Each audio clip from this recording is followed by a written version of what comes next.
Yo, what up? We're back at it again. This time, a little earlier than usual.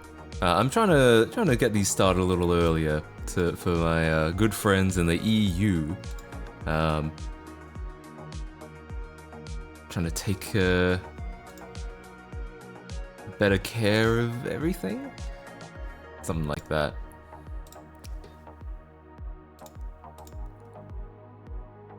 Yo, how's it going?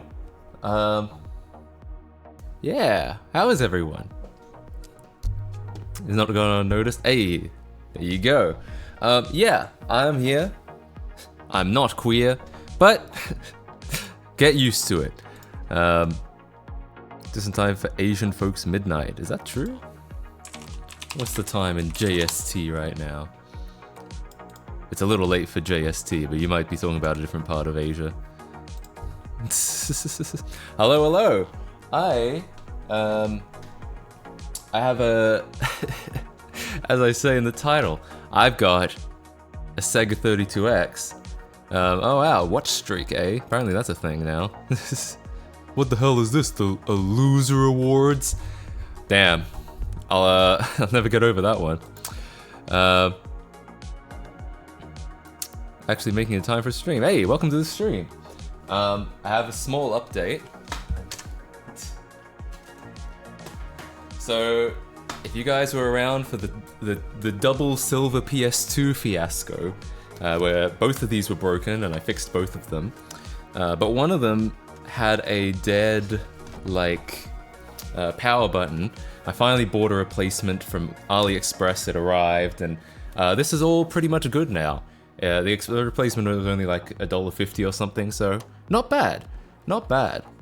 What I have learned, unfortunately, now that this works pretty much perfectly, is that it does not work pretty much perfectly. The disk drive is broken, which is par for the course for an old CD-based console, I guess, but a little unfortunate. I might be able to pull one of those,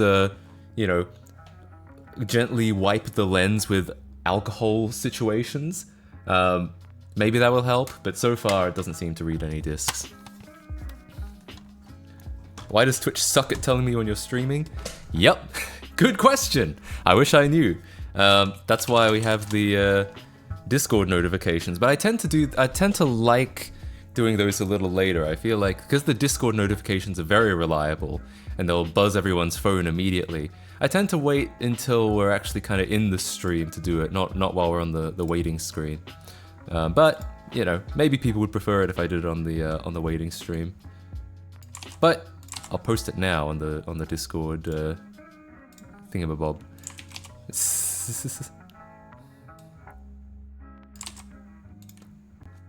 Alrighty, done. Yeah, I don't know what's up with Twitch's notifications. They've always been like this. Even I, as a viewer of streams, will run into an issue where, I'll be wanting to watch a stream and I'll get the notification for it 2 hours late. That's kind of annoying. Hey Clive, thanks for the thanks for using my legal name. I had a dream I watched you blow up 3 90s power supplies. Am I really that destructive? I feel like I don't do much destruction on stream. I used to. I mean, not on stream, on on video. I used to do when I've told this story before, but I used to when I was what would you call it? An early teen, like around 12, the age of 12. I was a big destroyer of things. I would go to, I would specifically, back then I would buy broken stuff just so I could bring it back to my house, invite my friends over, and we'd all smash it with hammers. And it would be fun, and we'd record videos and put it on YouTube. Nowadays, I still buy broken stuff, but I buy it and then I fix it. I'm like, all right, now it works perfectly again. It's like, I almost feel like it's like I'm paying repentance to this day for all the destruction I caused when I was 12. Preteen, yeah, that's probably right. Oh yeah, the staring contest. All right, we'll do a staring contest. Okay, I'll just do it. 3, 2, 1.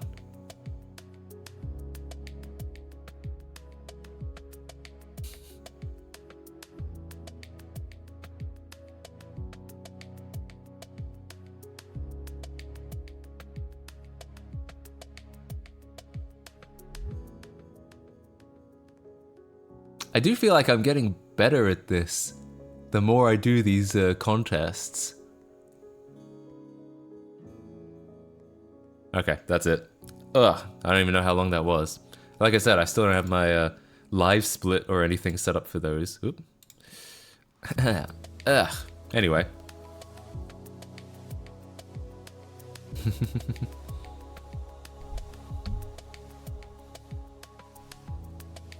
I get Twitch notifications on time, however, since I get them 6 hours later, and I'd assume I missed them, but turns out you would do like 7 or 8 hours stream just on that day. Yeah, there you go.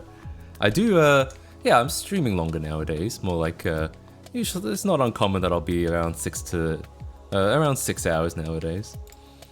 On the last stream, last stream I was working on fixing up, Premiere and Photoshop in Wine, because I use both of those things.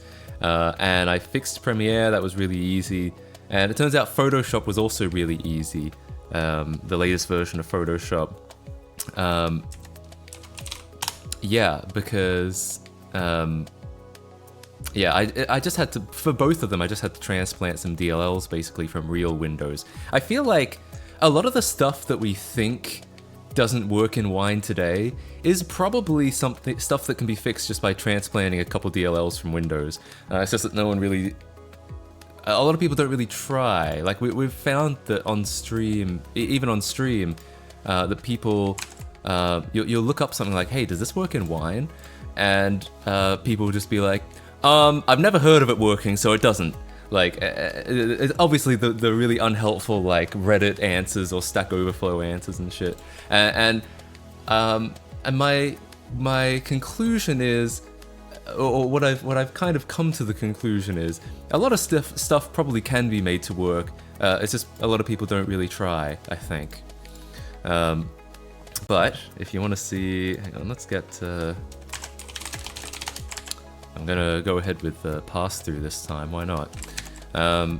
So yeah, so if we go, so I wrote up on the forum, if you're interested, and I'll probably, my plan is to make, I'll make some short, like, Matt Casey Bites videos about this as well, just to spread the news, but, yeah, but, if you want to see tutorials for how to get these running, I posted tutorials, or at least, I think they work. I don't think I missed anything. I don't think I left anything out. So I posted tutorials if you want to try those out, or if you want to, if you're interested at all. Does Explorer EXE work on Wine? I don't know. Explorer EXE is very strange, right? Because it's the file manager. But it's also the shell, it's also the taskbar and the start menu. Like when you terminate Explorer, all that stuff goes away. I've never quite known the Microsoft magic behind making that work, right? The only app I can't run on Wine is Office 365, and that's the one thing that makes me not use Linux for school. I think, I don't know about Office 365, but I feel like the standalone, like Office 2019, I feel like that does work. I haven't tried it in a while, because I've just stuck to Office 2007 this whole time. But I feel like a lot of that stuff, again, I feel like a lot of that stuff can probably be made to work. It's just a lot of people don't try, or they give up too early. Office 365 is a DRM issue. Interesting. Yeah, I don't know anything about Office 365 really. I've never tried to use the subscription service version of Office. You know what I mean?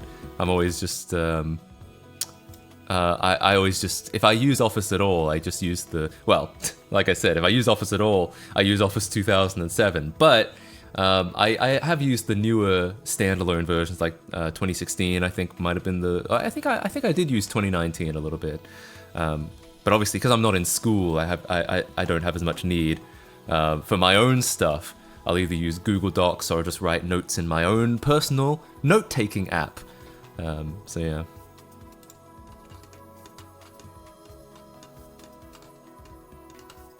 Is there any actual reason to use MS Office over something like LibreOffice? In my experience, LibreOffice is fine. The UI is a little clunkier than Microsoft Office, but like that's par for the course for open source.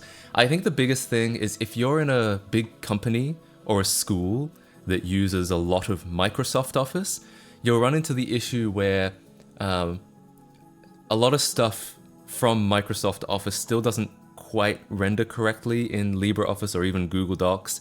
I feel like, you know, that 100% compatibility is probably the main reason a lot of people use Microsoft Office, is just because it's the ecosystem, right? There's the whole ecosystem of, you know, my company uses this and they, you know, maybe they use some obscure shit here and there, and so I need to use it too so I can see that stuff.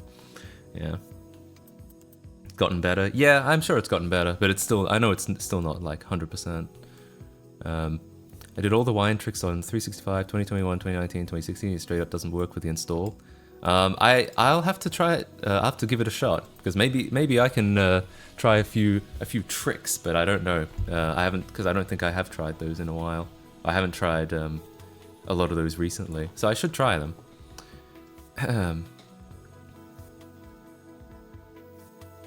I bought 50 GameCube controllers and we'll try to fix them. God damn, how much did that cost you?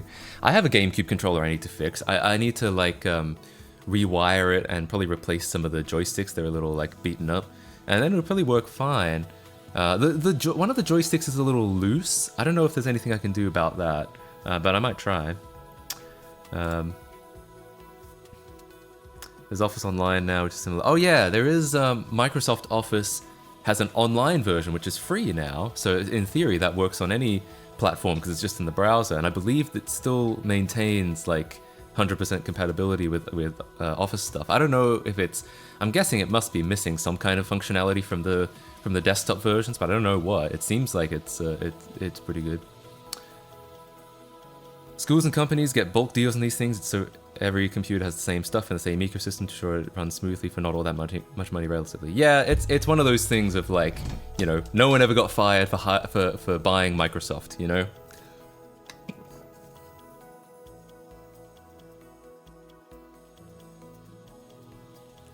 €750. Whew. I guess that makes sense. For per controller, that's not a lot. 750 divided by 50. Yeah, it's only $15 per controller. If they're all broken, I guess it's there's a lot of time that you'll have to sink into it. So, but you know, that can be fun. Doesn't mean, you know, just because you have to repair something doesn't mean that you can't have fun doing it.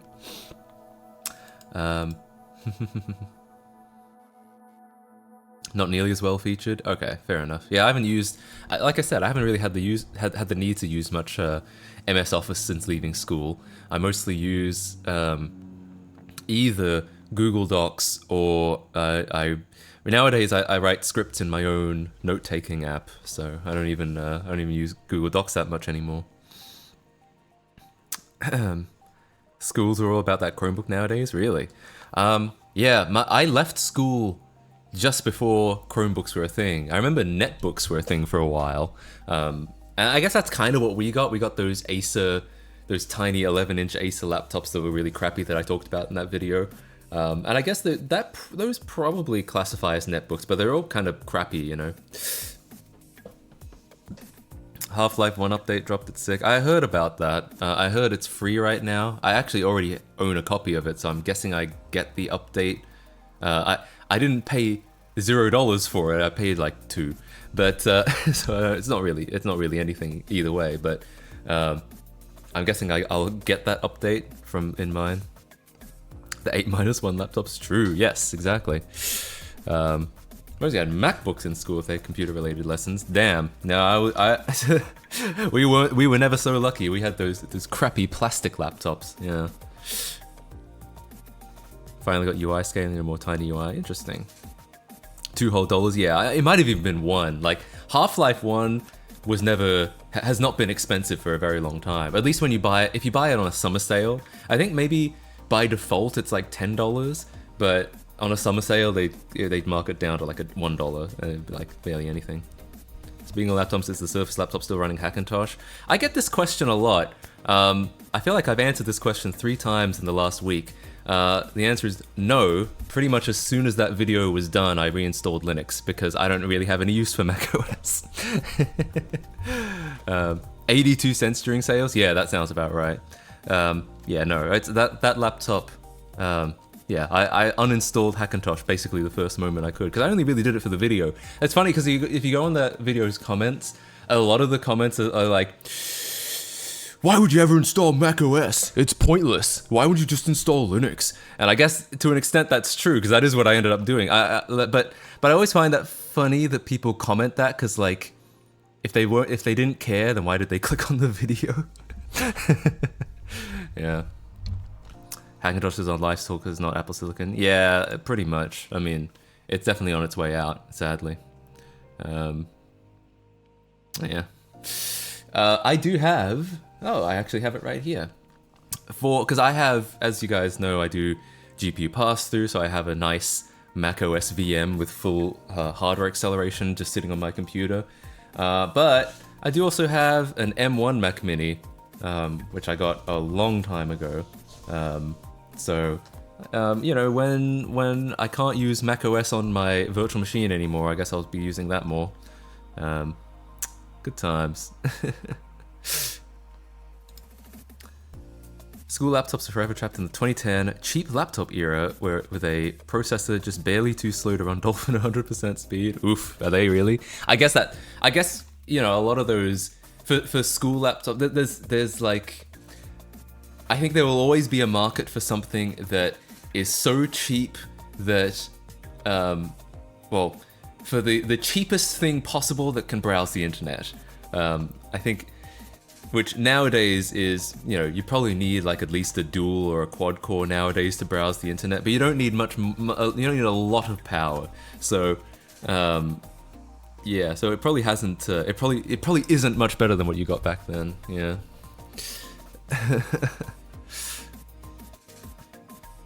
Dual-core Intel Atom. I missed the Intel Atom phase. Like, I've never had anything with an Atom, which is funny. 4 gigs of RAM at best. Yeah, probably. A Mac VM's easy to set up. No, but it's relatively well documented. All right, so let's. I hated Atoms. Yeah, thankfully I never had to deal with that. Oh yeah, someone asked about if I'm going to keep this PHPBB.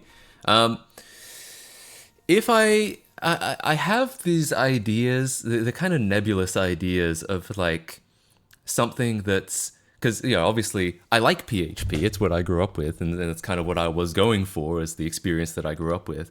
But I do understand that like the internet has kind of moved on from these sorts of isolated communities on one website that are solely for one thing.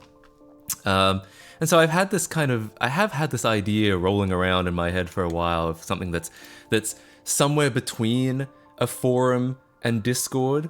I feel like, you know, Discord obviously has a lot of convenience to it, but I dislike how it's hard to have like organized threaded conversations on Discord, and nothing really gets indexed on in search engines. So if people are doing like tech support or they're answering questions on Discord, none of that shows up in Google when someone like me comes along to Google that question later.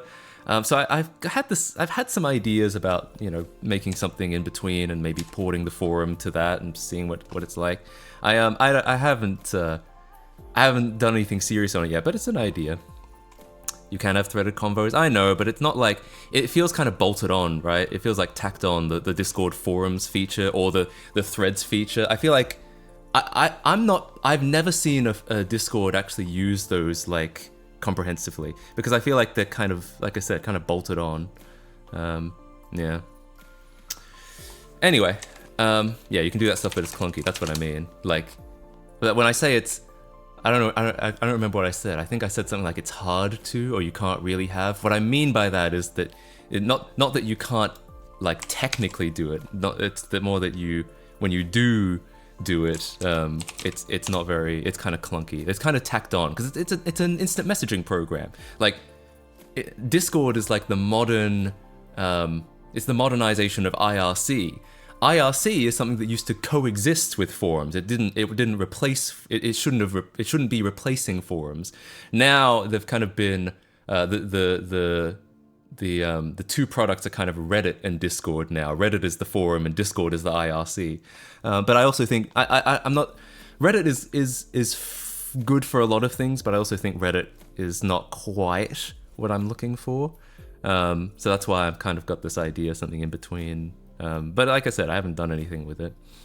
The reason I turned this off is because I wanted to show off the fact that I can boot up Mac OS.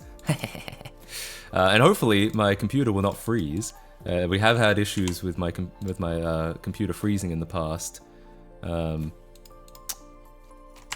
But I don't know. I actually don't know if it was ever like related to the pass-through stuff or not. It just seemed like random PCIe or random kernel stuff. I think it was probably hardware related. Cool. So yeah, I have this whole Mac VM with a real GPU, so it doesn't like. Mac VMs are infamous for running really slowly because I think I would actually not be surprised if Apple intentionally makes them run slowly, just so that because to try and force you to buy their hardware. But if you give them a real GPU, then they work just about as good as any real Mac. It's pretty exciting. Oh yeah, we launched this because I was trying to test this new thing I wrote in Safari. Of course, it doesn't quite render as well in Safari as it does in Chrome and Firefox. Safari has today kind of the reputation that Internet Explorer had once upon a time, which is it kind of lags behind in all the standards. So that's why we have this setup. You can see there's like some stuff doesn't render correctly, like this combo box button. I haven't really gotten around to fixing that. I probably should. But anyway. Yeah, so this is fun. I really like this because I can do just about anything. If I was a Final Cut user or a Logic Pro user, I could do that on here and have no real trouble, I don't think. But, of course, in a couple years or so, they'll probably drop, maybe only in a year, maybe by next year. But I'm going to guess they might give it two more years. They'll probably drop Intel support entirely, and I won't be able to do this anymore. Kind of sad, but yeah, like I said, I do have one of these, which will probably be held on to. They'll probably hold on to support for these for a while, so, you know, it's fine. It's just not as convenient. It's not as nice as just having it all in the one damn system. I haven't really done anything on here, though, because, like I said, I don't have that much use for macOS. It's just cool to have it when you need it. Yeah. Has the pre-alpha helped much with the decomp effort? I would say, by and large, it has helped. We haven't done a lot with it yet, but we have... The thing about the pre-alpha, I think the thing that's helped the most is the fact that it doesn't have compiler optimizations in it. So, the assembly, the compiled machine code maps onto the original C++ code a lot better. It's a lot easier to see what they probably wrote because the compiler hasn't gone in and fiddled with the code to make it run faster on the CPU. It's a lot more... accurate to what was actually written.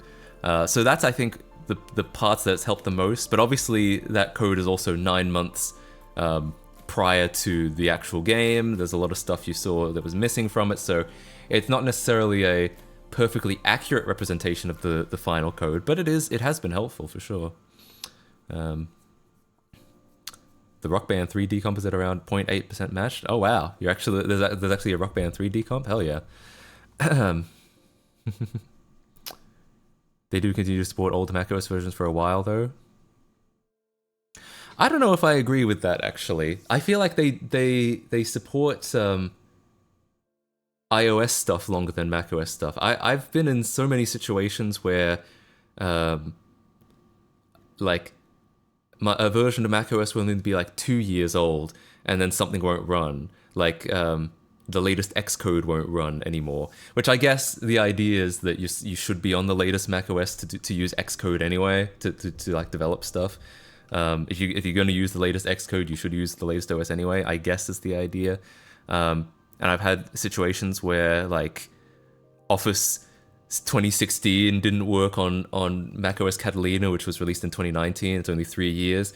I believe the reason why people fought me in my comments about this is because Office 2016 is still largely 32-bit, and they dropped 32-bit support in Catalina. I get it. But if it was my OS, I would have tried to keep the 32-bit stuff running. But I get why they didn't. But it's because I care about like running old stuff. iOS is the center of the modern strategy anyway, I feel. macOS is increasingly getting more and more iOS-like, and they've always been shared codebase to varying degrees. Yeah, I mean, I remember when the iPhone... Yo, what's this? Thanks for the sub. Cobaj225. Thank you so much for the Bezos bucks. I really appreciate it. Thank you so much for the Prime sub. Hell yeah. Big Sur lost the board around this September, so maybe we'll see 2 years after the last version of x86 macOS is released. Gotcha. Yeah, I mean, to me, Big Sur still feels pretty recent, but I guess I'm coming from the Windows world where, like, you know, Windows 7 was still maintained for like 11 years, right? So yeah, I mean, I'm obviously not biased, but I'm obviously like I'm not thinking about it the way that an Apple user would be thinking about it, right? In the end, we agree that Linux is better for tinkering. Oh yeah, absolutely. I mean, Linux is the only one that really lets you tinker and really lets you... Linux is like... I think Americans probably won't relate to this, but Linux is kind of like driving a manual car, where if you really want to feel the driving, you probably want to drive a manual car. Linux is kind of like that, I think. I miss the pre-Yosemite UI. Same. I've talked about this before. I have an ongoing project to get the old versions of macOS to like writing a virtual GPU driver for the old versions of macOS, so they can so we can get full GPU acceleration without having to A, use an old Mac, or B, set up an old Hackintosh. I've got this this idea going. I haven't like started it at all really. I've like written a bunch of notes, but I've got some ideas. Yeah. Walked in and instantly saw modern macOS. Matt betrays us? No, I just wanted to show that it was possible. I just wanted to show that because we were talking about how Hackintosh was on its last legs because of Apple Silicon, which is true, and that I have something really cool, which is, you know, the virtual machine with a real GPU, so it runs just like a real Mac. The problem is I don't have anything installed, so I can't show off anything. Like, I don't have Final Cut on here, I don't think, or Logic or anything. I have Chess, the Chess app that they haven't changed in like 25 years. The one that's still, yeah, and you can tell. Look at these textures. Look at that wood texture around the sides. That's beautiful, isn't it? Yeah, I mean, so I don't have anything to really showcase that this works just like a real Mac and it's cool. But yeah, it's nice, but it won't be possible in a couple years. It is what it is, right? What's the difficulty this is on? Oh, it's on the easiest difficulty. So if I win, the reason why is because it's on the easiest difficulty. In fact, no, I won't bore you with me playing chess. I'm not very good at chess, I have to say. iMessage works. iMessage can be made to work. It takes a few extra steps that I haven't bothered to take because I'm not an iPhone user. But if I wanted to, I have set it up on previous Hackintoshes before. I used to have like a Hackintosh on an iPhone 6s, and you know that worked. But I haven't had that set up in a long time. Does App Store work? I think so, but I don't know if I want to like go to the effort of signing in with my Apple ID. As roots in Next? Yeah, I think it does. A lot of the Mac stuff has, or the Mac OS 10 stuff has roots in Next for sure. Like the .app, the app bundle system as a whole, that definitely comes from Next. Yeah. What phone do you use? And you use a custom ROM? I use a Pixel, and I don't use a custom ROM. Really, I'm not a big like phone guy, if I'm being honest. Like, I basically only really use my phone to when I'm outside. Otherwise, if I'm inside, I feel like I may as well use a laptop and have a bigger screen and a real keyboard. The only real thing I want out of my phone is like side loading. I want to be able to install emulators on it, which you can't. On iOS, I think you need to jailbreak just to get emulators. So that's basically all. Like that's basically the whole reason I use Android. And yeah, the reason I don't use a custom ROM is just because I don't really use my phone all that much, actually. Yeah. Yeah, I do know that iOS is supposed to be getting side loading at some point. I don't know when that's happening. But yeah, maybe one day. And a string. Yeah, next step string. Hell yeah. Can it run Halo better than the G3? Yes. In fact, some of the footage in that video was from one of these VMs with the GPU pass through. Hell, my actual phone could run Halo better than the G3. That's not no word of a lie. Yeah.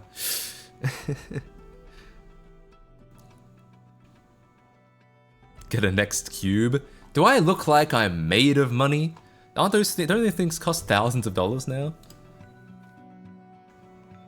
I wish I had. Part of me would like a G4 cube, but they're pretty expensive too. Yeah. Next cube is the most beautiful computer ever made. Yeah, probably. I think I might argue it's the G4 cube, but I really like. Yeah, the cube computers are really the Steve Jobs cube computers are really nice for sure. But they're just very expensive because a lot of people agree. A lot of people have that opinion. Yeah. Can't wait for Apple fanboys to act like side loading was the biggest revolutionary thing ever done. No, I can't wait for Apple to act like that this was a great innovation that they just came up with the idea, like USB-C. Isn't this a great thing we're doing now? Pretending that they didn't fight against it for the last like 10, 15 years. Yeah. Any mid-tier phone can play OG Xbox era game, TBH except emulators. I wonder if we actually got like a Burnout 3D comp, what would it be like on Android? It probably would run. At least, I mean, it would definitely run in 640 by 480, which is what the original game ran at on the Xbox. But I wonder what it would actually run at on an Android phone today. They say RCS on iOS soon, which is mental. Interesting.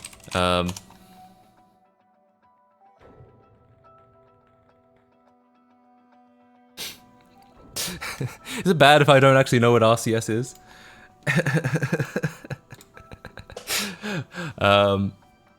They might add side loading for all regions so that game launchers can come to iOS since they're pushing AAA games on phones. Yeah, maybe. Rich text messaging. Oh, with like you can like mark down in your texts. That's interesting. That would be really interesting. Yeah. Standard to make SMS and MMS less shit. Ah, okay. I feel like I haven't used SMS or MMS in such a long time. I just message all my friends on either. But I know this is a luxury. Not everyone can do this. I feel like all my friends are either on Facebook, which doesn't really have rich text either, to be fair. My old school friends are on Facebook. My new internet friends are on Discord, and my younger real life friends are on Instagram, and so I feel like the only texts I get are like for two-factor authentication. I feel like I don't get any texts other than that. But I know that some people have families that use nothing but iMessage. I'm aware of that.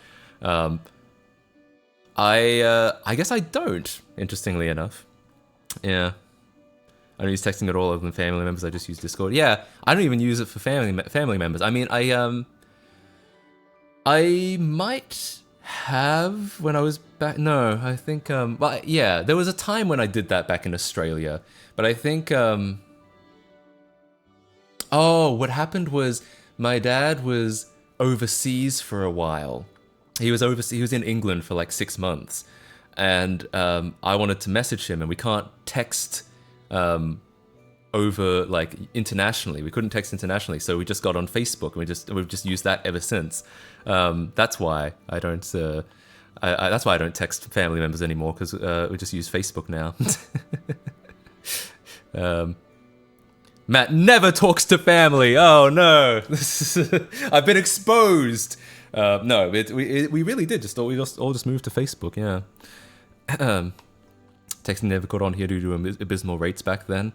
Yeah, I do remember once upon a time the rates were pretty bad. I think in Australia by a certain point it was like 500 text messages, and I don't think I ever exhausted 500 text messages. Yeah. Exposed as a nerd. Oh no. You mean, are you trying to say that to be fair, I do have the body of a jock, right? What do you guys think? I've been going to the gym. Yeah.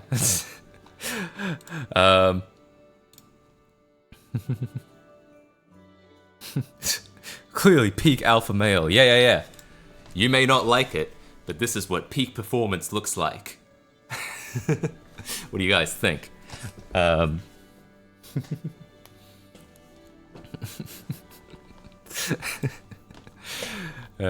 you test the 32X? Will you pirate games for it? I think so, yeah. The worst case, I'll play a Sega CD 32X game, which is a CD game that can utilize the technology in the 32X. And then the CD game is easy to burn. But I also have an EverDrive for my Genesis, which I think might be able to load 32X games. I'm not entirely sure, but if it can, then that'll probably work just as well.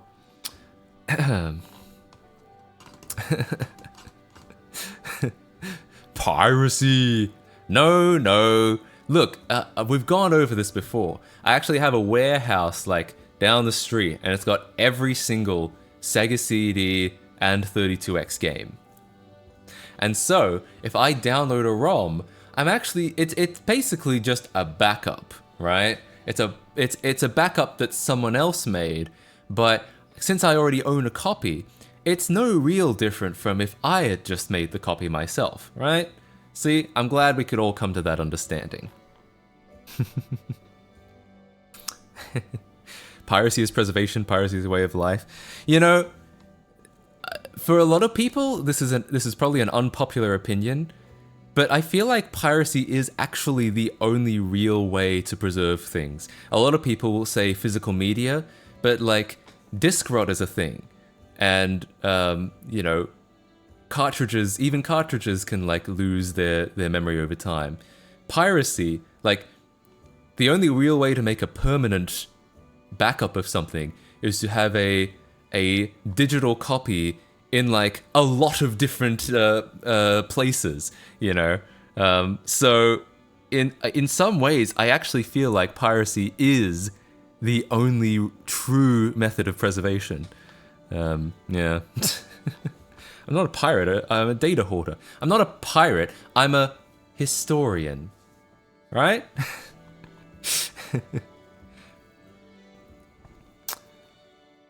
Yeah, encryption is also a thing. True preservation requires unshackling the content. Yeah, pretty much. Like, yeah, like I said, it's kind of a lot of people say physical media is the true way to preserve stuff, but I actually think that's not entirely true. I get that it's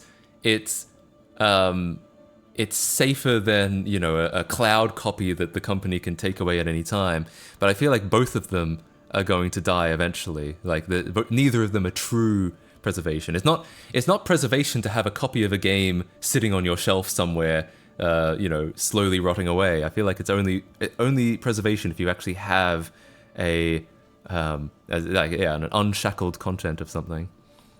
What happens when a cracking group modifies their game with an intro and nobody backs up the original copy of the game?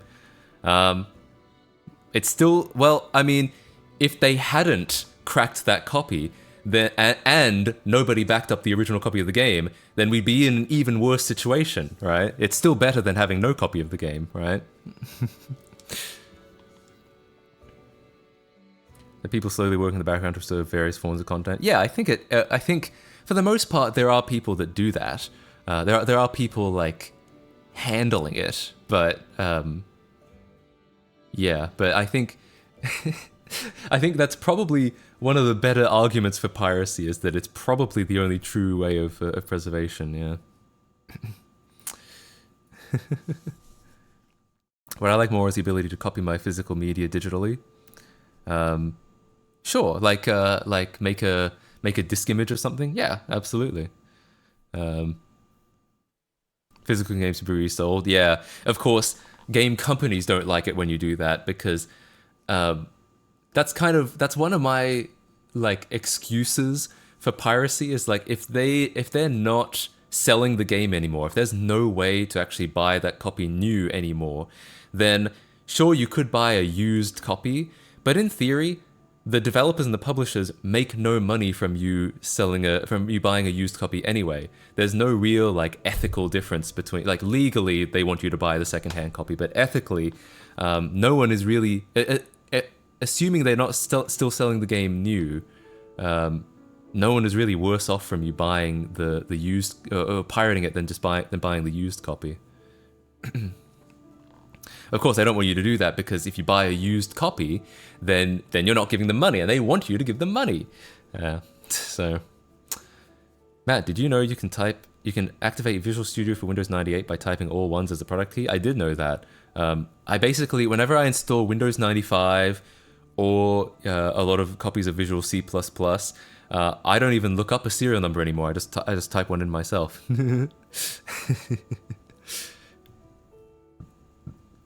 I love Office 97. 1112 111 1111. When I'm coming up with a Windows 95 key off the top of my head, because you can do that, I'm always making an OEM key. So here's how I can actually, look, I'm going to show you guys how to pirate Windows 95 on macOS. So if you, oops, that's not anything. Text edit, okay. All right, so if you are installing Windows 95 and you're too lazy to look up a Windows 95 serial, and it's the OEM version of Windows 95 specifically. I've only ever dealt with OEM versions for some reason. Here's how it works. The first section, well, actually, here's how it looks. Here's what the key needs to look like. It'll have this OEM in the middle. Basically, all you need to do is, I believe the first three numbers can be anything, as long as they end with I think 95. Yeah, I've always used 95. I've heard some people say it needs to be like the year of manufacture, it needs to be like 96 or 97. But actually, I've always used 95, even with 95C, and it's always worked. So like 12395 is usually what I type in. The next part is where it gets a little hairy, all right? Yo, what's this? Yeah. Hey, thank you so much for the sub. I'm Brazy. Thank you so much for the 2 months. Hell yeah, I appreciate it. So this next bit is where it gets dicey. The first digit has to be 0, and then all of the next digits summed up have to be divisible by 7. So usually what I do is just type 1, 1, 3, 4, 5, 6, 7. 7! And then I believe the last 5 numbers can be whatever the hell. So I usually type in 42069. So that's usually, this would be the serial I would always use when I had to install Windows 95 over and over and over and over again for my .NET patch until like, and then I started using save states, but I still needed to install different versions to see how it would respond on different versions. And this was always the serial I used, and it always worked. So if you need a Windows 95 key, that's how I did it. Yeah. The Microsoft lawyer will be knocking at your door for pirating Windows 95. No! They'll be like, would you really? You wouldn't pirate a 30-year-old operating system. And I would be like, yes, I would. So anyway. Ask ChatGPT for keys, it works. That's pretty funny. I was doing stuff with XP, it took me far too long to remember I can use an unattended floppy. Oh yeah! I probably could have written an unattended script for 95. I think 95 can take those, but they're a different format from NT installers.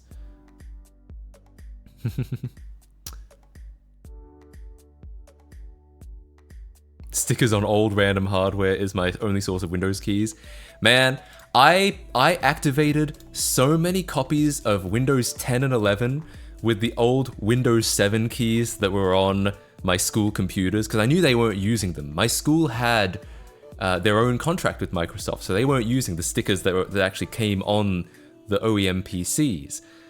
But as I'm sure we all know, they don't accept the Windows 7 keys anymore. So now all my keys are useless. What am I going to use them for? Like, I still have like 30 keys sitting around and I can't even use them on Windows 11 anymore. Yeah, anyway. Is there really any reason to bother activating? Usually just so that you can like customize stuff. So you can make it look, behave a little less default Windowsy, which is kind of gross. Oh, of course, nowadays I actually run my own like KMS emulator, so I can just point stuff to that now. So I don't actually need the Windows 7 keys. It was just nice to have it like authentic, right? Yeah. Customize before going online. Does that work? That's an interesting trick. FCKGW, good times, good times.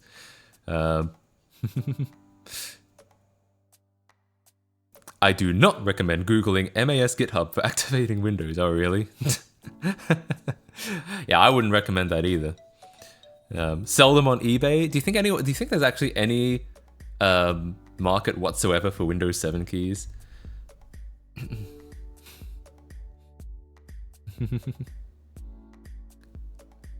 I got a year of Game Pass ultimately because every PC at my college has a month included with it. Damn, not bad. I have like a couple months of Game Pass sitting around. Yo, let's do it. Let's do an impromptu giveaway.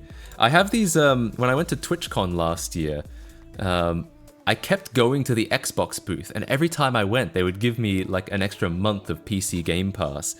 And the thing is, I don't actually use PC Game Pass, so I'm kind of like, maybe I'll just give them away. Maybe I'll just show the keys on stream and you guys can use them. Whoever uses them first. Whatever, right? It says, sub giveaway. Yo! No, it can't be a sub-only giveaway. This is the problem. If it's a sub or a patron giveaway, it becomes a raffle. And that means I'm liable to like legal restrictions that I'm not liable for if it's just a free giveaway, right? So, it says valid in the US. So sorry to anyone in Europe or Australia or anywhere else, literally, Canada even apparently. Limit. Redeem by June 30th, 2024. So you've got about 6-7 months to redeem it. Limit 1 per person / account. Subject to the... Okay, so I can't give all of these to the... Oh, no. Only this key, right? So, okay, that makes sense. So multiple people cannot use it. I mean, that's to be expected. Subject to Microsoft Services Agreement, Game Pass terms and system requirements at xbox.com/subscription terms. For existing Game Pass Ultimate members, a conversion ratio applies. Conversions are final. Promotional, not for resale. I don't know what that means, but it says, my understanding is anyone should be able to use it. It doesn't say like only for new account holders. So tell you what, I'm just going to show this on stream, and whoever uses it first, enter everyone's name into a randomizer and run it. Now I think, well, at least for this first one, this is only 1 month. At least for this first one, I'm just going to show it on stream, and whoever uses it first would be fine. I'd like to give one to my GF, but I don't have one. Hey, same. All right, you guys ready? Let's see how long this takes to focus. Can you guys see it? Damn, I might have to turn down my my lighting or something like that. All right, can you guys see that? Whoever uses this first gets ostensibly 1 free month of Microsoft Game Pass. It's kind of blurry though, because I had to bring it back so far and digital zoom into it. It's I'd have to like turn down my lighting. Oh, I could read it out. Someone's probably already using it. Let me know in chat if someone can actually use it. It's like unreadable. All right. Sorry, Matt. Evidently, I don't know what that means. It's not a valid excuse in court. Hey, who's gonna sue me? All right. Can't fully read it. I've got like half. All right. I'm gonna read it out. Okay. I'll read it, and if anyone, whoever gets it first, can try it. T X Y W K 2 K X D 4. Read it out loud backwards. That would have been funny. 4 H J G J 4 9 4 V W M W H M Z, or Z if you're outside of the US, but you must be in the US to use this, so chances are. Alright, let me know if that worked. Oh wow, a helpful person has added it into the chat so everyone can copy and paste it.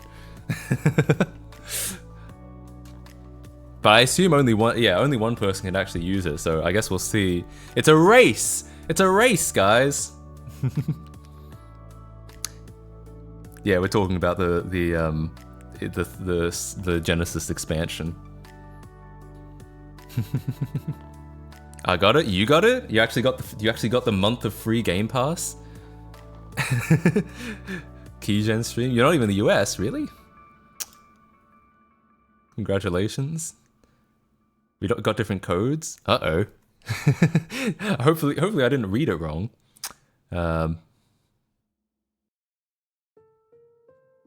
Is bro really sounding like an Animal Crossing keyboard? You know, you gotta be clear, right? You gotta be clear and concise.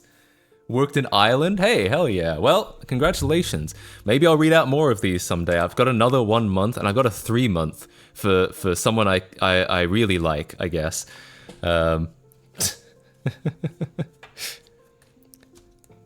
I'm doing a giveaway. First to reply without a subscription gets a gift sub. Oh shit. Wild. Yeah, the 32X. It's a I don't know if I call it a good console. It's a console expansion for the Sega Genesis, yeah. My bank cock blocked me. I got to payment and then it made me confirm a $0 purchase. Oh shit. It's asking for card details. Oh yeah, I'll read out my credit card next. You guys can all have a go at that. It's a console, yeah. It's a strange thing. We'll get around to it soon. Basically, I bought a 32X, as I often do, untested for cheap, and I'm just like, ooh, that would be interesting. And basically, it didn't come with a power supply, so I'm gonna need to fashion a power supply, which I already have. I already have one with enough volts. I just need to like add a plug to it. And yeah, we'll give it a try. Well, I mean, my guess is it's actually gonna work like immediately. I just think that I just think that the 32X is like solid state. There's not that much that could go wrong. My feeling is that it's probably gonna work, and it's probably gonna be fine. But we'll see. Oh yeah, and I probably will dual stream on YouTube pretty soon because I've got my relay set up. So we're currently running through like OBS is running through a relay that's just going to Twitch, but that relay I can add like an unlimited amount of outputs. Well, unlimited insofar as whatever my upload speed can support. So yeah, yo. Oh, thanks for gifting a tier 1 sub. just as you said. Hell yeah, I appreciate that. Thanks so much. It'll be stream on YT but Twitch chat only. Probably. We might have YouTube chat with a lot of restrictions, but we'd probably still only. I'd probably still primarily pay attention to Twitch chat and only have Twitch chat on stream. The YouTube chat might be there for like. I'm thinking about it. Like I might keep the YouTube chat there for like containment, but it's also possible I'll just turn it off and just say, you know, come to Twitch if you want to actually talk. Yo. Cheer 100. Is there any telltale signs when you look at untested listings that they're actually untested, and not just /faulty/items that sellers are claiming they're untested just to get more money? I don't know if you ever really know. I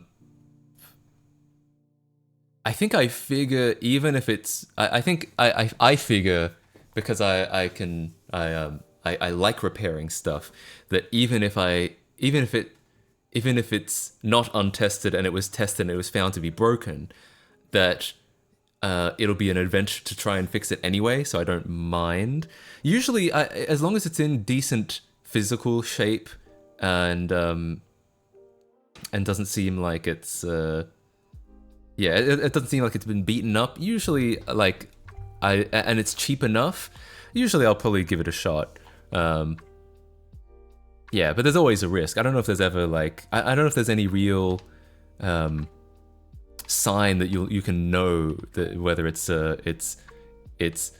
untested or tested and found to be faulty.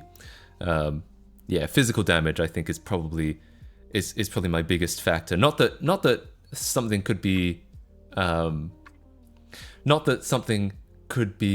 not physically damaged but still broken, but just that if it's in good shape,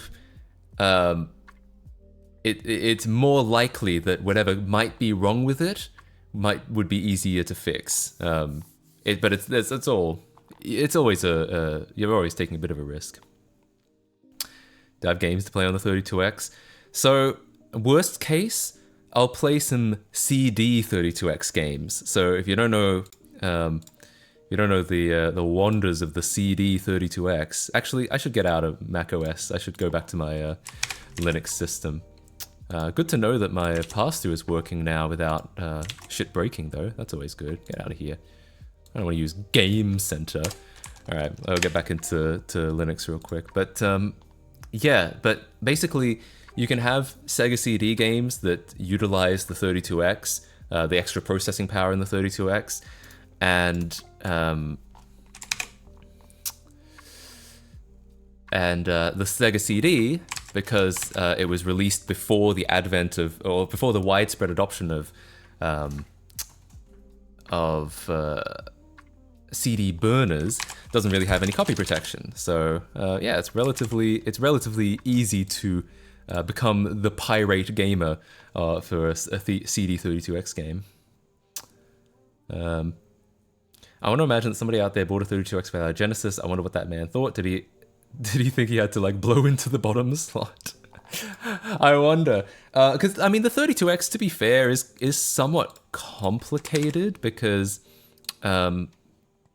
So the Sega CD 32X. I think there are literally only 5 CD 32X games. List. Oh, it's only 40 32X games as well. But here we go. Requires Sega CD. It is 6. There are 6 CD 32X games. So it's not a big testing market, but still, you know, enough to try it. And I do have a Genesis EverDrive. I'm not sure if it's capable of loading 32X games, but we can give it a try.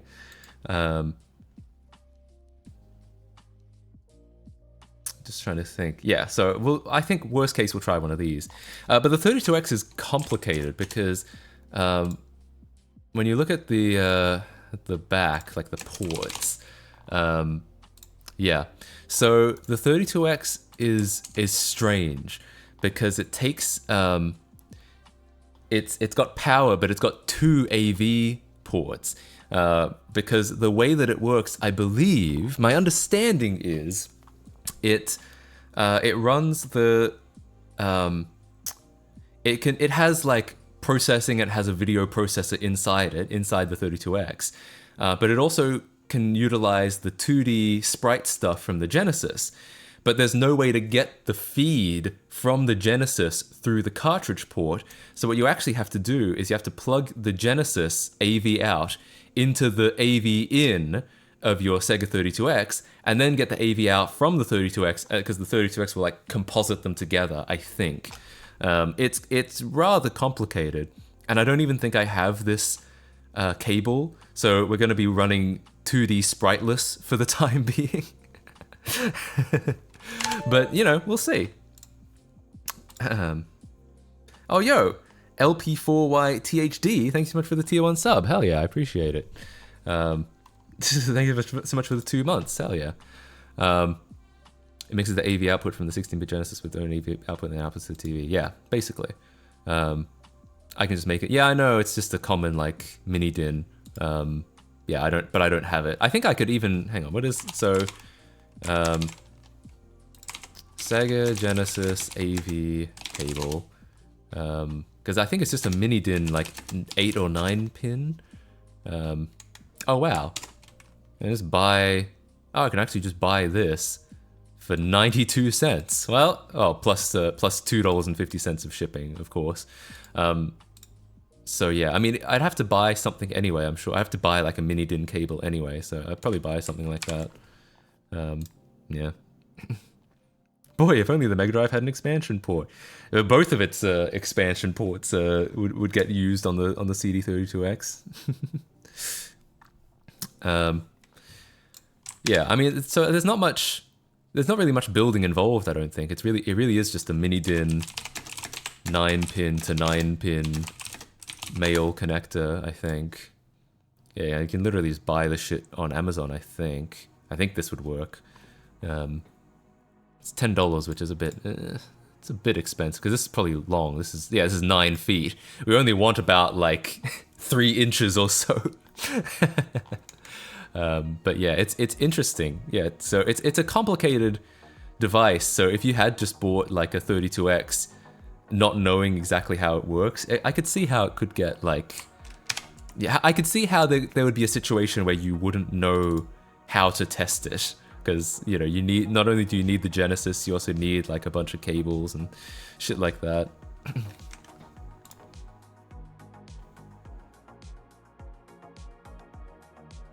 1 star? Oh god, what's wrong with it? When the 32X came out, it also came with a converter to convert the Model 1 AV out to a Model 2 AV out. Oh yeah, it would have to, wouldn't it? Because the Model 1 had a different port. I'd forgotten about this. Genesis Model 1 AV cable. Yeah. Because this was like a full-size DIN. Yeah, this thing. So you definitely, yeah, I can see that. I hadn't even thought about that. Yeah. Think of the signal loss over those 9 feet! Negligible. You want to build your own cable, use a third-party cable, be careful. Read the last section here. Yeah, I don't know. I mean, I probably can just buy one of these for a couple $, and it's not like, what the hell? Why did it, It's always weird copying and pasting between your virtual machines. Sometimes it works and sometimes it doesn't. Oh, it probably doesn't work right now because I'm using GPU pass-through. That's something I need to keep in mind. Well, I'll just look it up manually. Console mods, 32X video output. Why don't you say Mega Drive? Is it a Genesis in Australia? It is not, but I don't live in Australia at the moment, and mine is a Genesis. And I prefer the name Genesis, so that's why. 1, I prefer the name Genesis. 2, mine is a Genesis because it's a US model. And 3, I currently live in the US, so it just kind of makes the most sense. And I think mostly the reason is I prefer the name. Here is an extremely important notice to people making their own 32X cables. The cable that connects to the 32X must not have the 5-volt pin connected. If it is, you can seriously damage the 32X, Genesis, or both. This includes pretty much every type of 32X patch cable except the ones that have the female inputs. Hang on. Genesis Model 2 AV pin out. Damn, it really does have a 5-volt. Why would it need... Why does the AV out have a 5-volt? What would that have been used for? Okay. If the patch doesn't, oh, hang on, except the ones that have the female input, since those require a second patch cable. Said differently, if the patch doesn't connect to the 32X, like the ones with the female Gen 2 port, connect all the pins, any 32X patch cable that does connect to the 32X must not have the 5V pin wired. If you look at the schematics of the 32X, it looks like they purposely kept the Genesis plus 5V from the cartridge slot and internally generated plus 5V separate. The most notable reason is it seems to add power sequencing to the design. The 32X 5V is unable to turn on unless the Genesis 5V is present, which is what you want. I don't know if I got all of that, but interesting. Yeah, I memean, I can probably, to be honest, I can probably find this cable, like I said, for like a couple dollars on eBay, so it's probably not even that bad. 5V for SCART? Does SCART need 5V? I didn't know that.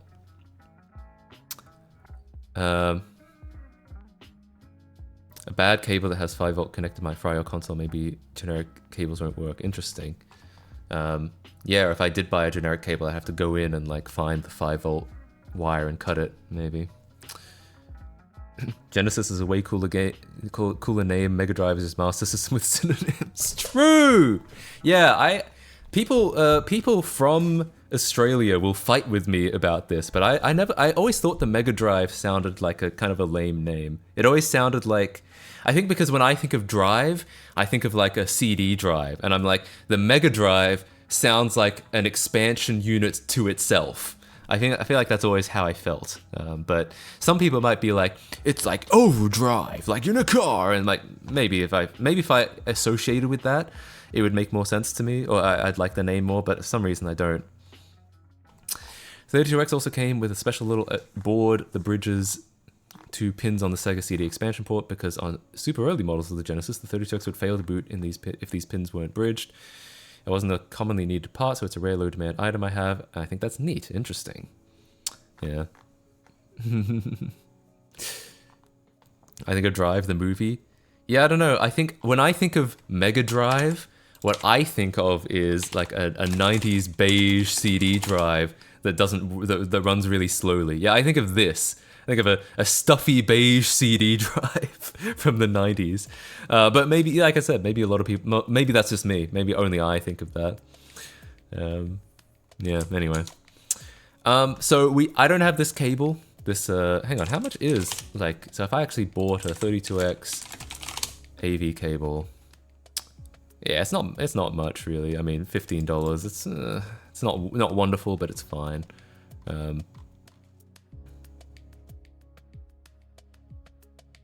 So yeah, I mean, I'll probably pick one of these up eventually. But for now, we can still use the 32X even without it. I believe. It'll be interesting to see actually, like how that's gonna work. Because what I know about it is 32. I know that in the AVGN 32X episode, he had trouble with this. Like, we jump to, let's see, yeah, here. So this is what it's like if you don't have the cable. I'll pause the music real quick.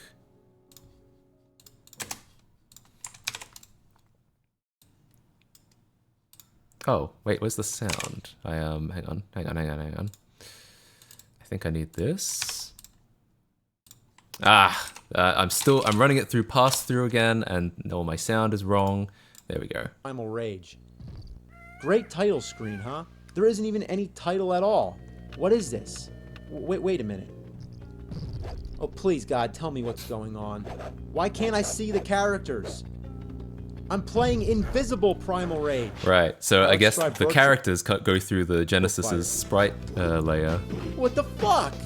Guess what? We left something out. There's another cable which connects the Genesis to the 32X. Isn't it enough that the damn thing is inserted onto the top of the Genesis? Why does it need another connector? Look at this. It's a fucking mess. Anyway, you get the idea. So it'll be interesting to try some of these games without that cable, because I don't have it. I simply don't have it. Ill ambient mode. Yeah, you're right.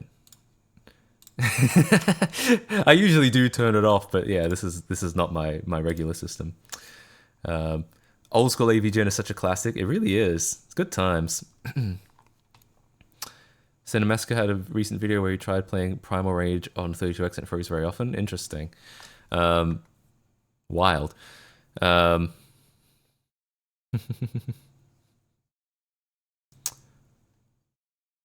nerd finally defeated his worst enemy, Jekyll and Hyde. I heard about it. I haven't really watched any like modern AVGN. This shit is like, it barely works. Yeah, true. I guess it caused them some primal rage, huh? Yeah. I had to get a whole power strip to dedicate to the Genesis and the 32X. Yeah, he goes over that in this video too, actually. Yeah, that might be what you're referring to. That like, yeah, he has to like. There's these huge power bricks for the Genesis and the Sega CD, and then you only use 2 of the 6 slots, and you don't even get to plug in the 32X. I'm not using the original power adapters though. I'm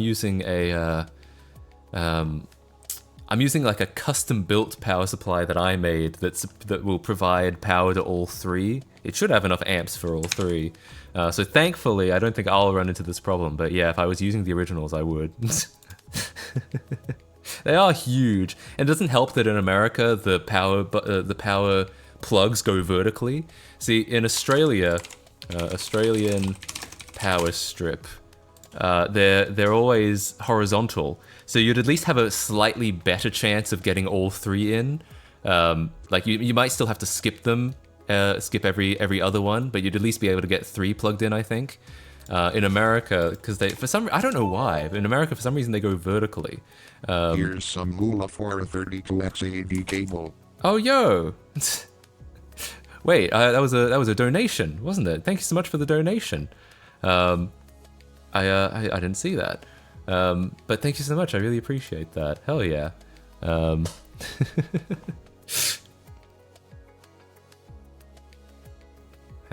on. I need to anyway.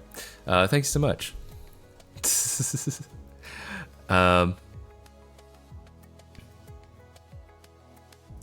What's my cursor on? Hang on. What is my cursor on? Yeah, hell yeah, I'll buy a, damn, god damn, thank you for the $20? Holy shit. Yeah, I'll go and pick up a 32X AV cable at some point. Yeah, it looks like sometimes you can get a US power strip that's horizontal, but like a lot of them are vertical for some reason. A lot of the ones you buy in like a store from like Target. I don't know why. It's very strange. I don't know what the like the benefit of doing that is. UK plugs too, interesting. Yeah, UK plugs I hear are pretty good because they've got like the fuse in the plug. Yeah, even Australian plugs aren't quite like that. There are lots of non-vertical strips. Yeah, I'm sure you can get them. They're just not as common for some reason. My power adapters are too big. You can't even have both of them in the same socket. If you place the top one upside down, it still takes up too much room. Oh god, yeah. Wild. The Black Audio Quest thing. This. Huh, that is weird, isn't it? You like plug in a PC cable and then it gives you 3 strips. That's interesting. Oh no, 3 like sockets. That's interesting. I mean, I guess, sure, I guess you can do that. Yeah, because it's all, you know, it's all just different forms of the same plug. So I guess, yeah, there's no reason you couldn't do that, but it's interesting. I don't know why it exists. I do miss old school AVGN. What a good time. Why is it audio? I have no idea. Maybe there is like some specific audio application of that.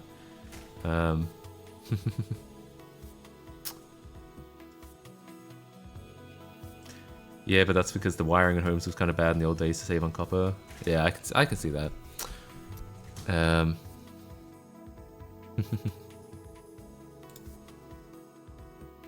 Oh yeah. Someone linked one of these. I still can't copy and paste. Damn it. This is a real downside. I need to have like hang on. I could just put chat here and then just click on it. Oh, I can't click on it though. Yeah. Anyway, I probably it might not be a bad idea to look at chat on in the VM, but anyway.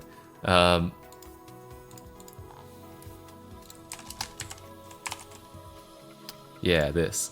So this is interesting. I know a friend with one of these, and it basically it's expensive, but yeah, I guess the idea is that yeah, you can plug it in any way you need to. Maybe if you like had them all going outward, like in like outward diagonal directions, you might be able to plug all 3 power bricks in, all 3 of your Sega power bricks. I know there's like also a third party. There's there's like a third-party thing that does all 3 now. Genesis, CD, and 32X. Tower of Power. This might be, I don't know, I don't remember it being called this, but it's something like this, I guess, is what I'm thinking of. Very strange. Oh yeah, something like this, I think. Yeah, because it's got the Genesis and the Sega CD and the 32X on it.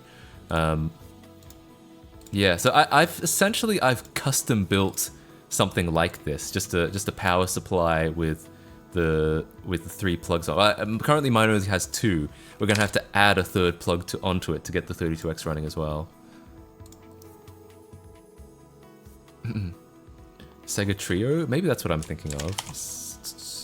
Sega Trio. Segai. What the hell? Trio power supply? Yeah, maybe that's what this was. Anyway, yeah.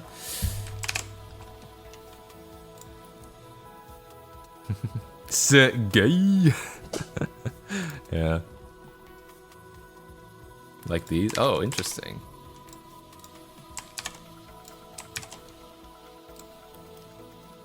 What I should really have on here is Chatterino, right? That's even better. Damn, not bad at all. I should probably pick one of these up. If I get it in black, it's even cheaper.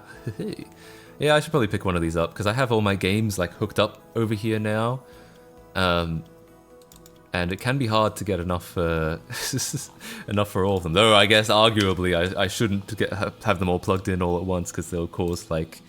It's like a fire hazard. Anyway. Yeah, why don't we get started then? Why don't we start taking a look at this 32X? House fire when, you know? Yeah, I can't risk a fire. I have Lego Island Japanese in this apartment. I need to preserve that forever. All right, so let me bring over real quick. Let me bring over the.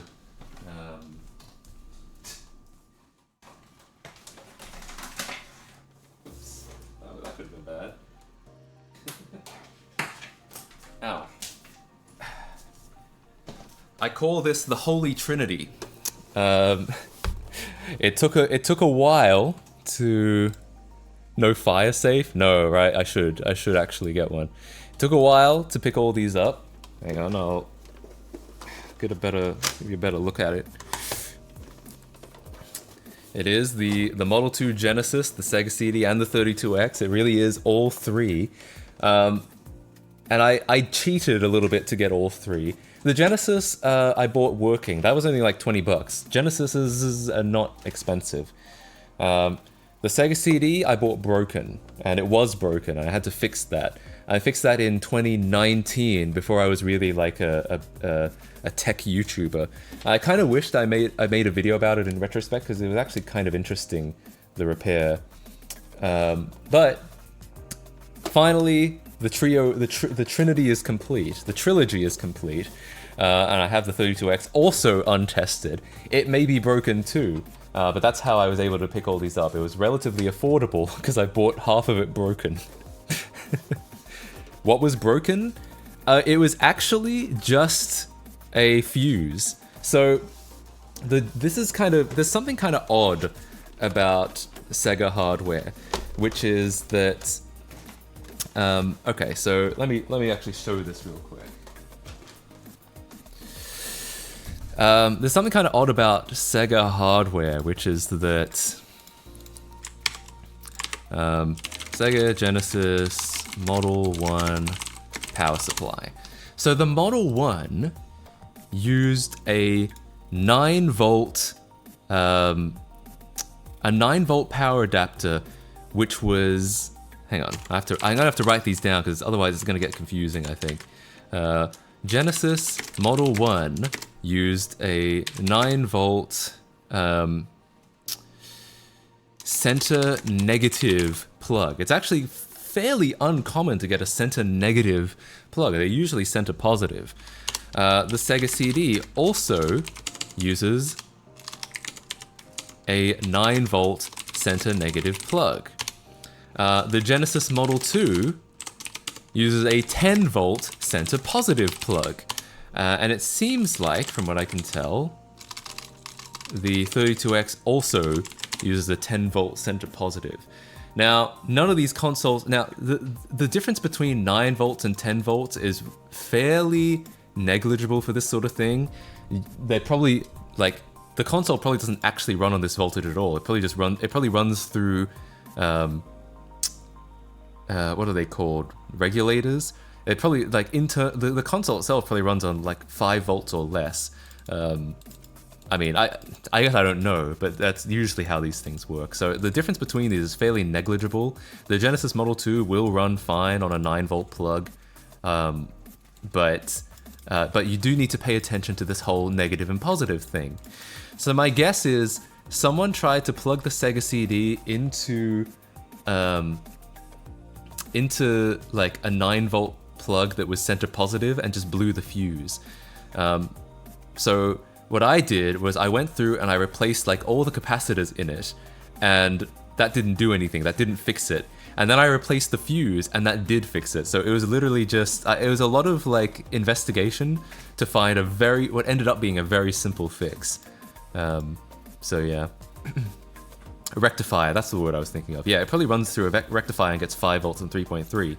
So it probably almost certainly doesn't actually, like, this difference probably doesn't make any difference at all. I don't know why they are different to begin with, like why they would even bother.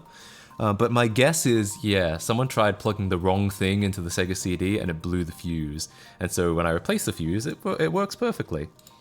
And yeah, the capacitors are good now too. Capacitors won't mind.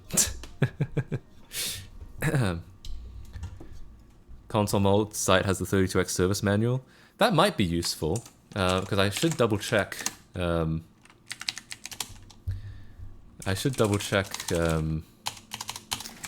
just search it. That is the right voltage and the right polarity. Oh god, why is it not 32X?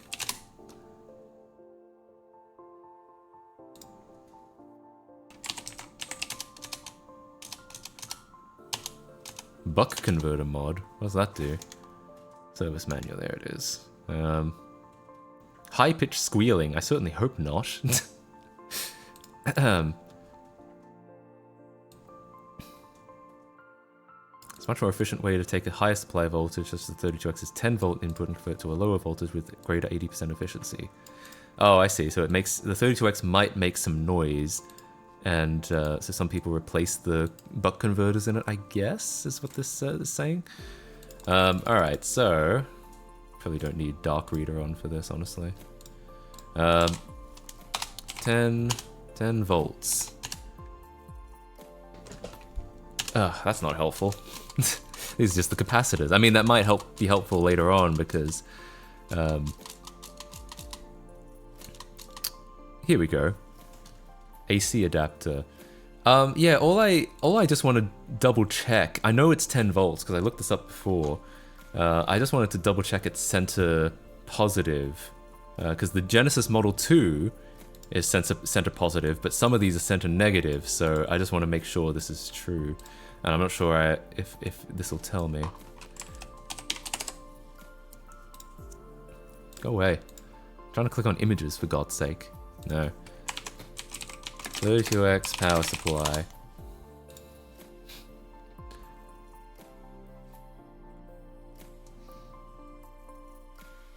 Aren't the Genesis and SNES Power Bricks compatible? They might be. I don't have an SNES though.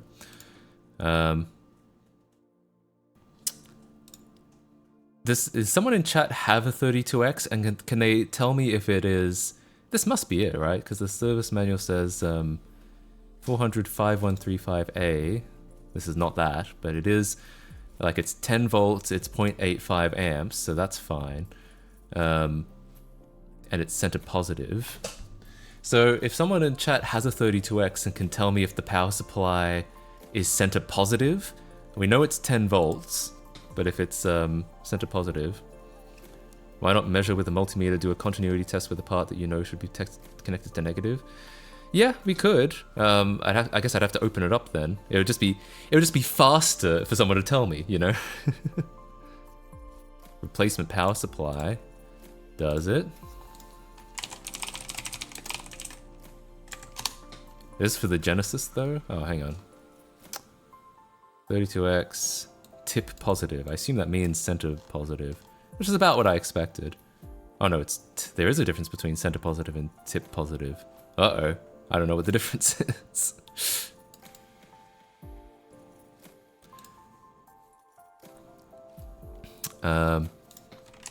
Sega CD.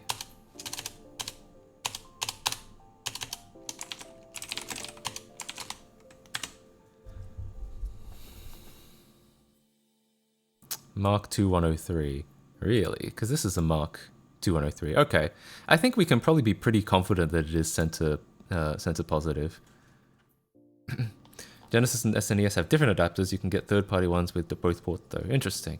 I know, aren't they? They're the same voltage, I think, is the idea, but SNES power supply. It might be on here, I guess, if it's 10 volts. So yeah, similar voltage, but it's but it is it's tip negative, and there is definitely I think they could be made to work. I don't know if the plug is, so this is 5.5 and 2.1. Super Nintendo is, oh, it is a different barrel jack size. Okay, so yeah, I think you would need different plugs just because the barrel jack size is very different. It's NES and Genesis. Yeah, I have my I have the same power supply for the NES and the Genesis. So you cannot use an NES adapter on Genesis, but you can use a Genesis adapter on NES. Yes, because the rectifiers can take a DC. The rectifiers in the NES can take a DC signal, but the Genesis cannot take an AC signal. But otherwise, they are both 9 volts and they have the same plug. Yeah. Alrighty. So I think we can be pretty confident that the 32X is 10 volt center positive, which is useful. Maybe saying tip instead of center because the power cord doesn't have the pin in it, but instead the pin is in the console. I hope that makes sense. Use your batteries. Jesus. This is why I need wireless headphones. Alright. Okay. We don't need all of this right now. I guess we could, just to be safe, we could use a multimeter. There's probably a way to find... My thinking is we might have to open it to get ground, but maybe not. Maybe we can... There are probably bits and... there's probably somewhere on here, like maybe one of the cartridge pins is ground.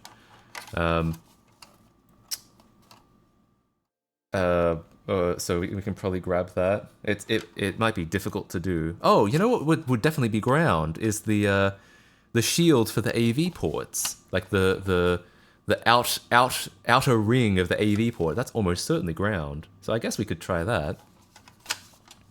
Well, the AV pins. Yeah, I know, but like even getting a pin is going to be challenging. You know what I mean? Like the pins are going to be too small to just poke a multimeter in. We'd have to use like a paper clip or some bullshit wrapped around it. Okay. I always thought it was funny that the 32X is actually a cartridge.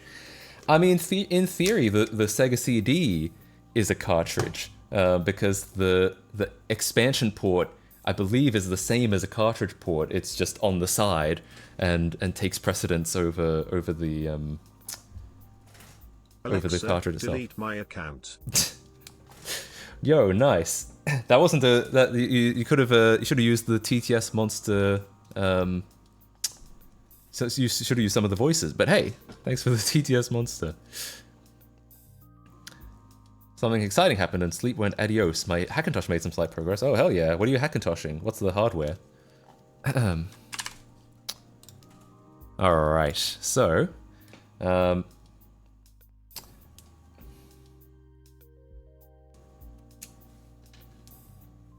Oh, you know, okay, so I guess I'll set up my overhead camera so you guys can see what I'm doing, right? I love Hackintosh. I really do. It's kind of a shame that it's gonna die. Like, I know some people have asked before, like, what if ARM computers become big, you know, and then we can Hackintosh again, like ARM on PCs. But I think the problem is that, like Apple's ARM chips are probably going to have so much custom shit on them that I think it's probably unlikely that we'll even see Hackintosh on the Mac, on ARM PCs. Some folks are making progress on getting NT PowerPC running on the Wii. Jesus. I remember thinking it would be fun to get NT PowerPC on like an iMac G3, but of course everyone's like, no, it's impossible. It just goes to show that nothing is really impossible. If some people are actually getting there as far as NT on the Wii, that's fucking nuts. Yeah, that'd be great. Camera full screen? Yeah, probably. Oh yeah, you guys are seeing two chats right now. But I'm gonna be switching it over to the overhead camera soon anyway.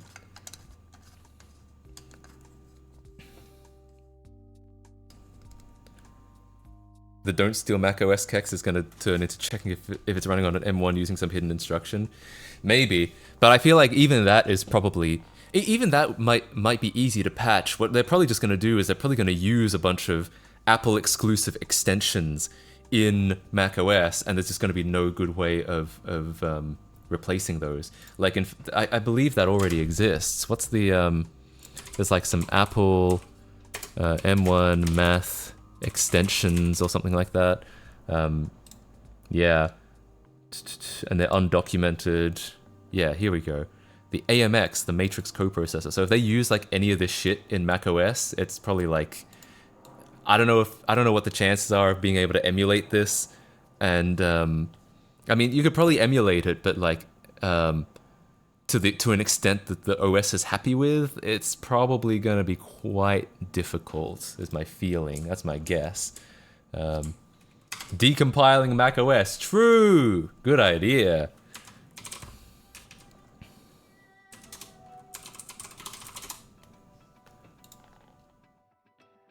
Center positive, 10 volts. Okay, cool. Yeah, I figured it was going to be center positive, but yeah, it's good to have confirmation.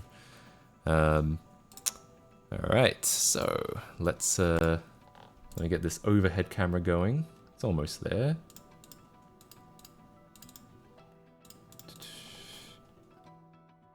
Always takes a second to do this. I would honestly prefer... The phone is nice because it's like convenient, but honestly I don't love using phones as cameras because they usually have... they can have some issues that you don't get on a real camera. Okay. Here we go. Now you can see what I can see, which is the 32X. All I'm gonna do is use the multimeter just to double check.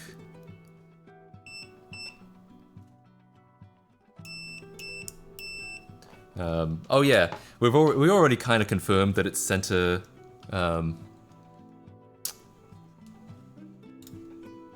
That it's center positive, but here we'll be definitive about it. Okay. Hang on, where'd my there. All right, so I'm going to. So I have a DC plug already. I have to look around the phone. Okay, so I've got this DC plug already, which fits. So that'll make it easier to check. So I'm gonna poke at the ring on the AV cable, and then this. Yeah, okay. Yeah, seems like it. Alright, so we know it's center negative. I think we can be pretty confident about that.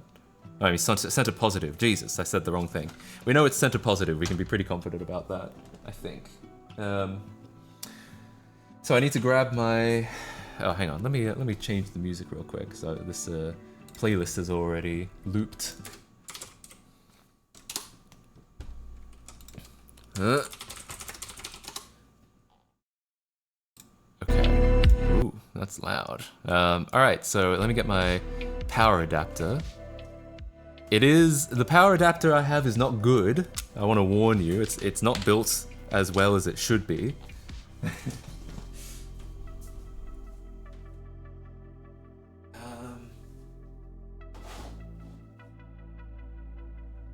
Back here somewhere. Hang on.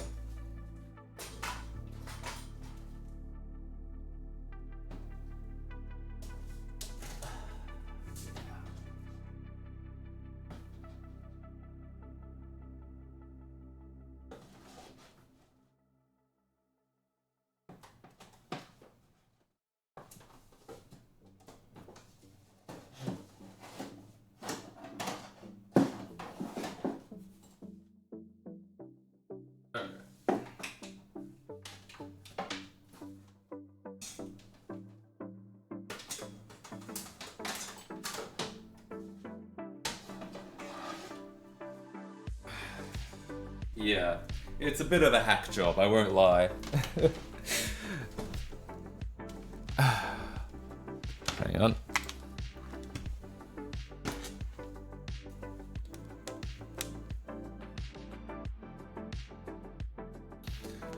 It's a bit of a hack job. It's the same power adapter you saw in my NES video.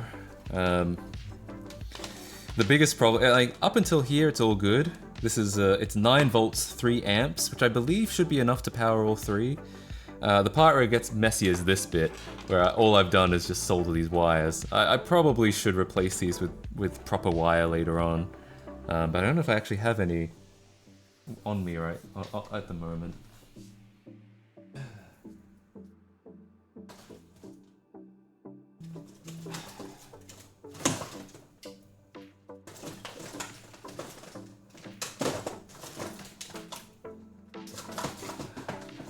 Why has this happened to me? Alright. Do you need some silly game to play on the 32X? I would suggest a hack someone made recently, Bad Apple and Sonic 1. No, I'll probably use a CD 32X game first.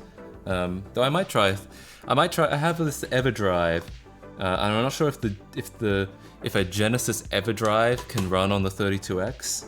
Can run 32X games. I feel like I don't know if it can, but like my instinct is that it should, because it's a cartridge. It's just loading like cartridge data, but there may be some like extra hardware considerations I have to think about that I don't know at the moment. We'll see. All right, so you can see here I've got the thicker cable or thicker plug is the 9 volt center negative, and then the thinner one is the 10 volt center positive for the Genesis. This one's for the CD, and basically I just have to add another one of these, another 10 volt for this. Where did I put that plug? Uh-oh, damn it, I've lost it already. The EverDrive can run 32X. EverDrive can run SMS, Genesis 36 and Sega CD. Some versions of EverDrive can't run Virtual Racing because of the chip. Interesting. Okay, well, so that might be worth trying. Yeah, my gut feeling was that it should work because, like, it's the same pins. It's just providing the ROM data in theory, except for when there's extra hardware like you mentioned. But I just didn't know. Your YouTube channel is awesome. Hey, thanks. I do have a really fun new video. Oh, here it is, right here. I'm just being an idiot. I do have a really fun new video coming up, though. It'll take a little. take a little while before it is done. It's a big one. Alright, so I just want to check the length of this. Like I said, this is not... I wouldn't recommend you make cables this way, it's just, it works. I'd love to like come in here and make like better cables, but I don't think I have anything on hand that would be better at the moment. Does being electrocuted on stream violate the Twitch terms of service? It's a good question. I think that would be the main reason to avoid getting electrocuted. Like, I might die, but that's okay. Like, I think the biggest concern really is that we might break the TOS. So I'm just hooking all this up to make sure that that all the lengths are gonna work. So basically, I think I'm just going to, like, yeah, if it's about that long, that's probably okay. Again, it's a mess. It's not good, but it'll get the job done.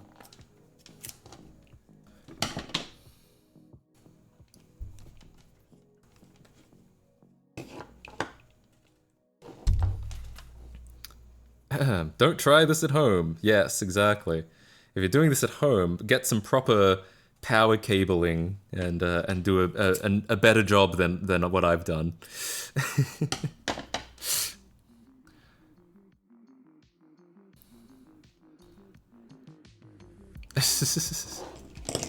Yeah, I don't think mine is an older one that will. I don't think mine does CD. It only does it, but I think it should do 32x. Where's my? Oh, hang on. I gotta get my wire stripping knife.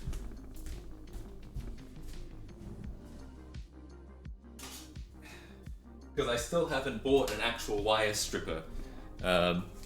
That's right, guys. I'm stripping live on stream. What do you guys think? All right.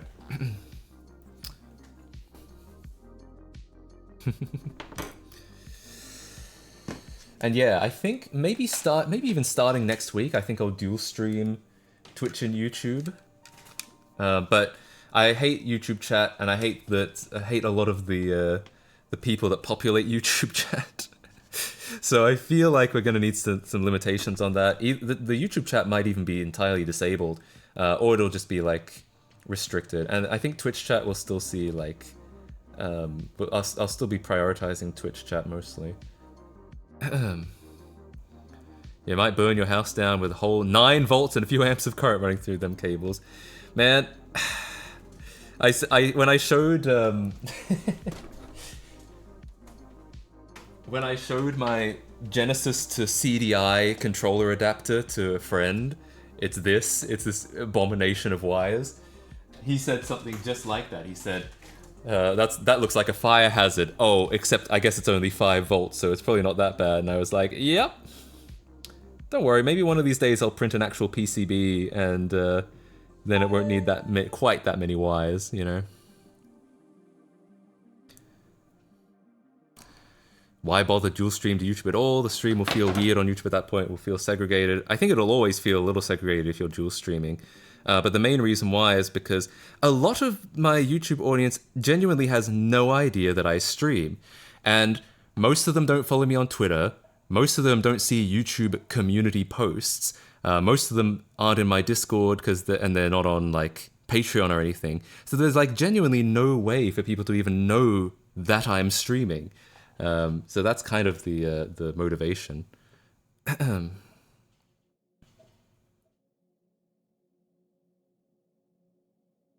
This PCB way to sponsor the video. Yeah, I mean, I could.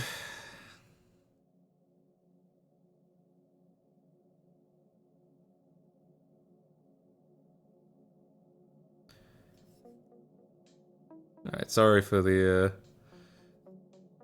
not talking. I'm just concentrating on not cutting myself.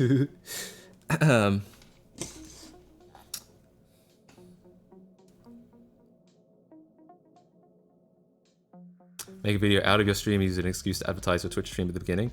I have done that before. what was it? The Pyongyang Racer videos. Those were just basically just stream highlights. But I always feel a little bit. This will sound really pretentious when I say this. I care a lot about my videos, and I care a lot about like how people, I guess, perceive my videos. And I'm always sensitive to uploading, I guess, low effort stuff to the main channel. I know that, you know, that's a cynical look at it at the streams, but I always worry. I always feel like if I'm my YouTube channel is kind of known for these like high effort mini documentary sorts of things, and I always feel like I might be diluting the brand if I start just posting random shit. That's why I made the whole Matt Casey Bites channel in the first place, was because I felt like I didn't want to just upload, you know, small news stuff to the main channel and potentially dilute the whole thing. I never cut myself when I talk, however, when I concentrate, I always end up with cuts. Is that true? I don't know if I don't tend to cut myself at all, I don't think, when I do this sort of thing at least. Which I'm lucky. But I wonder if there is a difference for me. Yo, thanks for the 100 bits. Cheer 100. Hey Matt, can you tell me something that will not help me with writing in C++? Something that will not help you with writing in C++.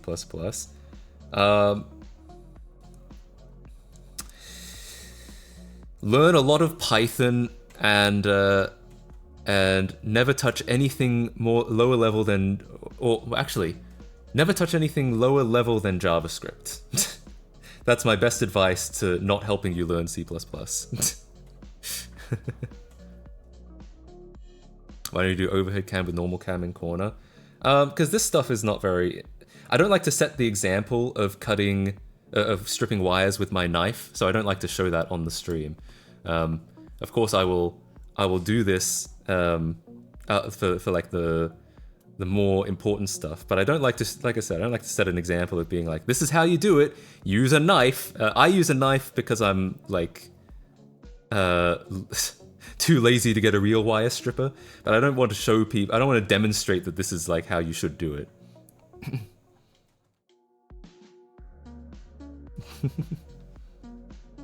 Thank you for not helping with C++.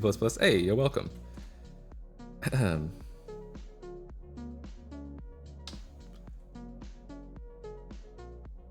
used to use my teeth, but then I moved to the US. Oh, really? I have used my teeth. It's never felt quite as good as the. It always feels like it's not as clean as the teeth, though. No.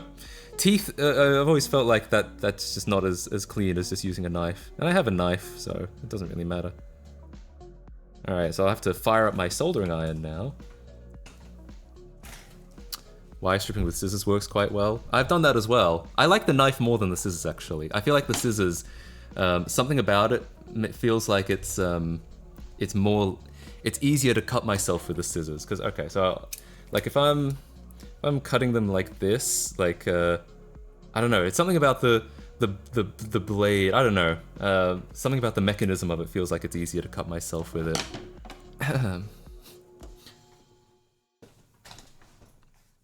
Hold the scissors as V shape, put the wire on the corner and pull the wire. Yeah, maybe. I feel like my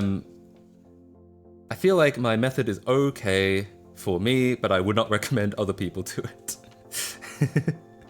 But it works well enough for me. But that's why I don't try to show it, because I don't want to be like, this is how you do it.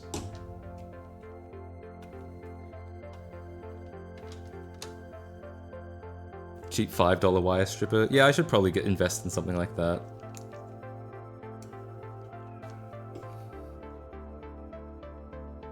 A folding box cutter? Yeah, maybe. Okay. Yeah, so we're pretty much good to go. We just need to start soldering now. Matt KC said he had a GF. Did he actually have one? Outlook good. True. See, he knows what's up. I've actually had more than one GF. I don't know why that's so unbelievable to everyone. Twitch just sent it stripper and wire stripper. Did they actually? All right, hang on. Let me wet my solder sponge real quick.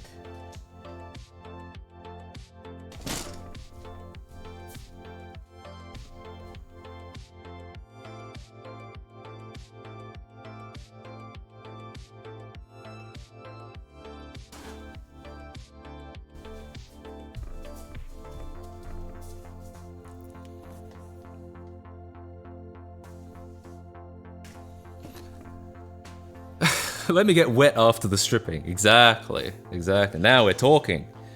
Okay, so we can probably get rid of the actual 32X now.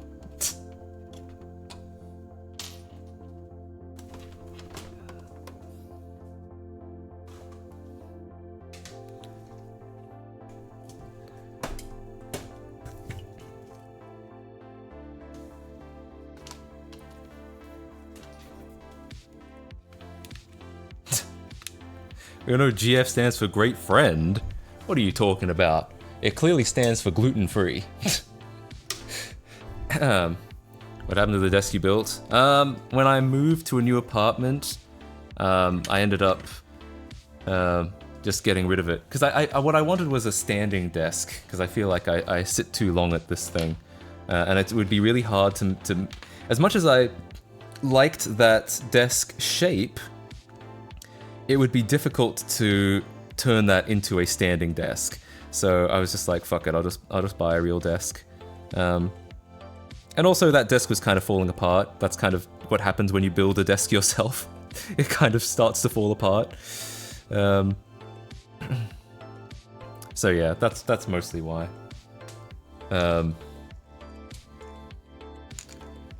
So often do you stand at this desk? Somewhat often. Not as often as I should, but like I'm trying to get into the habit. I do a lot when I'm like recording music, recording vocals. I'll stand at it for sure. It's easier to stand when doing vocals. That's been fun. I've never had anything like that before. Stupid back hurts after only 10 hours of work and I'm only 20. 10 hours is pretty long though, I will say. Okay. Do you still make music? I do. I mean, I haven't for a long time because I've been, you know, the last couple of years, ever since I moved out of home, which was in 2021, I've definitely been having to like, I spent a lot of time on things, trying to do things that make money, because now I kind of have to. Now my livelihood depends on it. So a lot of things like music kind of fell to the back burner, but I'm trying to get back into it now. Yeah. All right.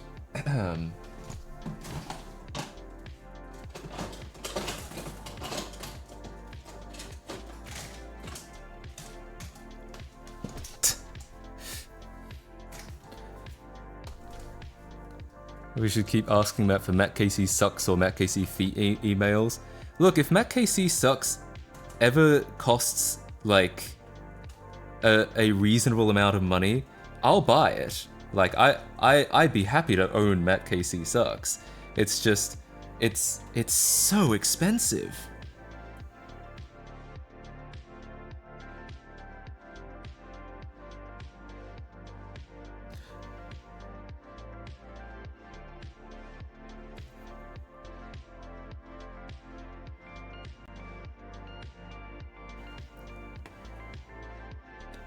Alright, I'm gonna... Hopefully I can pull this maneuver off. Hold this in place with that, and solder it in and see what happens. I should probably have, like... I should probably be using one of those tweezing things, but whatever. That's some helping hands, right? need to get more. I need to get more solder. Categories just say software and game development is clearly hardware. I don't know if there is like a hardware category, unfortunately. I mean, I could switch it to just chatting, but... Guys, Vape Nation. Okay, so... See if I can... Actually, might be a good idea to... Try and get this, get someone on the wire first. No fan. I do have a window right here that's for ventilation though. But no, I have no real fan. But the reason why you keep hearing planes is because I have a window right next to my setup pretty much. Inhale the smoke.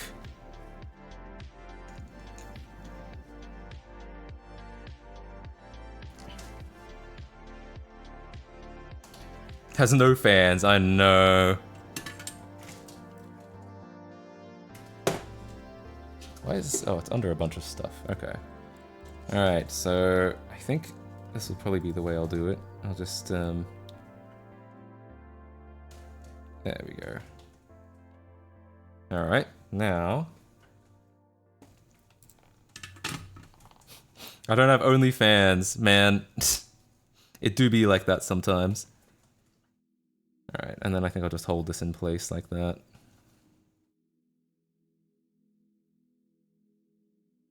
Tissue fire. Only if I feel like if I did it for a long time, yeah, probably, but...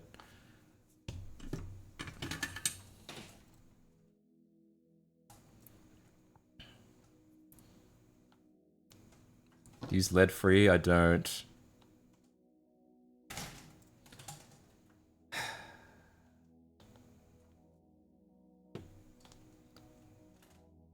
Alright, fine, I won't use it, whatever. I mean... Okay, anyway. Let's try and get this this wire in. Need more Lewis Rossmanisms getting pissed at something random? Alright, give me a topic to be pissed off about.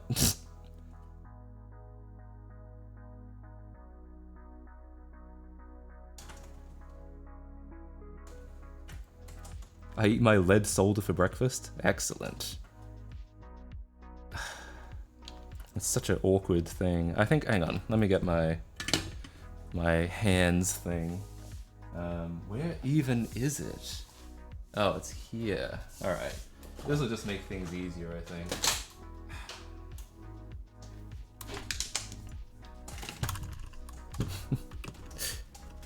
The next video, it's gonna be on the .NET 95 stuff. Which you can read about on Patreon, or you can go back to a bunch of earlier streams. Because I did a decent chunk of that on stream.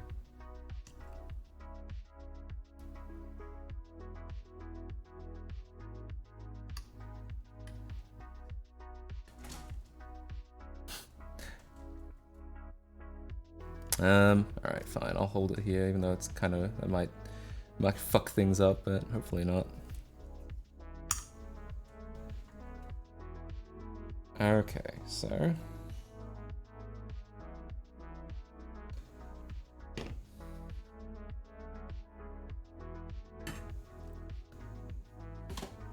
Do you drive, and if so, how is traffic there? Well, yes, I do drive. I don't know what you mean by there, but currently I live in Southern California, where traffic is pretty infamous. But I don't actually drive much. I live in an area where I don't really have to drive all that much, which is nice. But I have certainly driven in it before, for various reasons. It's really hard to get like a good angle on this. It's in such an awkward position.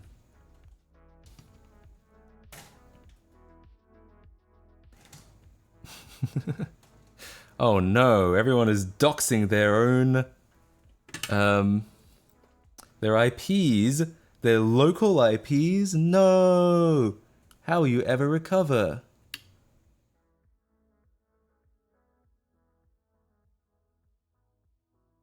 Ugh. So awkward.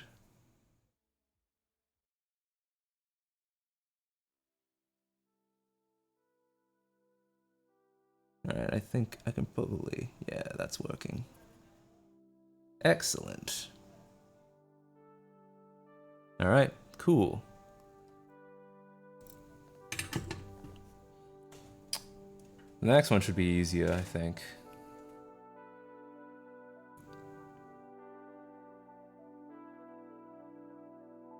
Make sure both of these are poked through here. Oh, wait, there we go.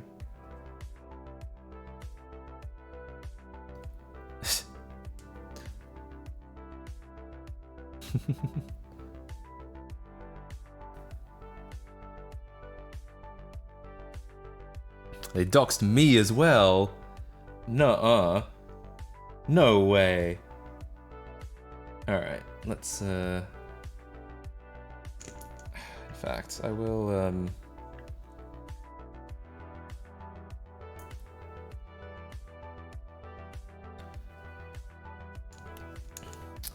I'll make this all lubed up.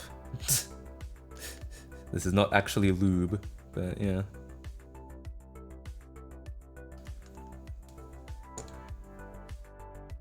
All right.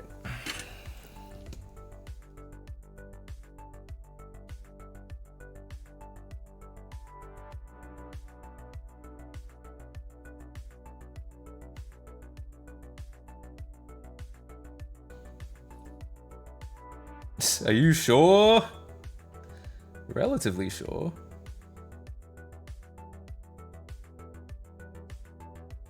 That's okay. Just uploaded a wiki feed. How is that going, by the way? I know some people did say they had submitted me, but I don't know whatever came of that. Like, am I just not... Maybe I'm just not notable enough. Like, is there a thing like on Wikipedia, on Wikifeet, where it's like, this guy does not pass our notability criteria. Basically, they're like, who megalol? I feel like that might have been what happened. Anything can be lube if vicious enough. Does that mean nothing can also be lube if vicious enough? He came of it. Well, I guess you're right. I guess you're right there. Ugh, this sucks. That might be a problem. We'll see there.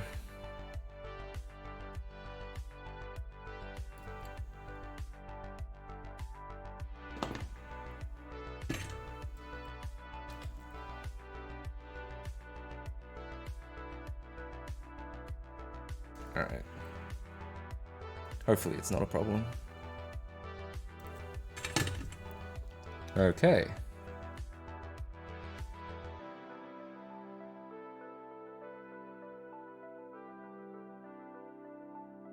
Alright. Nice. That's looking good.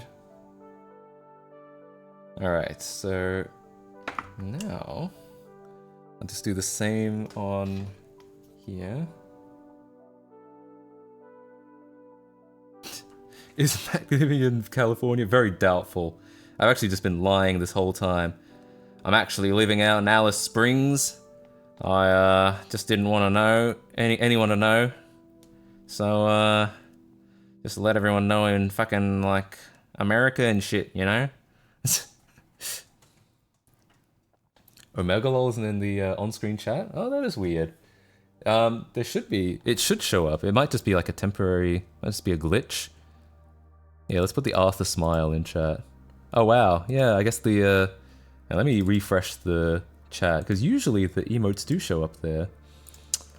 Okay. It's unusual for them to not be in there.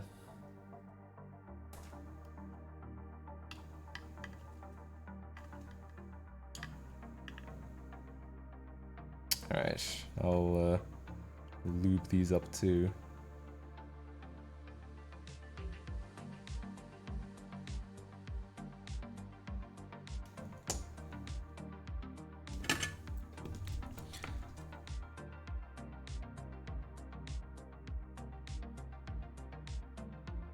This is not good. This is not very stable. Alright,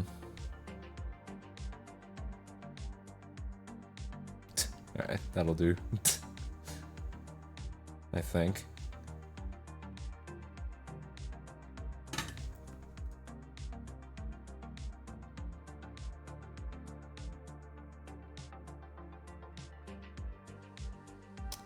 I like how you guys are getting a face full of the smoke, but not me. The smoke is dissipating for me.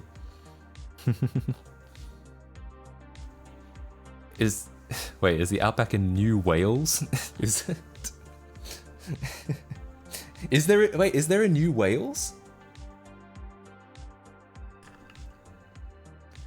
Alright, where's the plug? Here it is.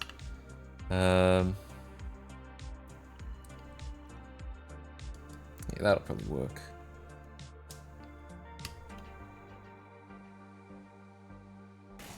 Nice. Yeah, this will be nice and easy, I think. Okay. Famous last words, I know.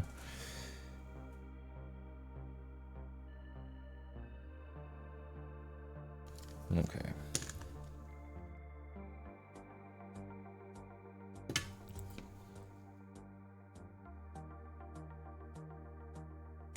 Excuse all my hand shaking. I have Parkinson's. Okay. I like to get it started, just so it's easy to get the actual wires in.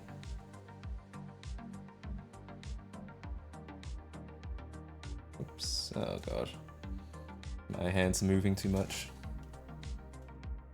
It's gonna make a terrible connection.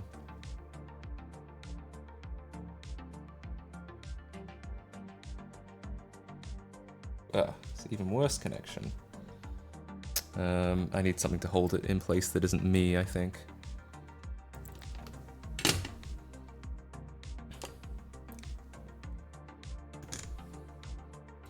Can't you use another clip to hold the wire in?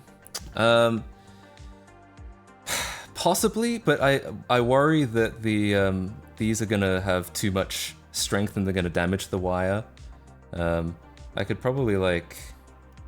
Yeah, that's my concern, is that it's gonna damage it. It's gonna clip too hard.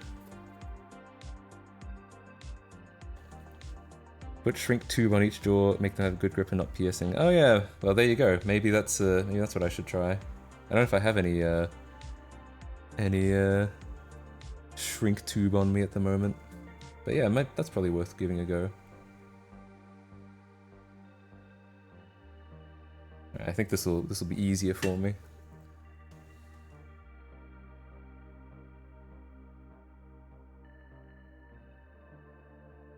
Or maybe I should. Hang on. Wonder if I have anything on me that could do that.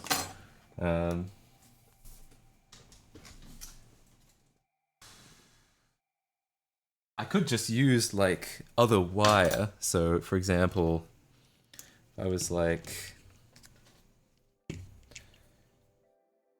I just kind of wrap it in these, maybe.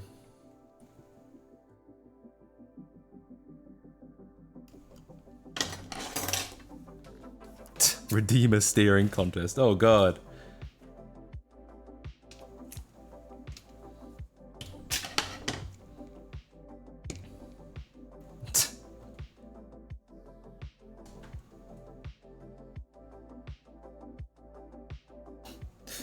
I have no idea if this will work at all.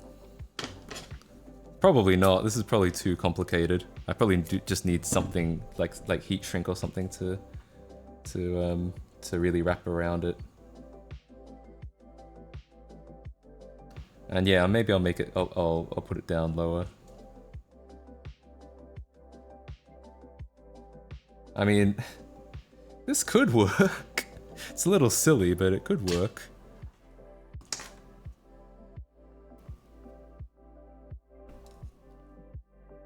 Yeah, it's hard to make them go like super low though. Alright.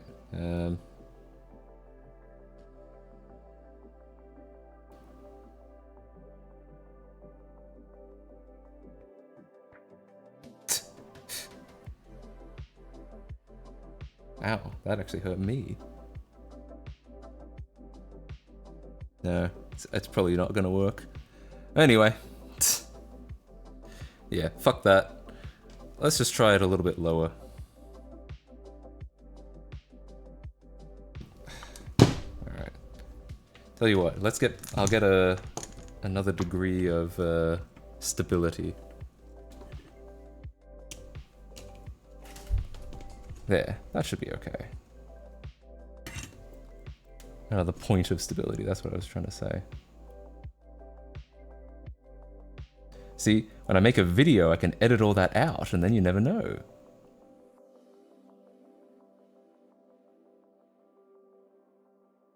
I'm actually so shaky, it's like unbelievable. Alright, well, fuck it. Alright, I'll put it in the jaw. Hopefully it won't cause damage to it, or at least not too bad.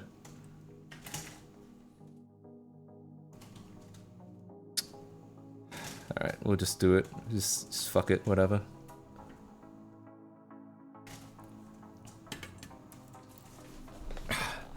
I've always had shaky hands, though. It's just how it is.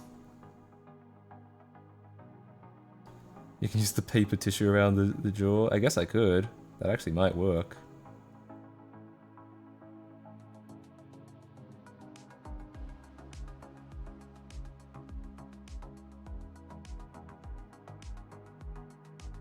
I need some more solder.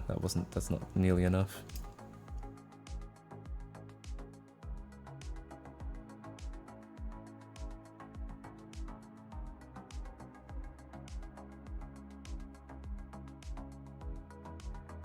Ugh, for God's sake.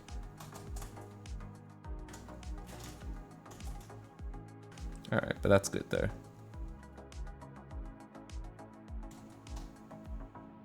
Alright. I'm literally shaking and crying right now. The crying is just internally though. Straight in your face. No, straight in your face. They're actually missing my face. Soldering is a 7-hand job. It does feel like that sometimes.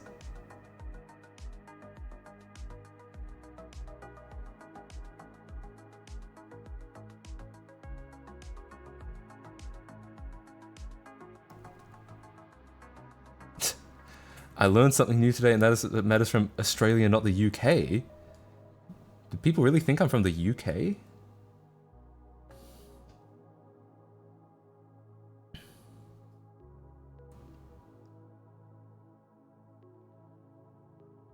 Alright, I can probably hold this one.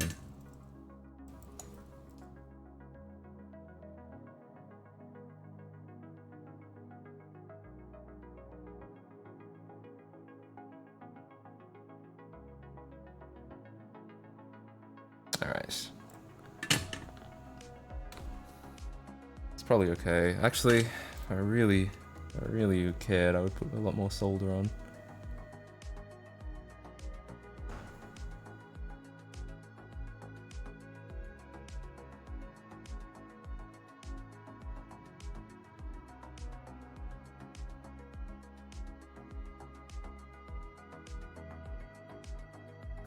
Thought you were from the US until I looked it on YouTube. On Google. The US? Which one am I really from? Alright, so that should be pretty good. And now to make it a little bit more reliable, I'll crimp the end.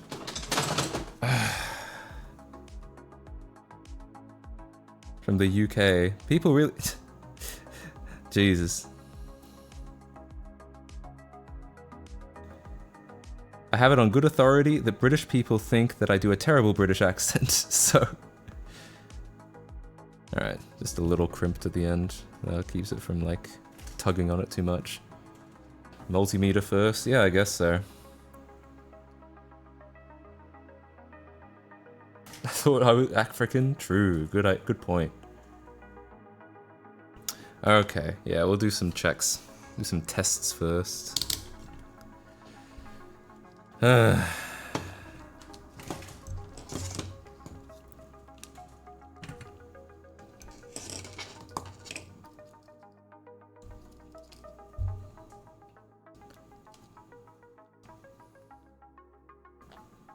heard of what? Hang on, I need to go back and see that.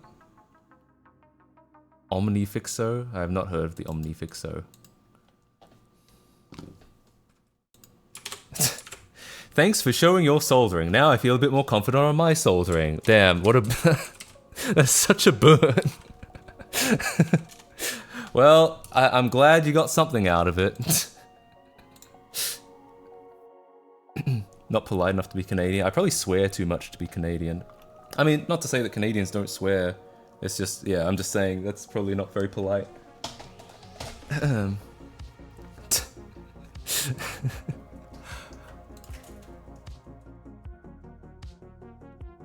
Okay, so... I don't think it would have been so bad if I wasn't trying to jerry-rig this to an existing plug and my hands weren't so shaky. Sometimes they're not as shaky as they are today, but they are pretty shaky today.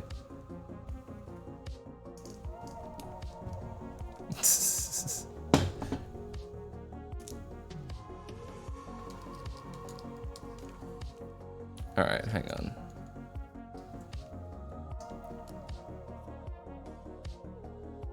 It's probably a terrible way to do it. No, I probably need to actually check the terminals.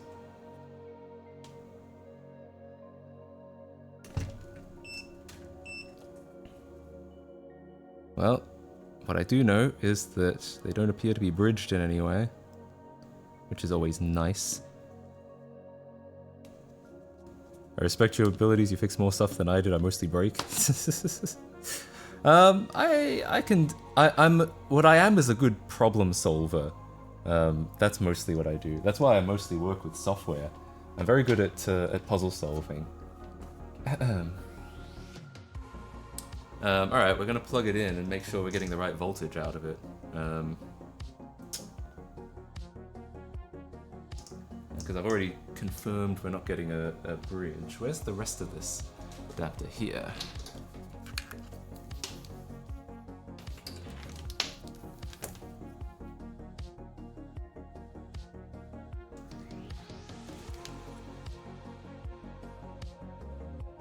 Okay.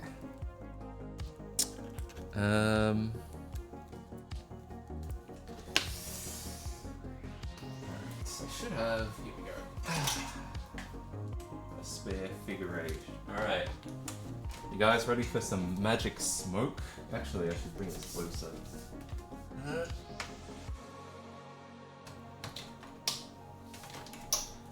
I love magic smoke. Here we go. Okay. Alright. Here goes nothing. Alright, so far so good. Switch this into DC mode. And just see if we're getting 10 volts out of it. My guess is this, my guess is this will not, like, poke in here all the way. Yeah, so I might need to get, like, a paper clip or something that can poke in. Hope we got the polarities the right way around. Hey, me too. It is on, yeah. I could just do it from the rear.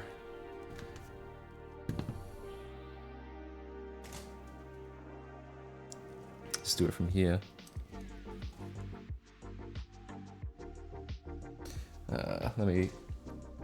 Let me hold this up again.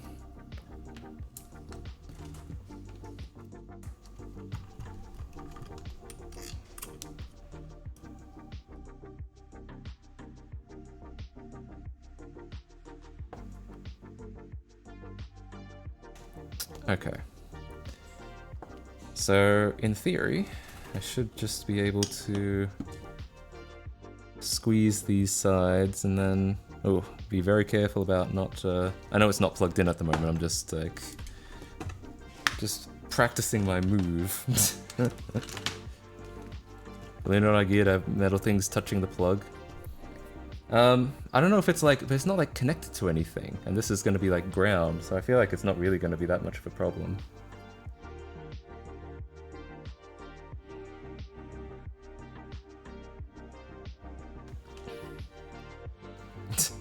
First male fun, now doing it from the rear. True.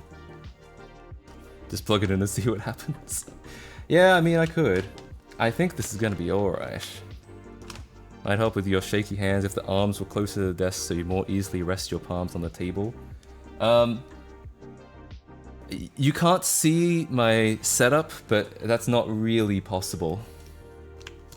Okay, so let us test the voltage real quick.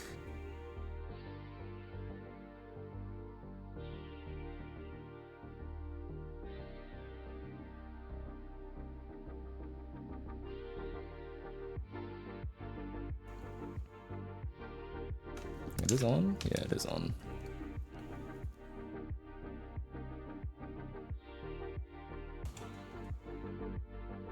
Yeah, okay, there we go. 9 volts, that's what we expect.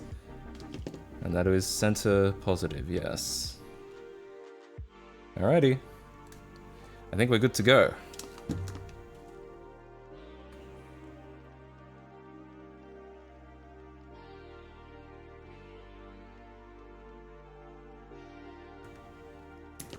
Okay, I think we're gonna try it. It's time to plug in a 32X and see what happens.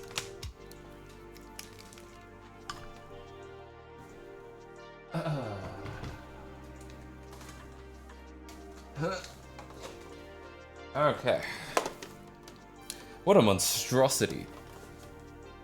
The 32X really is like a tumor, isn't it? Oh, we can turn the soldering iron off now. And then I'll set this up so you guys can see it. But I'll need to move my RetroTink in. It's time to make the crossover cable. I don't think you can like, I'm not sure if you can make a mini DIN cable like, at least not with the things that I have. Not with like some wire and paper clips, you know what I mean?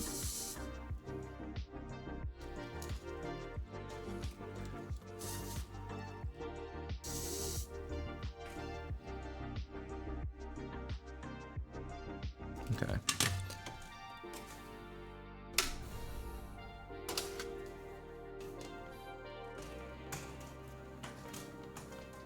You can get replacement multimeter leads with swappable tips. Useful for awkward probing. That's probably a good idea, yeah. I probably should. Strip the wires and plug the wires directly to the DIN holes. I know you can do that, but is it wise? Alright.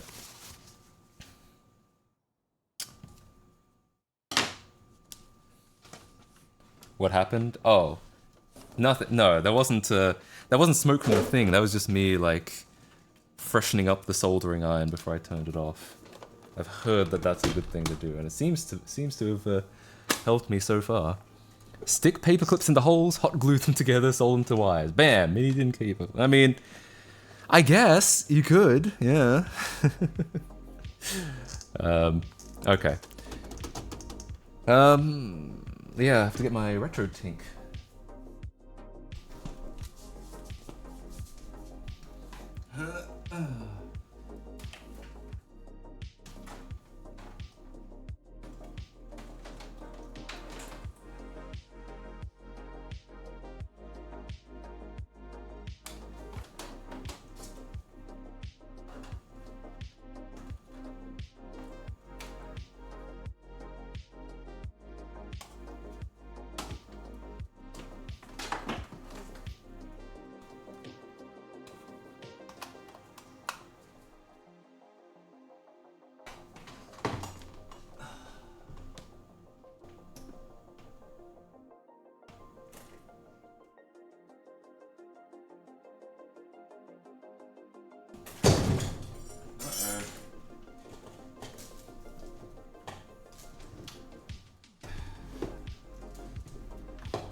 Alright, good to go.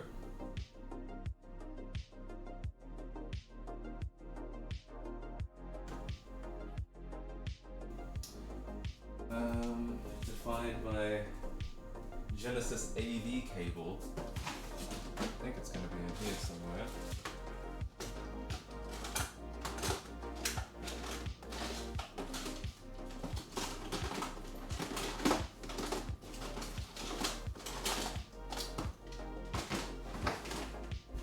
it's already over here.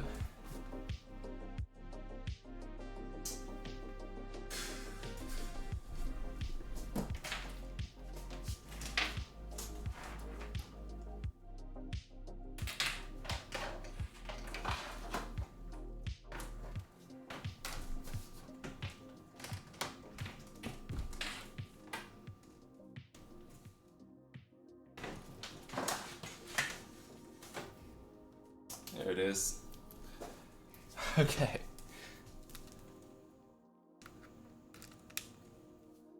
Okay.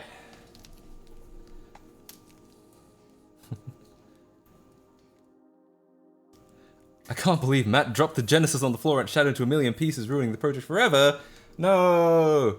I can't believe I've done that either. Alright, so now that that's done...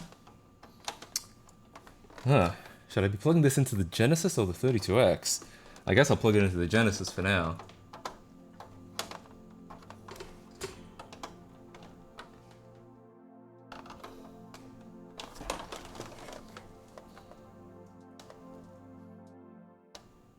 Ah, shit. Oh no. This is not a Genesis cable. It's a Sega Saturn cable. And they look so similar. Alright, hang on. The search is still on. Do I really have a shirt tag showing? My bad.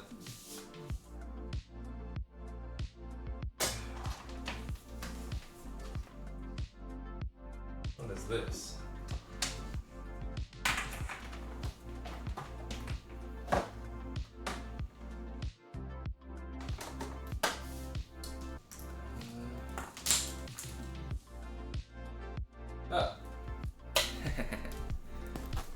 I love just finding stuff on the floor.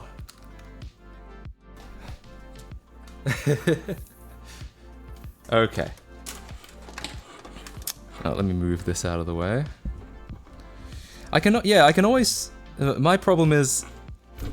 I'm not good at putting things away. But I'm relatively good at remembering where I left them, roughly. Roughly enough that I can usually find them again. But yeah, you know how it is. Let me tidy this up a little. Speaking of which, speaking of not putting things away.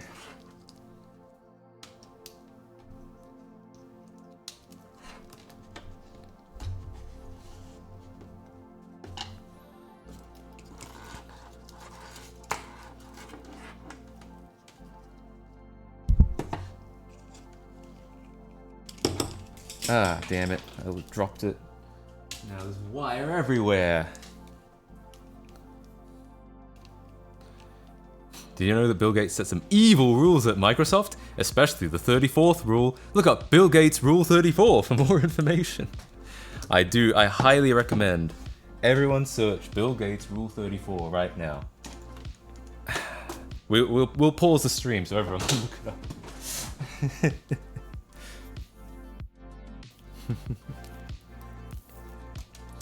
I'm here to complete my 7-stream watch stream because Twitch told me to. Oh, is it your streak?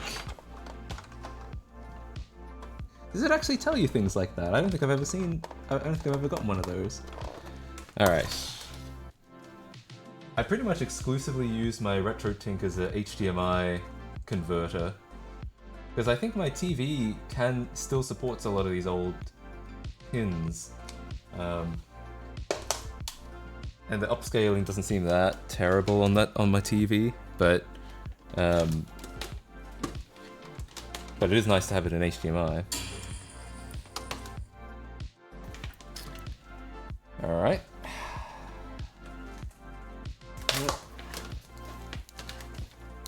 All right. We're about to. It's about to be the moment of truth. We're about to see if we can load some 32X games. I have to go through all the process of plugging it all in. Hang on, let's get a shot of this. So I've got the AV cable. Now, if you were here earlier in the stream, you'll know that the AV cable there's some issues with the whole Genesis 32X thing, which is that the 32X will use both its own graphics system, but also the Genesis's graphics system. And there's no real way for the 32X to get graphics from the Genesis. And I guess vice versa. Probably no great way to transmit a lot of its graphics to the Genesis. So what they did was that you just plugged a cable into the Genesis's AV port, and then plugged that into the 32X, and then it would mix that with its own video feed, and then you'd send that out. But I don't have that cable, that jumper cable or whatever. So we're gonna be existing without either the Genesis sprite layer or the 32X AV out. We're just gonna see what happens. So I plugged it into the Genesis for now, because I figure that's the safe bet, but we'll see. See if that ends up being a problem. Okay, so yeah, my power adapter has 3 plugs for all 3 consoles now. One in the Genesis, one in the 32X, and then one over here into the Sega CD.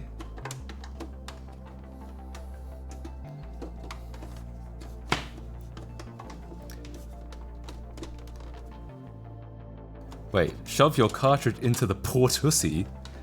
I don't think so. If you're not getting any 32X AV cable, no 32X cartridge, what are we testing again? We can get 32X games, because I got an EverDrive, and we can also test 32X CD games on the CD. So there are things to test, yeah. We're testing if it works, if the 32X works, and we should be able to find out. Alright.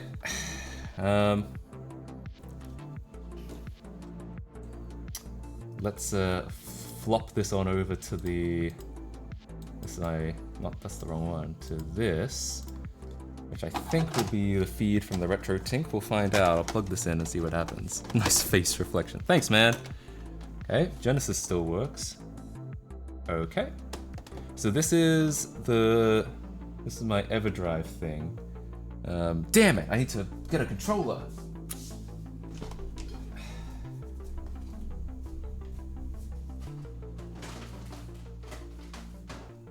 I'm trying to be more organized about this stuff. I've been working on getting everything into drawers and stuff like that.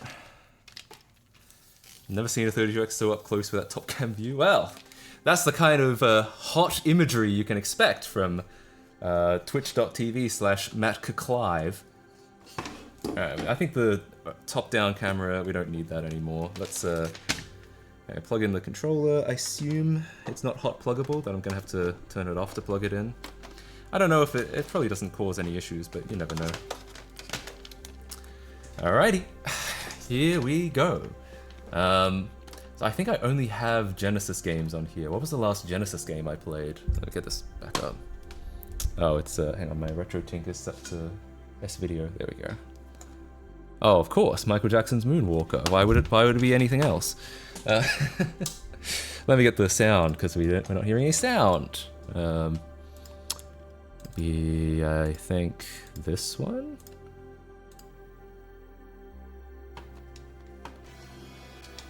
No, not that one. Oh, actually, it is that one. I can't hear it, but you guys can. I think. Oh. No, I can't hear it at all. Because I didn't plug my headphones back in. Hee hee. It is hot pluggable? Yeah, maybe. Oh, yeah, now that I think about it, because I actually wrote an Arduino that reads Genesis controller input. Now that I think about it, there probably isn't any reason it couldn't be hot pluggable. Cool.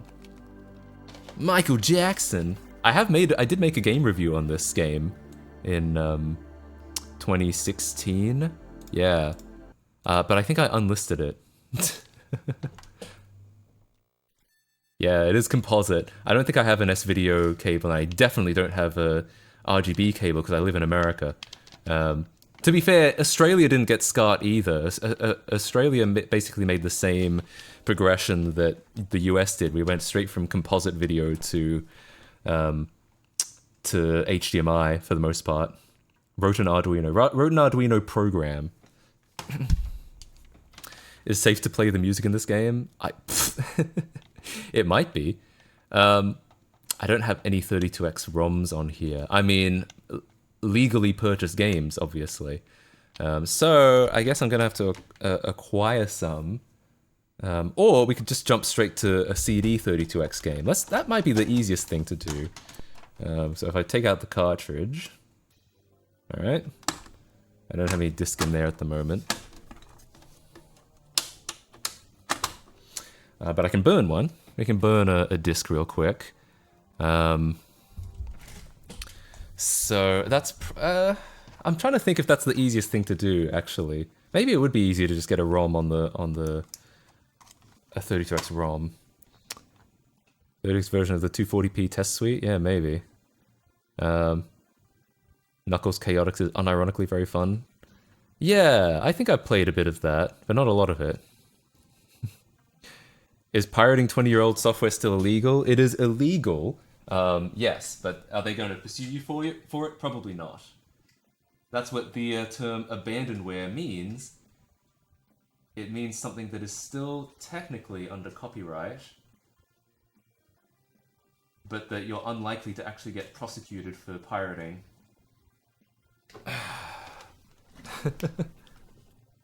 Sega CD checks discs very fast. Well, there's no disc in it, that's why. Alright, I'm gonna load a 32x game on there. Maybe I will throw the 240p suite on there. 32x 240p suite, why not? And maybe I'll throw Knuckles Chaotix on there as well. So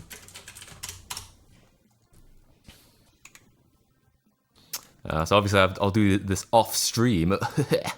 But yeah, I'll just load some stuff on and see what happens. And at the same time, I think I already have some 32x games. I think I might have Night Trap 32x already, so I'll burn that.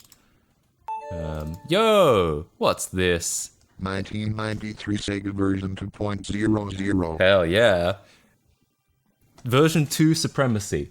Thanks for the sub. Thanks for the 3 months, Skippy. I really appreciate it. Some people prefer the version 1 music. I prefer the version 2 music. But I mean, I guess they're both good. I do. I have Night Trap 32x sitting right here. So I'm going to burn that to disc. Over here.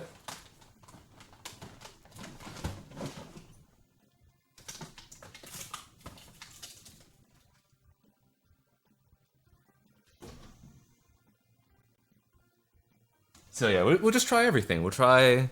Yeah, try a CD 32x game, we'll try some 32x games. Alright, I think that'll... Alright. Okay, let me get this in real quick.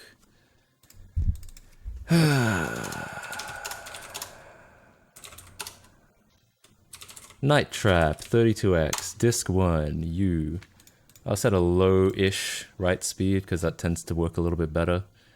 And we'll get going. I won't bother verifying, I don't think we care that much. This is the future, look at those spinning logos. Could your SNES do that? In some ways, if you want to get a really technical detail, the SNES could do this, because my understanding is the Genesis had no Mode 7 scale and rotation, but the Sega CD basically added Mode 7 scaling and rotation, and that's what it's using here. So in theory, the Sega CD, I know what you were saying was a joke, but in theory, I believe what they are showcasing here is stuff that the Super Nintendo had that the Genesis didn't. Oh, I already have Knuckles Chaotix. That's useful. They made good use of it in the Sonic CD special stages. Oh yeah, you're right. Alright, so let's give this a try.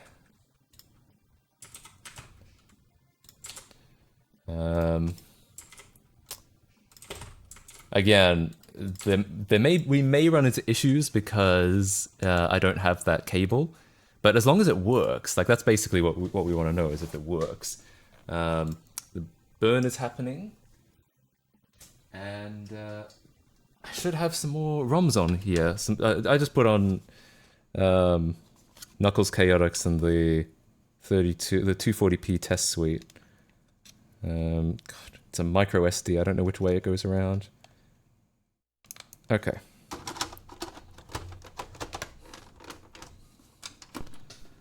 I thought Genesis did what Nintendo don't.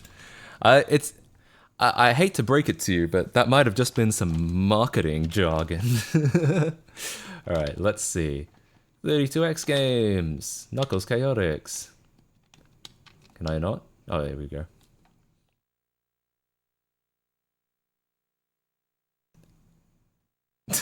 Nintendo does what Sega Genesis don't. Yeah, I don't know if this my EverDrive is I think it's an older one. I don't know if that's my only concern is it might not work because it's like, yeah, but we'll see. I might need a new one because the newer ones I think do Sega CD as well, and this certainly doesn't do that.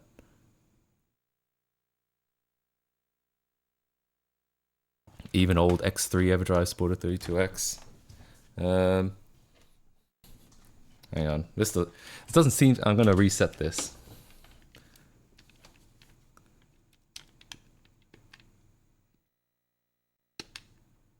Yeah, let's try the 240p suite. Wait, hang on. Let me just check this real quick. So if I'm loading a regular Genesis game, and I'm like, I want to play Sonic 2. Okay, Sonic 2. And then... Okay, so I do actually press start. It's been a minute since I've done this, so I have to make sure I'm doing it right. Okay, so I press start, and then it said not to reset. My memory is it doesn't take this long though, but maybe that's not the case. Do not reset now. All right, fine. I'll leave it. We'll see what happens. It says not to turn off, not to reset, not to reset. I mean, I'm fairly certain that's don't turn off in the same way that Pokemon games say don't turn off when they're saving your game. It's under the assumption that you want the save to finish, and in that circumstance, I wasn't really caring.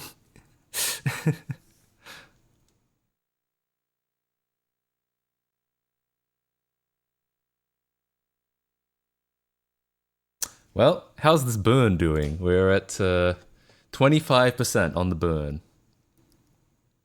Oh, there we go. Now it's happening. All right, so it really did just take a while. Oh, copying SRAM to SD. I just figured out what that meant. It meant it was copying the save data from the last game to the SD card. That makes sense. But I mean, Michael Jackson's Moonwalker does not save any data, so I wasn't really at risk of losing anything. All right, anyway, so let's try that again. Now let's try that with a 32X game. Now I know it's just, yeah, it does actually just take a while. I'll just keep that in mind. Alrighty. No sound yet? Are you guys not hearing the sound? I can hear the sound. And people were saying earlier that they could hear the sound. Yeah, I think that might just be on your end.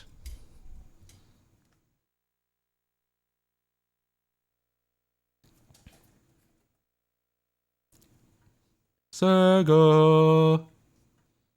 I mean, there's no sound here because this doesn't make any sound, but left ear only. Oh, it could be left ear only because it might be. I have both plugged in, but it could be. It's possible that it's only mono for some reason. No MJ save restoration. There is no MJ save to restore. Yeah, it's possible it's left only. Alright, Knuckles Chaotix time. Let's see if this works.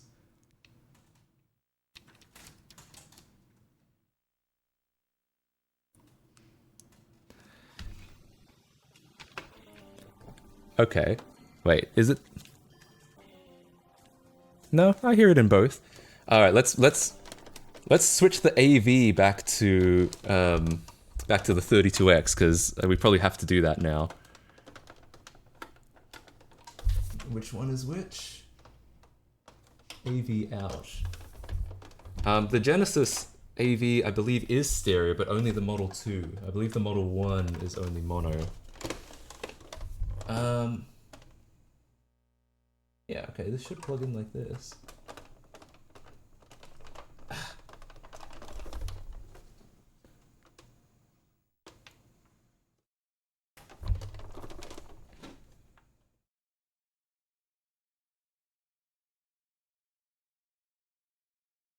Well, now what?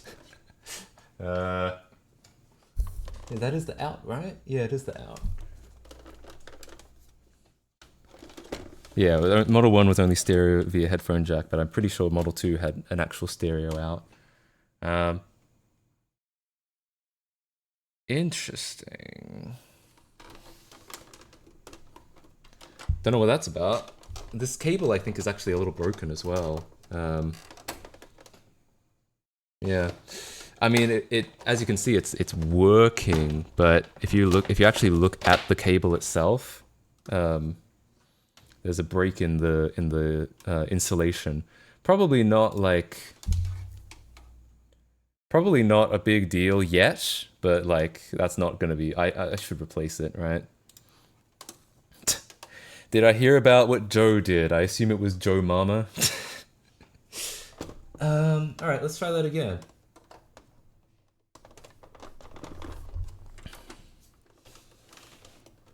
Is it functioning? Kind of. I mean, it seemed to be working, but the problem is I don't have all the AV cables for the 32X, so we're hearing music from the game right now. Not now, but in a minute. There. But,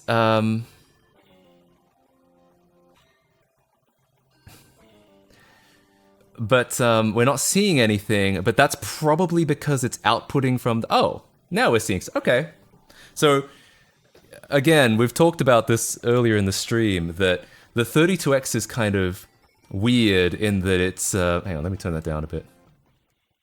The 32X needs the output from both the Genesis and the 32X, and what you're supposed to do is take the AV output from the Genesis, plug it into the 32X, and then it will composite them together and output the final video. I don't have that cable that goes from the Genesis to the 32X, so right now we're only getting the stuff coming from the Genesis. Yeah. So we're getting half of a game right now, but honestly, I mean, this confirms it works, right? Like, it wouldn't be doing this if the 32X didn't work, right? Right? Looks good to me, I think so. Definitely some missing assets. Yeah, but I think that's just the stuff not being rendered from the 32X right now, because we're skipping the 32X stuff right now. The 32X could still fail and not return anything, right? I don't think so, because the 32X has a CPU in it. It has an additional CPU, a 32-bit CPU. That's where the name comes from. So I don't think the game would run if the 32X didn't work. I think if the 32X was dead, I think the game wouldn't run at all. So yeah. Now, it is true that we don't know if the 32X part is like working 100%, but assuming the game is running on the 32X's 32-bit CPU and not just the Genesis's 16-bit CPU, then yeah, I think we can confirm it's working.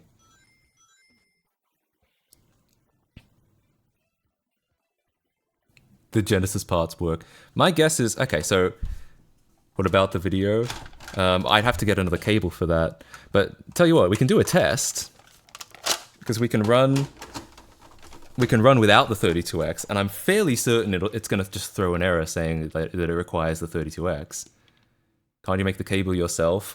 I mean, I can't create a mini DIN cable out of nothing. I mean, I could with like paper clips and fucking hot glue maybe, but like I can't really make a mini DIN cable plug myself, but I can buy one for only a couple dollars. Yes, you can. All right. How do I do it then?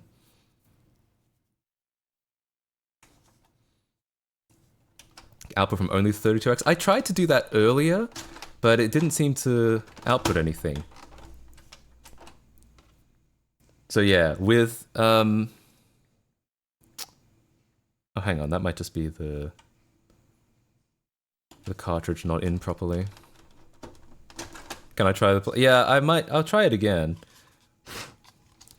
Paperclip, jank, and epoxy. I mean, that is what I said, isn't it?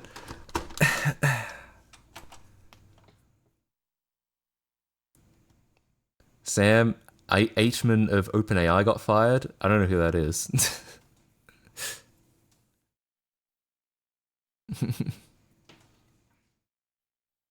This is interesting. Why is this not working anymore?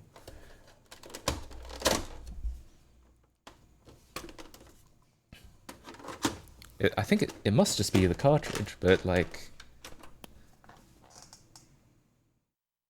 He was the CEO? Is that... I mean, was he bad guy? I don't know what... like I said, I don't know what that means. Alright, so if we play a 32X game on the Genesis alone... yeah, it doesn't run at all. I was expecting it would come up with like a message saying like, we need the 32X, but maybe it doesn't. It just doesn't play at all. But with the 32X,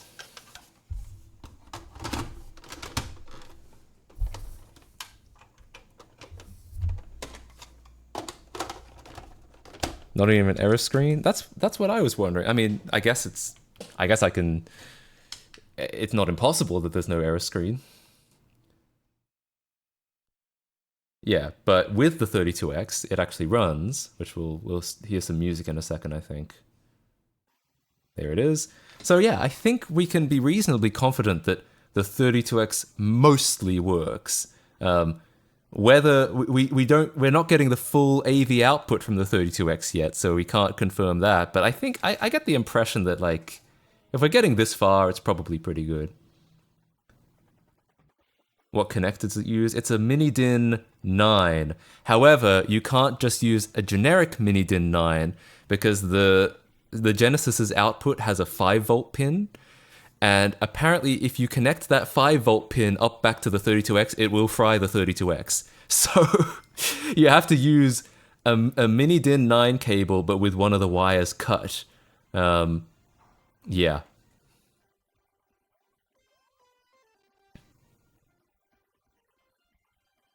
I find it wrong and disgusting that a company can fire the literal founder. Yeah, I mean, I guess that's what happened to Apple. Steve Jobs the first time before he came back. Cut the wire then. I mean, yeah, I can cut the wire, but I don't have the mini DIN cable yet. So like, I haven't even gotten step 1 done. I'm just saying that like it's not as simple as just buying a mini DIN cable. You also have to like modify it. I find it very strange there's no character. Well, I mean, it is strange, but it is technically normal considering the circumstances. If you don't have majority holdings in a company, you get removed easily. I mean, yeah, that's kind of what the board of directors, I believe, is there for. It's to stop one guy from just tanking the whole company, I think. Yeah, even if it is the founder. I mean, you don't have to have a board of directors. You could. You don't have to go public. You could just keep it a private company and just run the whole thing. There are ways to organize a company so that the founder can't get fired, but depends on how you want to do it, I suppose. Just run to Micro Center. I'm sure I've got a cable that'll mostly work. Yeah, probably. But I could also probably just buy something off Amazon or eBay. I mean, that's almost certainly what I will do. It's just that won't happen in this stream, right? I mean, I guess I could bring you guys to Micro Center, but I don't think I have the equipment set up to do that. Aren't you required to if your company is a certain size? I have not heard that, but it's possible. I'm not gonna say I can neither confirm nor deny that, is what I'm gonna say. How are you gonna remove the 5-volt pin? Just mutilate the pin. I mean, I might just buy something off like eBay that's like fit for purpose, because it would probably only cost like a couple dollars. But if I did use a mini DIN cable, I would probably like, my thinking is I might splice it and like maybe cut a wire that way. Or I could, it might actually be easier to just bend the pin off. I don't know.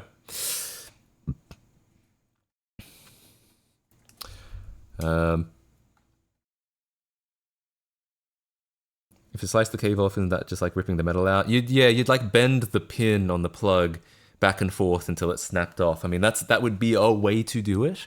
Not the nicest way to do it, but it is a way. I assume you can get 4 wires and try something on screen, just the ground, R, G, and B. Maybe. I don't know if I have the courage to do that though.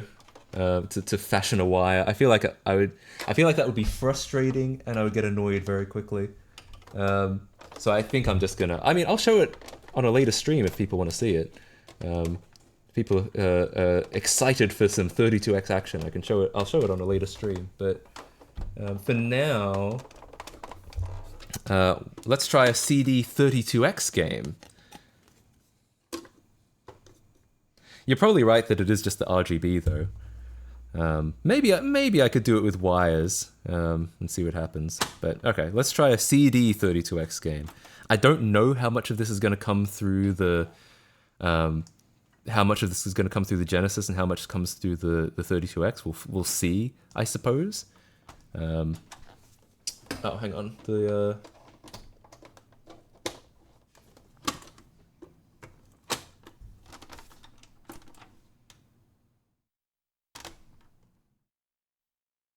Oh, that's interesting. My Sega CD is probably just the connection because the Sega CD is basically a cartridge as well. It's all basically cartridges all the way down. So I'm guessing it's just making a loose connection.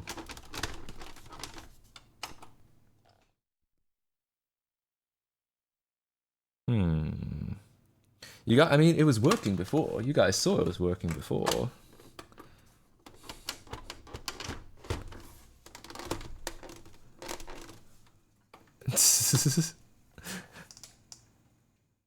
Huh. I wonder why. Yeah, it's just not. It's not powering on at all. My guess, it's got to be like just the cartridge, the pin, right? Like now it's yellow.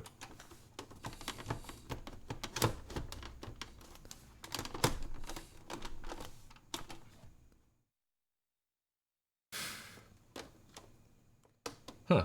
I wonder what happened. What happened to the Sega CD?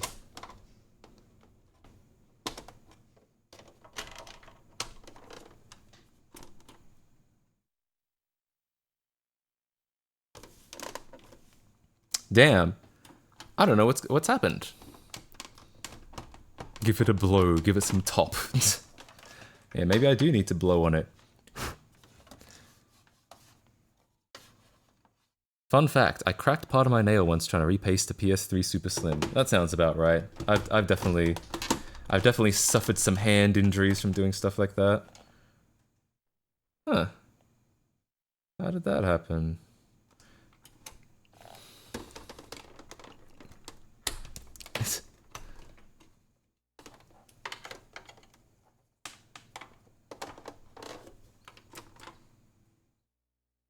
Oh, there it is.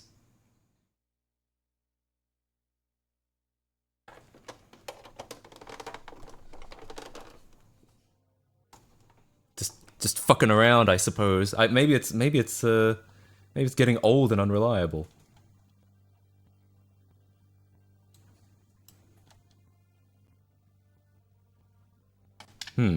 Still doesn't seem quite right. I genuinely think it's probably just the cartridge. Like, maybe I need to rub it down with alcohol. In fact, maybe that's a thing to do now. Yeah, let's do that.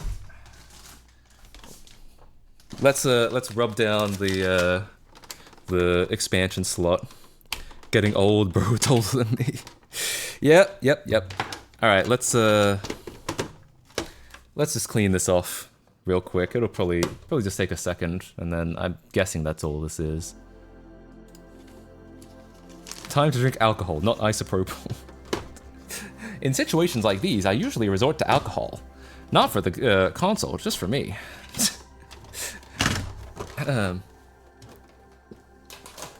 Pry it with alcohol, then give it a rub down and a blow. Jesus. I should probably buy it dinner first, don't you think? Alright. I'm not even going to bother setting up the overhead camera for this. I'm just literally just going to run it along the pins. Just try and clean it all off. I find it wild that there are people today who can vote who were born well after the PS2 came out. That's true. That's kind of terrifying, isn't it? There are people who can vote who... Yeah, there are. There are people who can vote who were born after Shrek 2 came out. I don't know why that's my metric, is Shrek 2, but I'm just saying.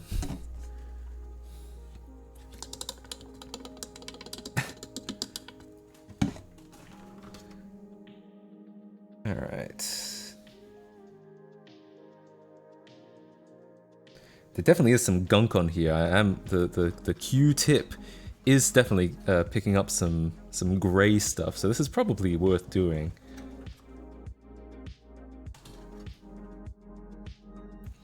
Isopropanol is actually fine to drink up until about 250 ml. That's the point where you will die because the isopropanol turns into acetone in the liver. Oh god.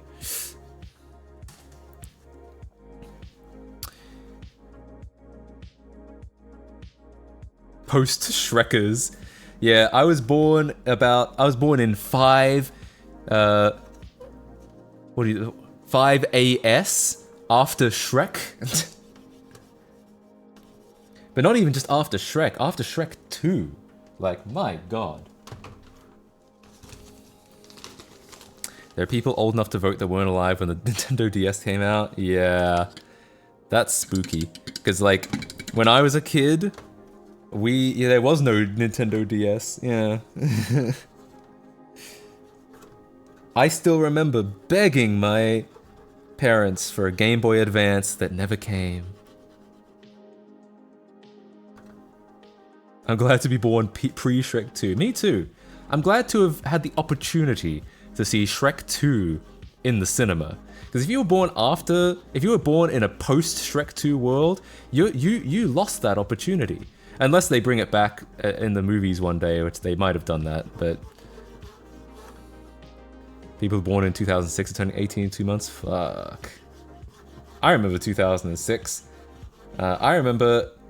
I don't know why this is my one defining memory of 2006. I remember standing up on my desk on June 6th, 2006, and being like, today is 666! And like being really proud of that fact. And I think the teacher was something like, yes it is! And I was like, yeah! And then nothing else came of it. I don't know why that's my one defining memory of 2006. They showed Shrek 2 Retold in a theater recently. What's Retold? Is that like a different version? Is that like a short version of it? I remember 12, 12, 12. Yeah, we don't get those anymore because there's no 23rd month. The PS3 and the Wii will be able to vote and drink in most countries. Oof, man, we're getting old, man. Put a 1 in chat if you were born before I want to say before Shrek 2. Yeah, put a 1 in chat if you were born before Shrek 2.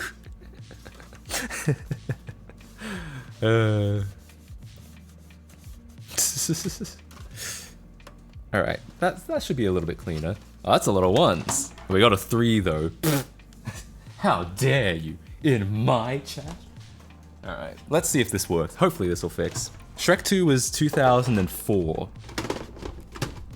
But I mean, the idea, I think if you remember it like coming out in theaters, that's the real metric.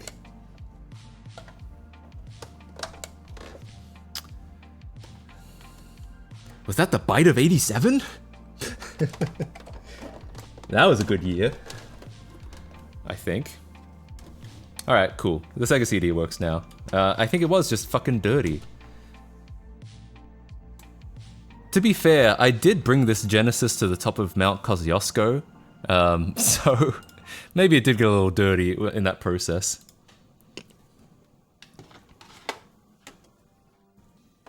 Alright, so while Knuckles Chaotix did not give us an error message without the 32X, I believe this game will, assuming it reads it correctly. Uh-oh, how do I get out of here?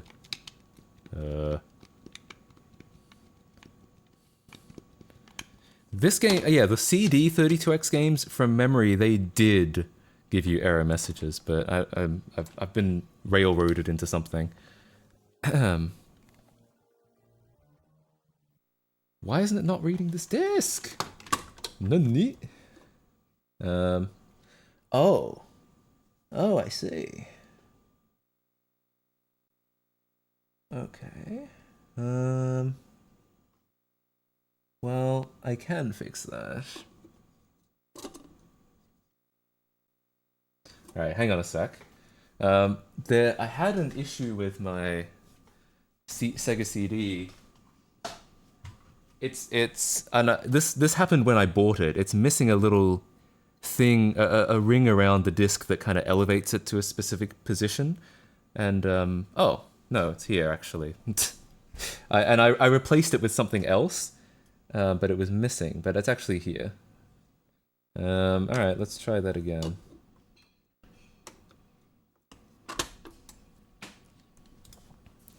Dirty again? I probably should clean the lens on the Sega CD. It's been a minute since I've like done maintenance on this stuff. I should take the 32X and Sega CD combo up a mountain. Yeah, true. Good idea. Do you have a 3D printer? I do not. I've wanted to get into 3D printing, but I haven't. I still haven't. You ever do the battery experiment with a variable power supply? The problem I always run into with the variable power supply is I want to do it, but then I look at what the cost of a variable power supply is, and then I'm just like, maybe another time. like to get a... So, to be specific, I want to get a linear power supply, because that's going to be better, it's going to be softer on the hardware, or like less harsh on the hardware, but linear power supplies are very expensive. Do you ever blow up a battery? I did not. CD's nuts! Yes. You're the kind of guy who'd love it? Yeah, probably. I'd be very interested in trying it out at some point. Variable power supplies don't simulate battery voltage. Sag. Yeah, I have heard that they're not going to be quite as good. Oh, here we go. Fucking finally. I guess this 30-year-old laser is a little bit unreliable. Okay, yeah. So it'll play the digital picture sound, and then it'll say it needs the 32X, I believe. Yeah, there we go. This game requires the Sega 32X attachment. Alright, well, here's one I prepared earlier. Use like a variable resistor to adjust voltage. I think it needs to be a variable regulator. I think a resistor is too... A resistor would be too... okay, to be fair, my understanding, my knowledge on this stuff is not great, but my understanding is a resistor would change too much depending on the load. You'd want a regulator to keep the same voltage depending on the load, I think. And therefore, 4, you need a regulator, but if you get a switching regulator, it's going to cause too much noise. So you want a linear regulator, I think.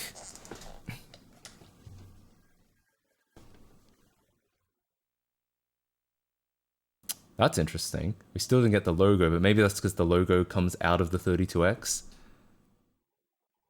Yeah, okay, it's playing. The game is playing now, but we can't see it because all of the video would be coming out of the 32. Oh, let's try swapping it over.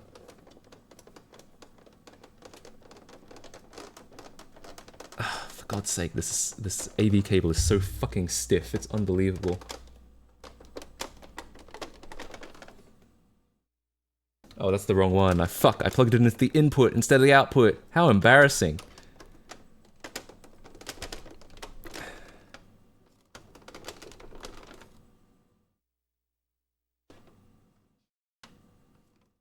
That's weird.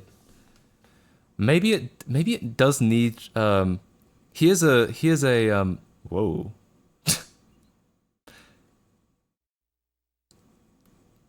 Lack of video sync. I was going to say that. Yeah, maybe it relies on the base output from the Genesis for sync, and then like overlays on top of it. But if you don't have both, yeah, that's my guess. I would say that's probably right.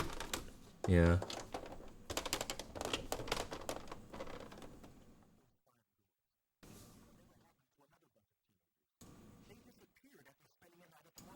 Classic. I love Night Trap. Just press start.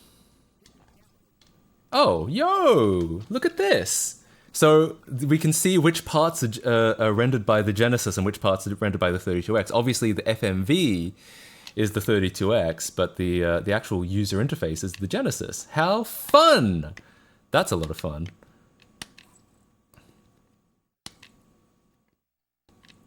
And interestingly, the sound also comes out of the Genesis. Honestly, I feel like this. If only we could get if only we had the cable, so we could confirm for sure. But like, I want to say this is pretty good evidence, or like, effectively proof that the 32X works. I'm not sure if Night Trap is within Twitch rules, but this censored Night Trap is probably fine. Yeah, this is the family-friendly version of Night Trap. What do you guys think?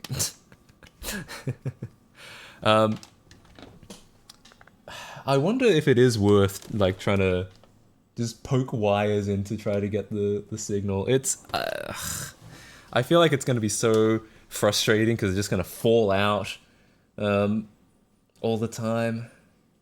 How many do we need? We need all of them, but the 5 volts. But no, actually, we probably don't need all of them. We probably, as you say, we probably only need the RGB. We probably don't need the composite, the S-video, but we probably do need sync, RGB, and probably, I'm going to say, maybe even ground, though I guess the ground should probably be already shared between them, because they're on the same power supply. So I guess we could try it.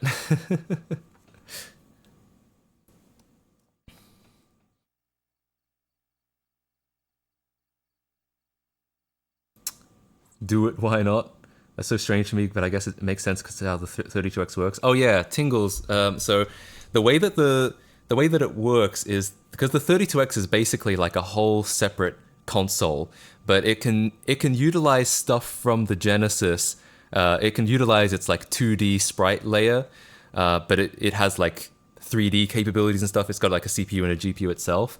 But to combine the two, there's no way to actually communicate video signal from the Genesis to the 32X through the cartridge slot, or vice versa. So the way it works is you take the feed from the Genesis, plug it into the 32X, and the 32X will like merge the two together, and then you take the feed out from the 32X. It is a bit of a hack for sure, but you can kind of see how it works or why it does that. Yeah. I just came back. Basically, I mean, we're pretty sure the 32X works. This is a CD32X game that we're seeing here. And we saw if the 32X wasn't attached, it actually throws an error message. So the fact that it doesn't throw an error message and it seems to be like functioning pretty well, I feel like is evidence, is essentially proof that it's working. We technically don't know for sure because we don't have this jumper cable from under the other. But I might bite the bullet and try to fashion one. But I just feel like it's gonna be. I feel like it's gonna be really annoying. But maybe we'll do it. That's what we're seeing here. Yeah. If you want to see Knuckles Chaotix, I think, have you played Knuckles Chaotix, Tingles? You can see it functioning with only the Genesis sprite layer here, without any of the character elements or any of the foreground elements. It's actually kind of funny to see.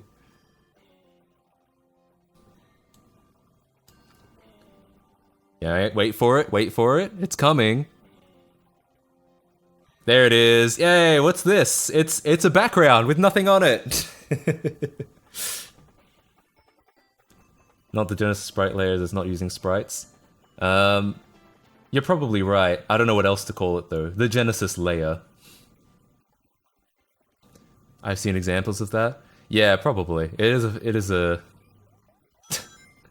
Look at all this no one we're seeing. Anyway, yeah, so, alright, try and play the game like this? Oh god, actually, let's try and play the game like that. I was mid-turning it off when you said that, so it's off, but let's actually give it a go. 404 the Hedgehog. You know the kids out there who play games like this and didn't know any better? Probably. They were probably like, what's going wrong with my game? Oh well, maybe this must be how it's supposed to be played. Okay, so let's go ahead. Oh, we're playing Scenario Quest. See, all this stuff looks pretty good. Okay. Alright. Do you think this could be a speedrun category? Is like no 32x percent or something like that? Fully playable? I bet if you were really good at this game, if you were really familiar with this game, I think you actually could beat it like this. I mean, I think you're seeing enough. As long as you knew what was happening otherwise. Effective blind percent, maybe. Well, it's not fully blind though. That's why I say it's like if you're familiar enough, you might be able to do it. I don't know what's happening here. I've never played Knuckles Chaotix for this long. What does it even use the 32x for? Most of the content seems here. I'm guessing it uses the 32x for like... I'm guessing it's using the Genesis for the background, and that's why so much of it appears to be there. But it uses the 32x for... clearly for the characters. There's probably some... Maybe there's like some 3D particle effects that we're not seeing. That's my guess. I don't know though. I don't know really. It's a cutscene. I can gather that much, but I was still able to jump in it though. That's the thing. I was still able, like, that's why I was saying it still seemed kind of interactive. Now it's telling me information, but I'm ignoring it. I'm not reading it. Skip. Okay. Character scaling, special stages, probably. Yeah, sure. Skip. Oh god. Oh wait, there's a leave. Hang on. Leave. Okay. Press the C button to jump. All right. We're still going.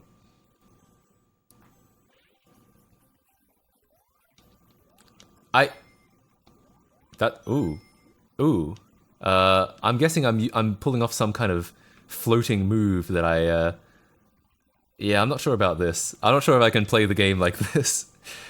Just not being super familiar with how this game works already, I'm not sure I can play this. The sprites seem to be done in higher amount of colors by the 32x plus with many sprite scaling effects. Yeah, that makes sense. Because, like, when I was thinking about Night Trap, like, what the 32x would be doing probably the only thing that the 32x is doing with Night Trap is decoding the better compressed video. That's my guess. Like, is that they used a more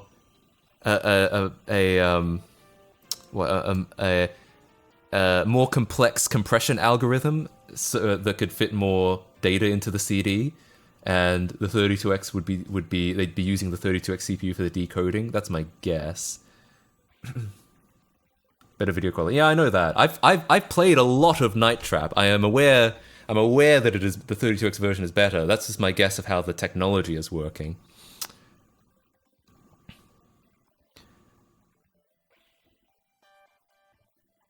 Oh, you were talking to someone else. My bad. Still lets you play the game without it.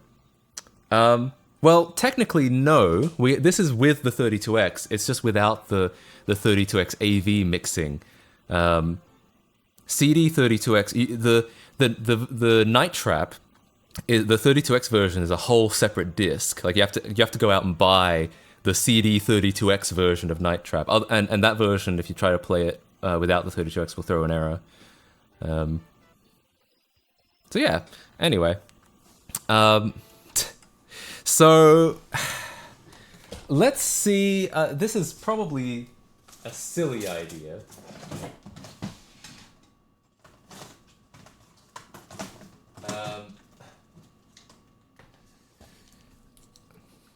What does Doom 32X look like without the cable hooked up? We could try that in a second. Because yeah, if we can try some other.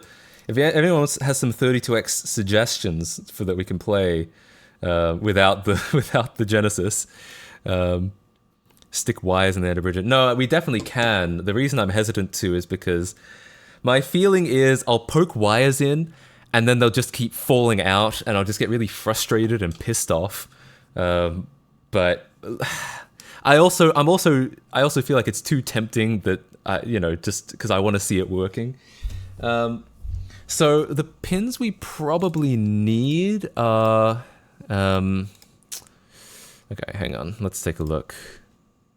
I'm guessing with the pins we need are RGB, sync, maybe ground, but we can probably get away with no ground. Oops. What? Oh, is my... Oh, that's strange.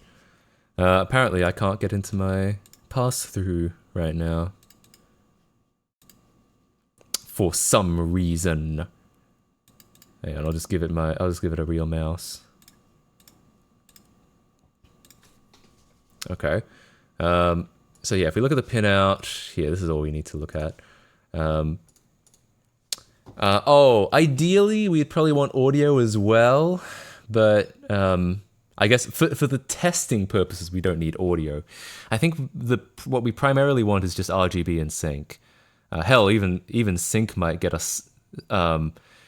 That would be really interesting, actually. What if we just hooked up the sync? Because we tried to plug the AV cable right into the 32X before, and we got kind of a jumpy signal. And our guess was that it relies on the sync from the Genesis to overlay its signal on top. What if we just hooked up the sync and then plugged in the AV cable into the... And that way, in theory, we would get the 32X exclusive part, right? What do you guys think of that? That would be kind of fun. Worth a try. All right, let's see. So, and that's only one wire. All right, so I'll cut us a new wire and just see what happens. And I'll plug the AV into the output on the 32X. All right. I just think that would be kind of interesting to see, to just see if we can get the 32X signal only. So I'm stripping a wire real quick.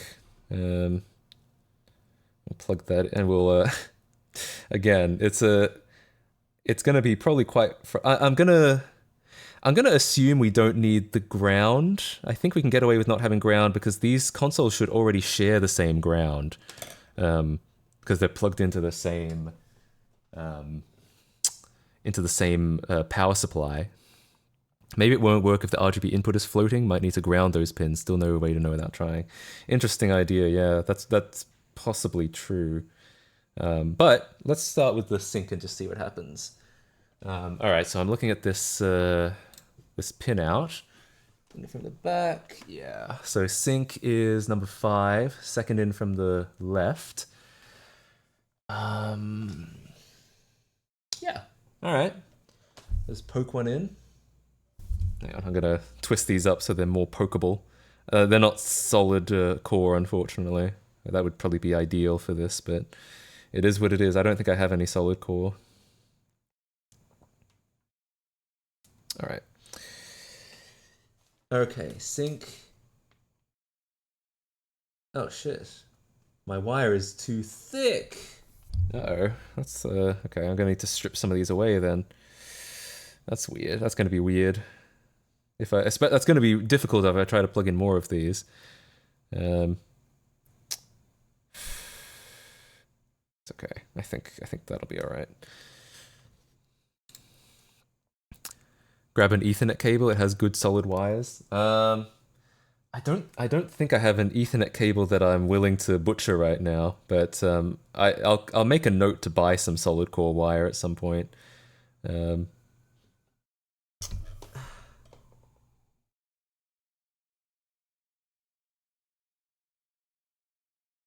All right, that I think is plugged in, as plugged in as it can be.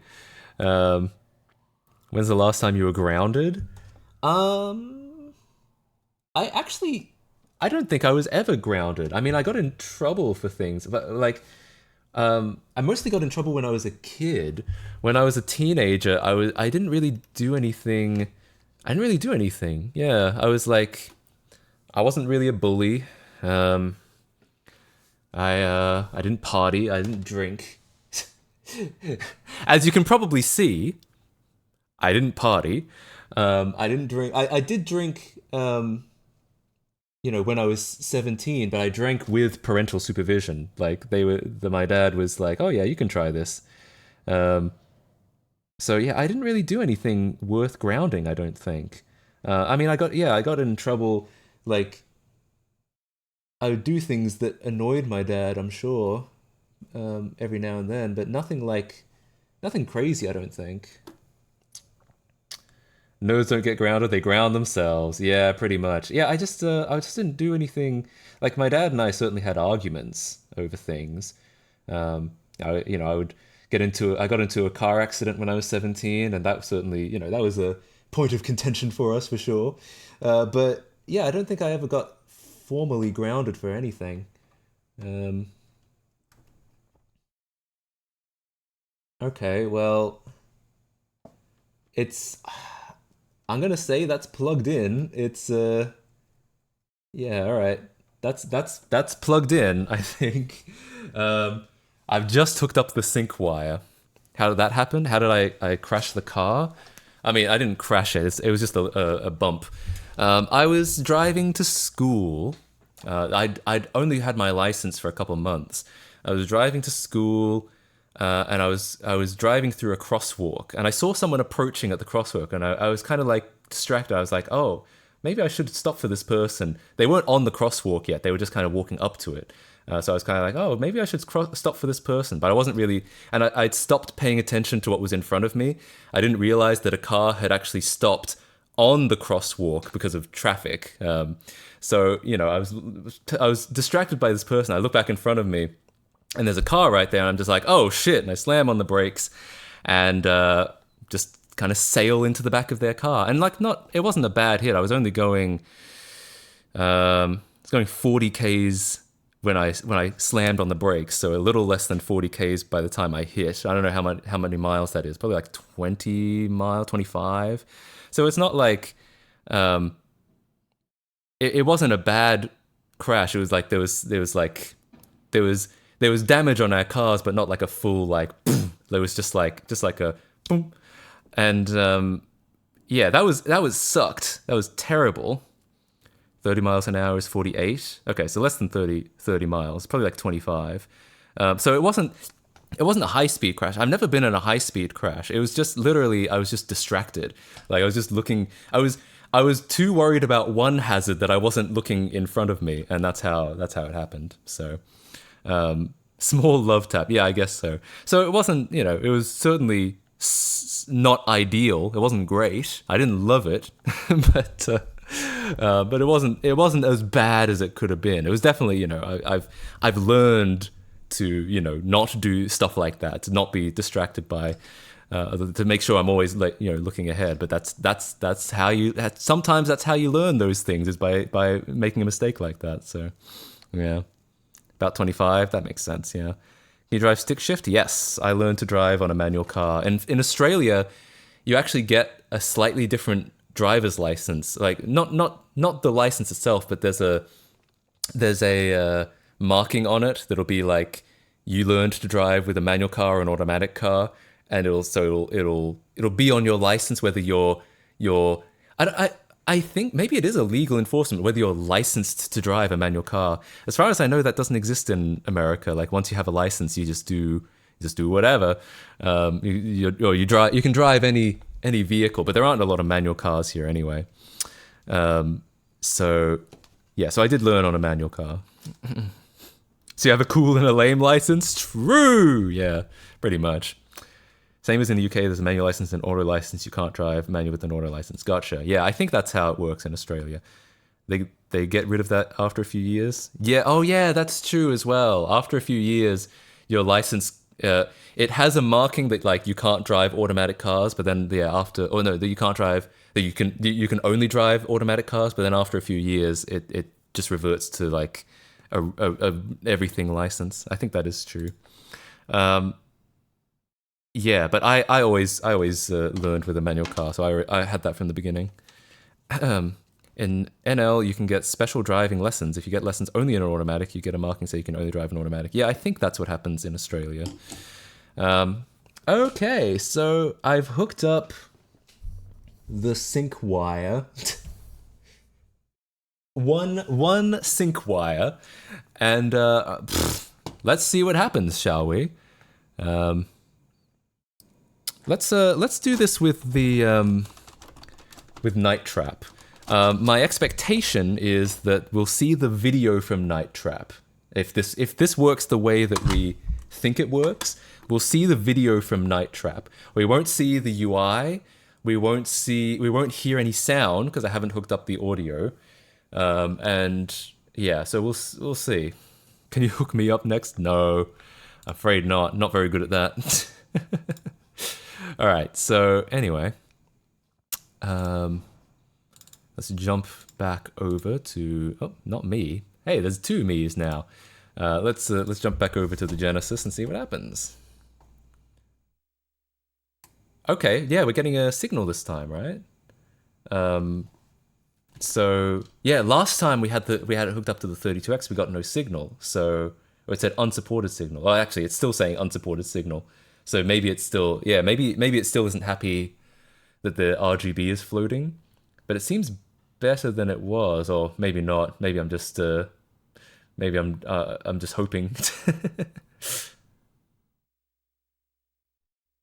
I don't think we would without at least R, G, or B. You don't think so? Because it's not necessarily using the press start. I did press start, yeah. The colors flashing on the side. That's interesting, yeah. Man, I wish we had sound so we could at least kind of hear what's going on. Yeah, sorry about the blinking. What have we done? Oh, it's not. It doesn't seem to be playing the game at all. I think we're having a Sega CD moment at the moment. Moment. I start with chaotic, so it starts with 32XN Genesis graphics from the title screen. Yeah, I guess that's true. The only problem is, it might be difficult to get, like, the EverDrive only outputs through the Genesis thing, so like we might have to navigate some blank menus for a little while. Or no menus at all. Oh, here we go.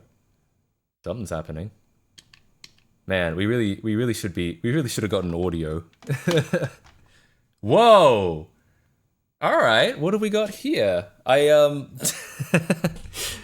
guessing the psychedelicness of this is probably something to do with the lack of RGB. Bro, what the hell is this? Bro, I'm taking acid! It works kinda, yeah. That's actually a lot of fun. I love that. So this is what we would be seeing. Okay. Nice. Yeah, I'm guessing this is probably something to do with the floating RGB. LSD mod, honestly, kind of based. I kind of like that. Look at how much is actually rendering though. It's kind of impressive. What did you walk in on? It's actually kind of hard to explain. I'll let someone in chat explain it. It's probably great for people with photosensitivity. Yeah, if you suffer from epilepsy, you should probably either close the stream or shrink it down a lot. All right, let's try hooking up a little bit more. So far, this has been a success, I would say. Lack of RGB or lack of sync. No, I've only hooked up sync at the moment, so this is with sync. But I haven't hooked up RGB yet. I guess we'll give that a go. Lack of RGB. Oh, lack of ground. I could hook up ground and we could see. We could hook up ground. My assumption was that we wouldn't need ground because they're on the same power supply, so they should already share a common ground. But it's still maybe it's not hooked up that way. Maybe it's hooked up to require the ground from the port, so we can try it.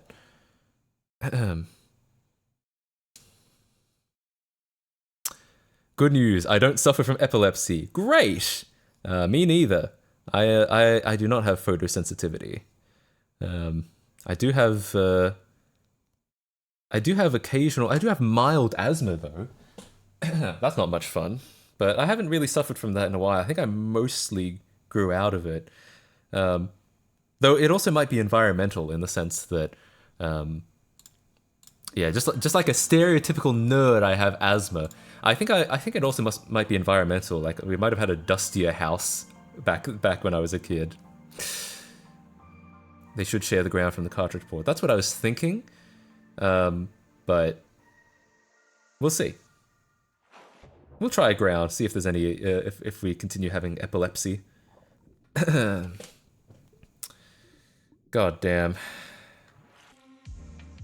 Alright, so I've taken out the sync cable just because I want to make sure none of these pins actually get bridged. And none of these wires get bridged, because like, to plug it in, I have to strip back some of the wires there because it doesn't fit in, because it's too thick. It's too thick. It's not epilepsy mode, it's party mode! That's what I'm saying. It's I just dropped some mad acid mode. Remember when all games told epileptic people to fuck off front and center on launch? Do they not do that anymore? I see that every time I load up a PS3 or a PS4, still. Do you have wires to fit in a breadboard? Yeah, they're like thicker wires. Or, I don't know what you mean by that. Like, they're just wires, as far as I can tell.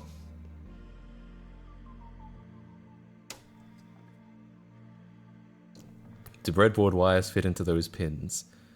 I'm not sure. What I might honestly have better luck doing is cutting up a paper clip and like, God, if I really wanted to get into this, I could cut up a paper clip because that would be solid core and then solder wires to each one. So if I wanted to really do this, but that's probably going to take too long. I'd probably may as well just do. Is the paperclip too thick?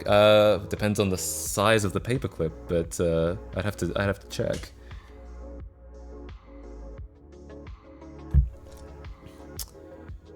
Less in your face now, at least my anecdotal experience. Well, maybe. It's quite possible.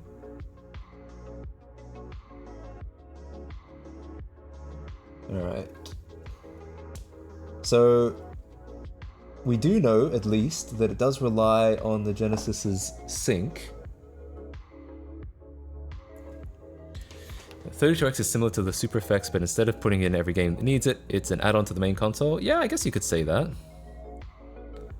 I use the same wires as a breadboard because for a breadboard I usually have solid cord wires. I don't think I have any wires like that. I think I only have these wires.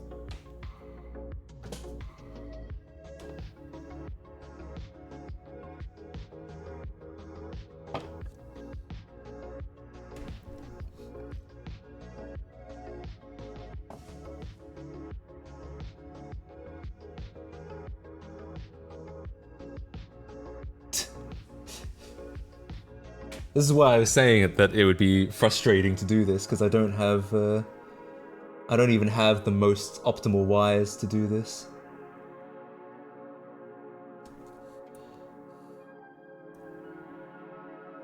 Let me actually check if a paperclip would fit.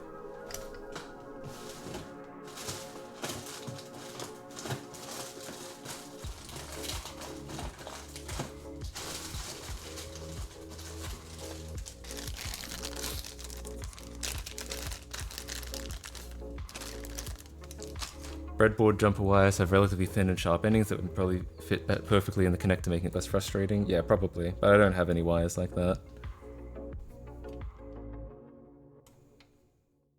Damn, yeah, this paperclip is too thick. I've certainly had paperclips that are thinner, but I don't have them here.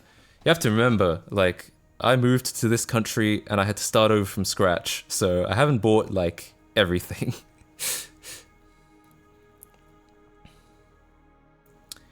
It does kind of override the hardware, yeah.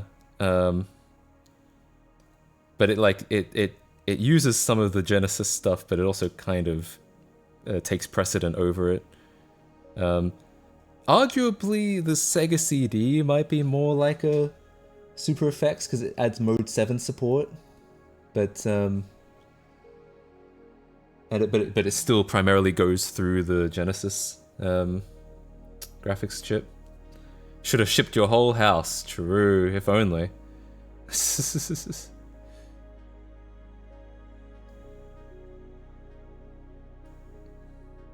Literally building a cable from paper clips. Well, not even, actually. I'm building it just from wire.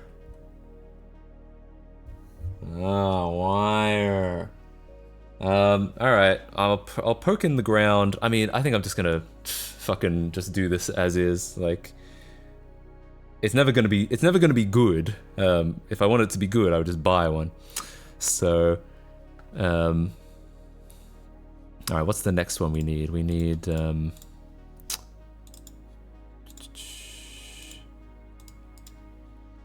well, I'll try hooking up ground, which is, I guess ground is just the shield. There is no dedicated ground pin. Well, that actually kind of makes things easy as far as this wire goes. I can just poke it into the side then.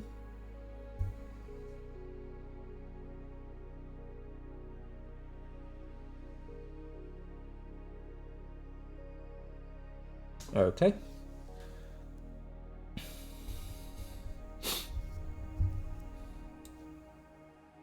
Then I could visit. I know how to get to that house. There you go. Now we're winning. All right, so I've hooked up both sink and ground. We'll see if that helps at all. Go ahead and play Knuckles Chaotix. It does seem more stable so far. Well, it's still LSD mode, but it's not flickering as much as it used to be. It's not saying unsupported signal as much as it used to be. I'm actually starting to write something in Python to open the files I mapped out. Oh, hey, nice. Stable. Well, when I say stable, I mean like the picture is stable. It's not jumping as much as it was. It's not going unsupported signal as much as it was before. So, in some ways, it probably is an improvement. Should I try hooking up an RG or B signal? I guess we will.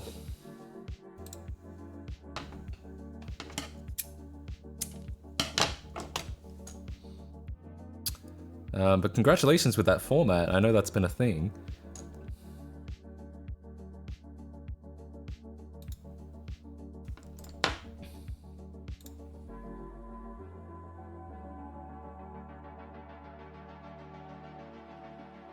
All three or just one? We'll start with just one, because why the hell not? But eventually we might hook up all three just to see.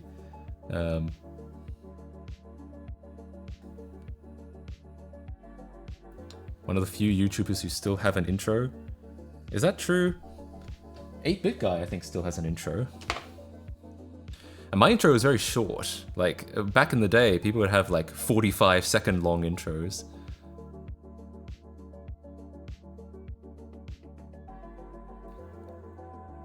Can you poke into the pinhole using the multimeter tip? No, that's definitely too thick. That's the my multimeter pins are thicker than the paperclip.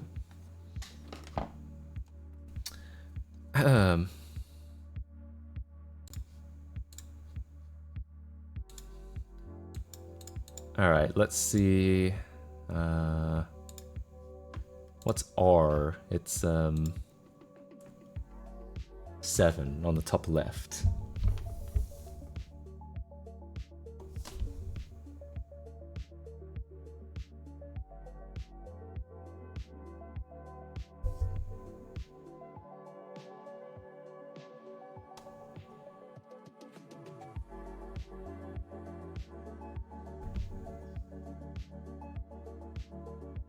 Jesus, it's yeah. Like I said, I said this was going to be frustrating. It is a little frustrating, but whatever. It is fun to see it working though. What do you mean by untested? I mean I bought it and they said it was untested.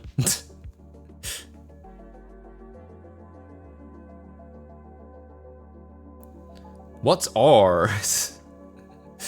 Oh no.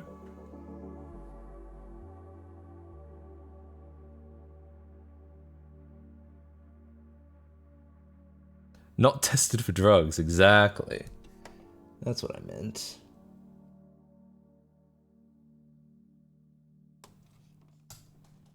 Oh shit, I might have made this too small.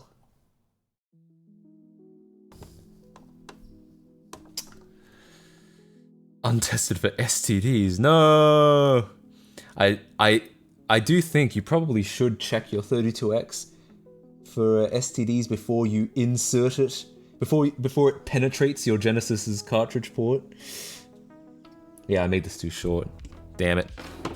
To make a longer one. I don't think I've ever had a drug test. Me neither, actually. I've had like, I've had alcohol tests, like, you know, when they stop you on the side of the road, and they're like, have you been drinking? And like, it's just, they check everyone. So it's not because I was driving erratically, it was just like, we're just doing a check here, talking to this thing, and I would talk into the thing, and they'd be like, alright, you can go now. Usually how it would go. How did you make your outro DK rap remix? I made it. I don't know how to answer that. It's basically like making a YouTube poop. You just cut it together. You edit it like you edit anything. Are those stops even legal? I assume they are if it's the cops that are doing it. I assume it's legal.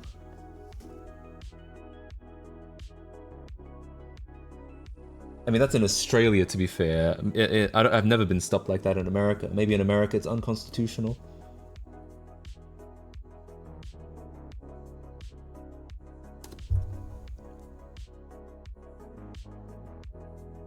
Just edit it. Yeah, it's a sentence mix. Yeah.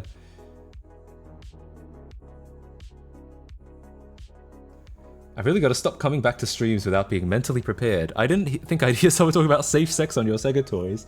And why not? Yeah, these streams do get a bit like that, I will admit.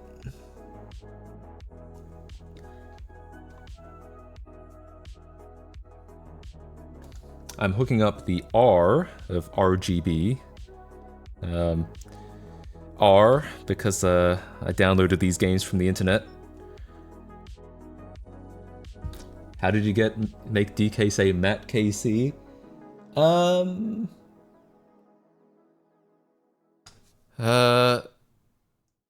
think the I think came from if you wanna clap. And then I would have found like an M and a T from somewhere else. The K obviously comes from DK. The C comes from somewhere. I mean, you just find things in the word in the lyrics, and you just put it together, you know. You just find vowels and you find consonants, whatever works, whatever you can find, essentially.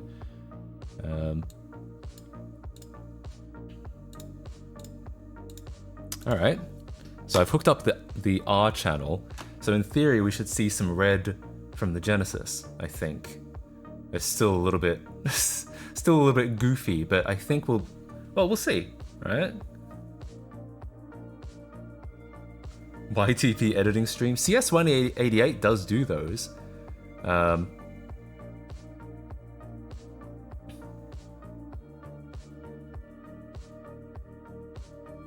Okay, we're still not seeing some of this background, but I might have just not hooked up the red properly. Oh, yeah, it actually just popped out. That's the problem with using these wires. Are you aware you're a fucking nerd? No, what are you talking about? Bro, me, a nerd? You're joking. I am a tough, strong jock. I have been my entire life. My daddy was a jock. His daddy was a jock. I'm playing football as we speak. Hate it when it just pops out. Yeah, what do you, I mean, how unlucky can you be? STDs, it just popping out. Yeah, it's a bad day.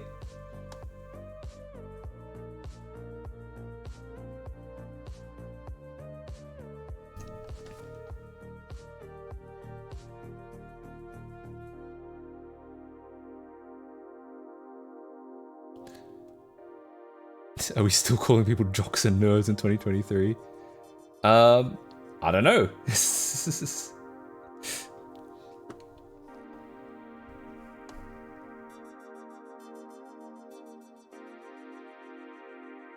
I'll be honest, I actually think I grew up in a really nice time to be like into computers.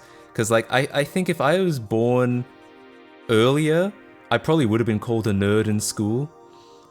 I feel like I was born at like just the right time to where like computers were so what would you call it, ubiquitous, that if you actually knew how to do stuff on the computer and like how to make stuff do things, then I feel like most kids kind of saw you as cool.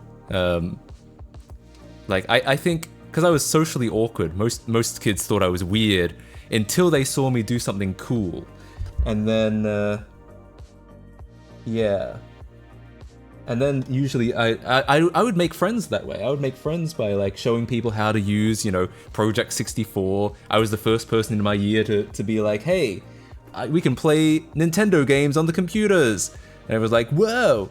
Or I figured out how to play Flash Player standalone, so you didn't have to go use the internet. You could just download SWF files on your USB flash drive and then play them through the standalone Flash Player at school.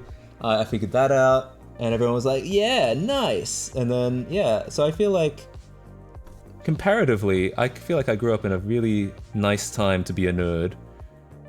This weird kid has used to me. Exactly. That's how you get them to respect you, by making sure they can use you at all times.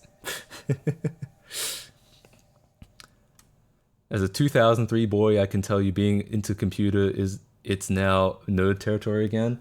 It also might have been like the schools I went to. Maybe they were like more, maybe they were nerdier schools or something like that. But yeah, I mean, I definitely think, yeah. I mean, I think people probably called me a nerd, but I didn't really take offense to it because a lot of other people were like, whoa, awesome. I'm so glad you know how to do that and stuff like that, you know?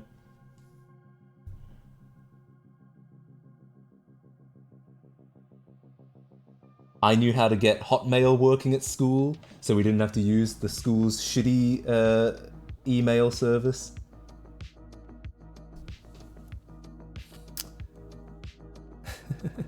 At least they talk to you while using you. Some people would kill for that level of social contact.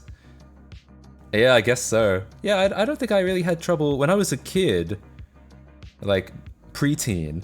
I don't think I really had trouble making friends as long as they were like into video games or into any of the same kind of well, yeah, as long as they were into video games, I think we got along pretty well usually. Yeah. Chromebooks and iPads in school have really dampened kids' computer literacy. Yeah, and they're probably Like, the computers have probably gotten, like, iPads are so well locked down that there's probably not a lot of stuff that someone like me could do. Like, oh, I know, I figured out how to change the theme in Windows XP, isn't that cool? And everyone's like, yeah! But, like, what are you gonna do with an iPad, right?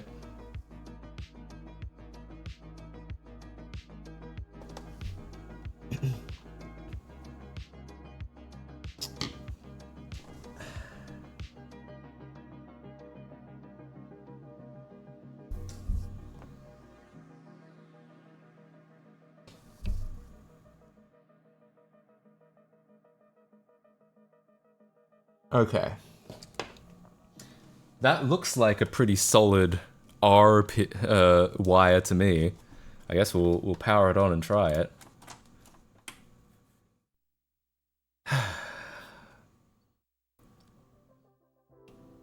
Did I have a trench coat? No, I've never had a trench coat. I'm not balding, all right? I've always had this spot my whole life.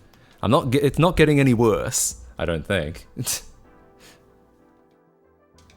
All right, so we've still got some LSD color. Always a lot of fun. But if this R signal is hooked up right, I think we'll see some more Genesis stuff. We have a video photo of the jank wires. I don't know if that's a good idea. Interesting though, the R didn't seem to help. Maybe it's I wonder if it composites like, well, maybe if we're using composite, maybe it uses the composite signal. Is that possible? I'm gonna try hooking up the composite and see what happens. That would be a weird way for it to work.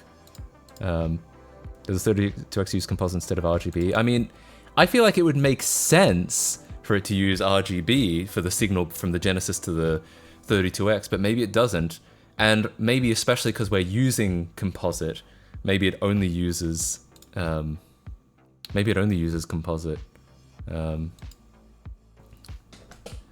Alright, so I'm gonna unplug my R wire. We're gonna...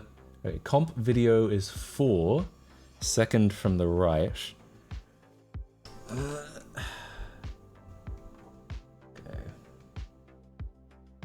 Alright.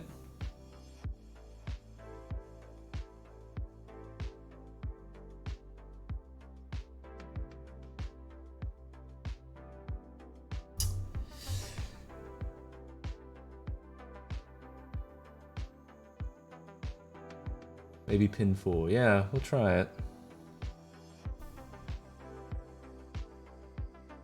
We currently have, okay, we have composite, ground, and sync hooked up. Let's try that. Oops.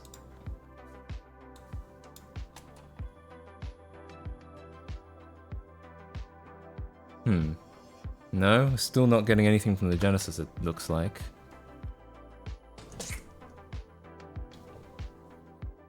Oh. Okay, but no LSD anymore, so it's definitely using the composite for something. No, it's not a give it time, it's like there should have been a menu that showed up, right? There should have been the EverDrive menu.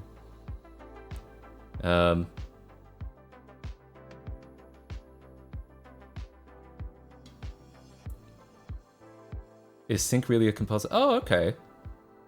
Well, the colors aren't correct per se. But they are better. They're more stable. Tint is off. Yeah, the tint is off. What if the 32X is indeed defective and it is indeed failing to mix the video correctly? I mean, it would be difficult to know without having a real cable. Red and blue swapped? Maybe. Maybe, could it also use the luminance and chrominance from the S-Video port? I mean, maybe. Oh, there is no S-Video. It's, It's just red, green, and blue. Never mind. So we've got comp video, which I assume is composite. We've got sync, and we've got ground. We're not supposed to hook up +5 volts. But I guess we could try hooking up with the red, green, and blue and see if that makes any difference at all. Matt's gotten scammed again, same as the Jesus box. No, I mean, I knew this was untested when I bought it, unlike the other guy who said it worked.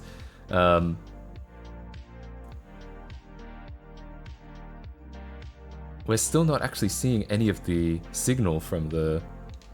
oh, you know what? Maybe it's because... Hang on. I'm gonna hook up one more. Because maybe... Because I realized I hooked up red, but maybe, like, what we were looking at didn't use any red? Or maybe it needed the composite video for, like, to do the color... To know what was red or something like that. Look, I'm just guessing at this point, but I'm wondering if I wonder if there is something to having the composite and the RGB hooked up. I saw black menu text. Was there any menu text? I didn't see any. Yeah, there's no menu text, which I guess would theoretically be white, because it's which should use R, G, and B. Alright, what other pins have we got? What are we missing? I'll try hooking up one more. Not +5, not audio, don't care about audio. Let's try hooking up green.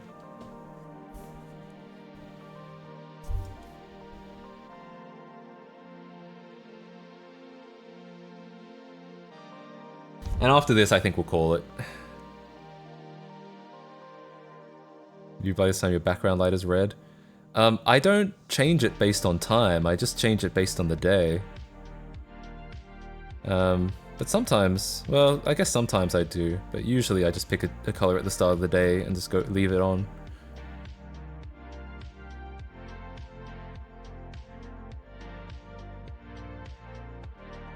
It's a purple day. I think it's technically blue, but there's like color coming in from the window which is making it warmer, so it's probably coming out purple.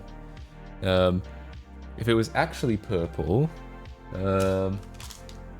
where is my remote? It's probably somewhere under the 32X.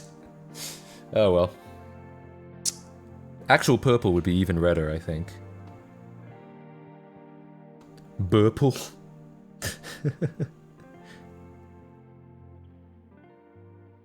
You keep pushing your Lego Island decomp back, hey? I mean, the Lego Island decomp is an ongoing thing. Sometimes I do some of it on stream, sometimes I don't, but a lot of it is also done by other people. So we have kind of a team nowadays, which is kind of nice. So it's always going.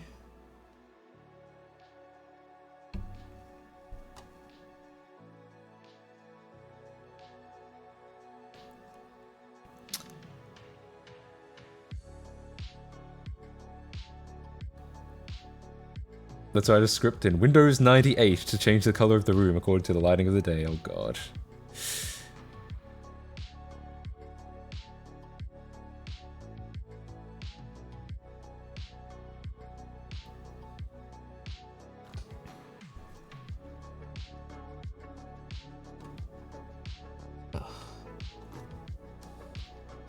Yeah, like I said, these are suboptimal wires for this, and I don't have any other kind of wire, but it is what it is.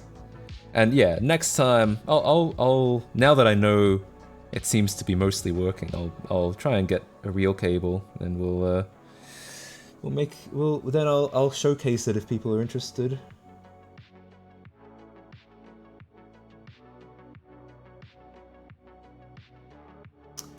Alright, I'm gonna hook up green and see if that does anything at all.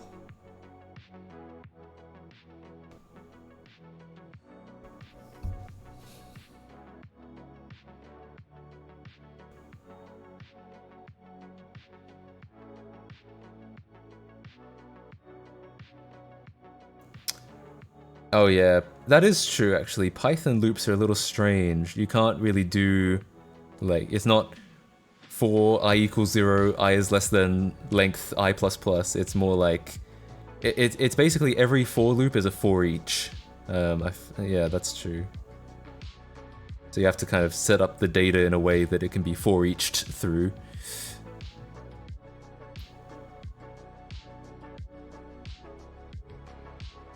Yeah, you can use for I in range, but it's still effectively a for each, but you've just set it up in a way that you can for each through the indexes.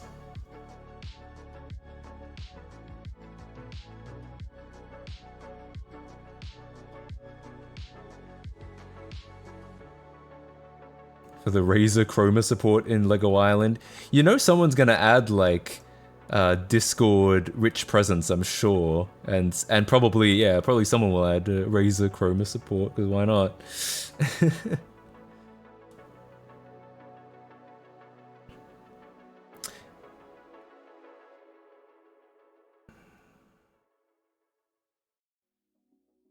All right, I'm almost done twisting up these wires so they'll actually fit properly.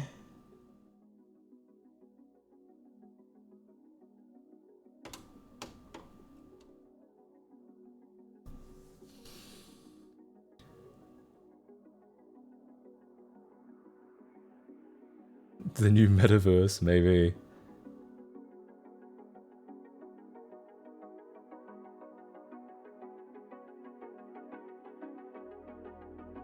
The support I truly care about is the Linux native version of Isle. I care about that too. I think that's probably one of the #1 things I'm hoping to get.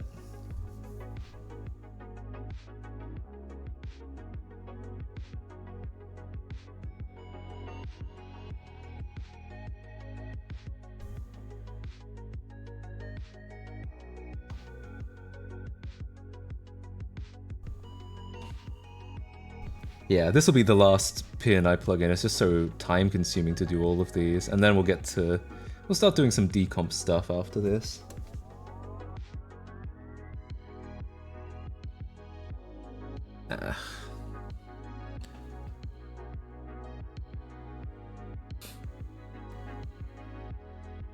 Better documentation for Linux or Wine setup? Great news, actually. Oh, how did that happen? Great news, actually. I have updated the wiki to have wine instructions, so feel free to take a look at that. Great news! The Dacia Sandero is coming to the UK! That is great news.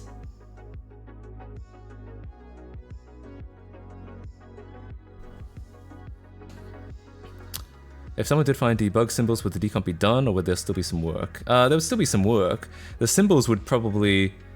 the symbols would make a big difference, it'd be a big help, but it's still not the equivalent of having source code.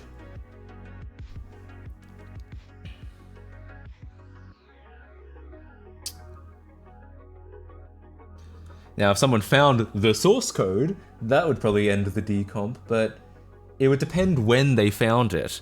Because if it was found now or earlier, in an early part of the decomp, then yeah, we'd probably be like, okay, there's probably not much point in finishing.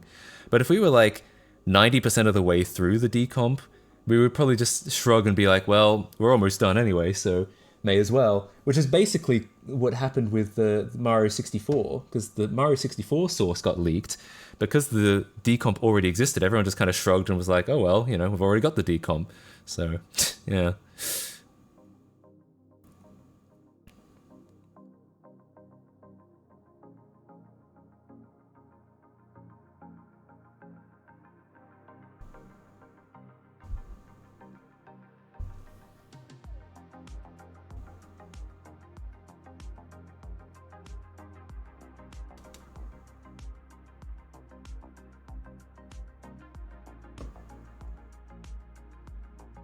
Okay.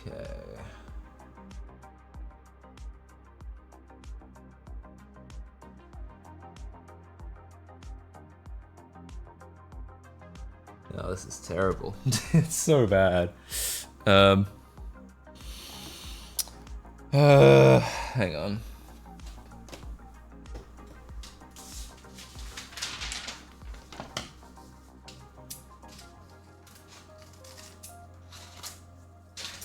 I'm cutting up some pieces of paper just to make sure the wires don't touch each other, because that is a genuine issue with how these are. Yeah, I mean, like I said, these are not. There's not optimal wire for this. That's why I knew it was good. It was going to be frustrating to do, but whatever. The decomp is reverse engineered process, while leaked source code can be legally dangerous to use. They're both legally dangerous to use.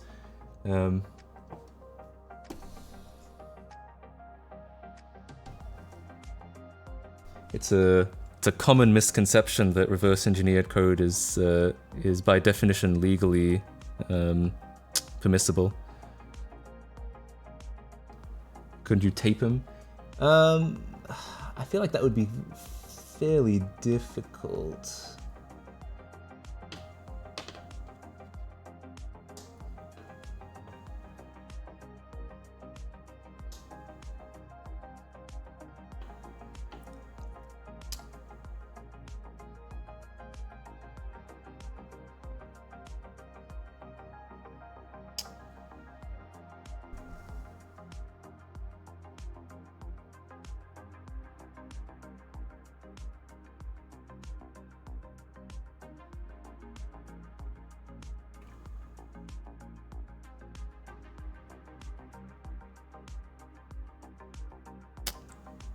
I came back to Matt giving someone head. I am giving this head.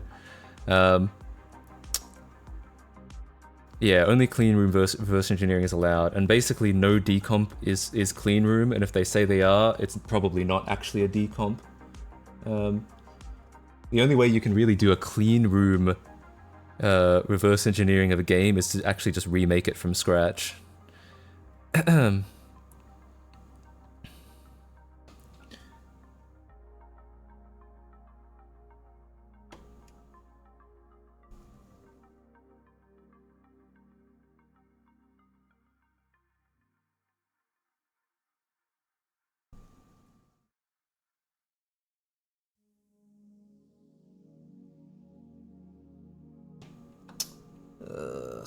I hate this.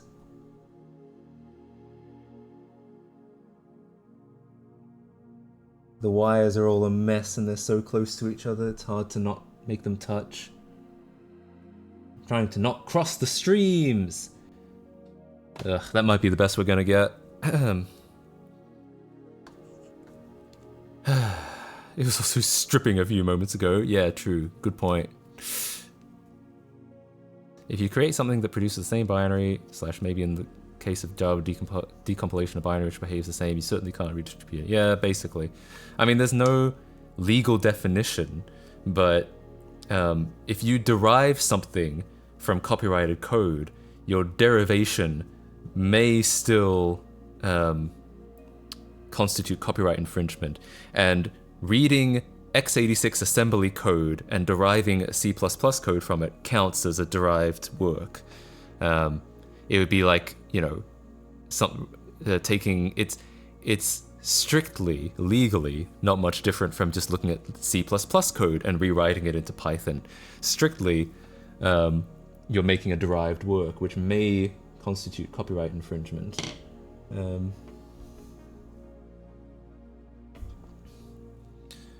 Just write, no copyright infringement intended, and a comment at the top. That'll keep the lawyers away.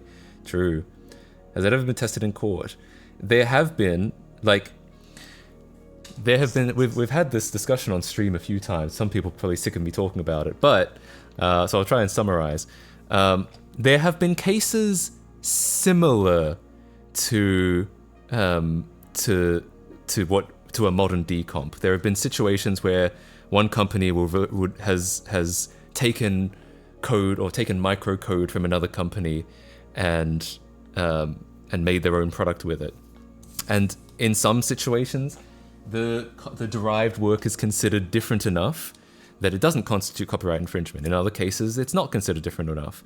There has never been a modern decompilation. There's never been what we talk about today as decompilation put in front of the courts. The GTA 3 decomp could have been that, but the case was dropped. It could have been the precedent-setting case, for better or for worse, but it never ended up happening.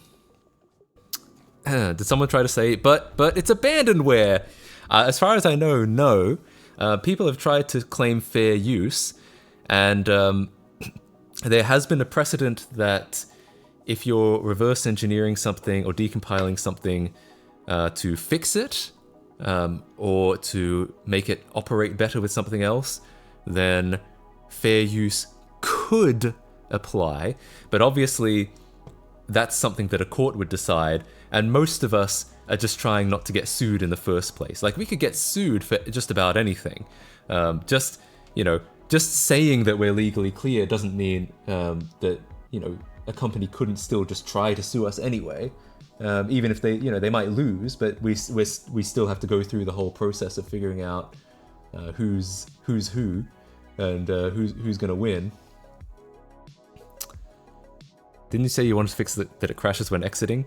Yeah, I think we could pretty convincingly make an argument that that our decomp does fix bugs and does improve interoperability, like if we ported it to Linux. But again, that's something we would argue if we got sued in court. If we got sued, and for the most part, it's better to just not get sued in the first place. That's where most of our projects. Most of these decomp projects are just kind of guessing and trying to fly under the radar so we don't get sued in the first place. It's not necessarily about who may or may not win if we did go to court.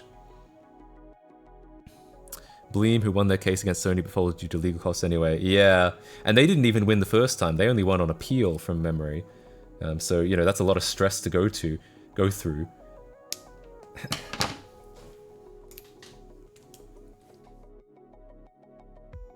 Just don't get sued. Exactly. That's basically the situation. That's why people usually fold if they get like a cease and desist or a DMCA or something. People usually just fold because, if you ignore a DMCA or a cease and desist or counterclaim it, essentially the next step is getting sued. And that's what happened to the GTA 3 team. They got sent to DMCA, they counterclaimed, and so they got sued.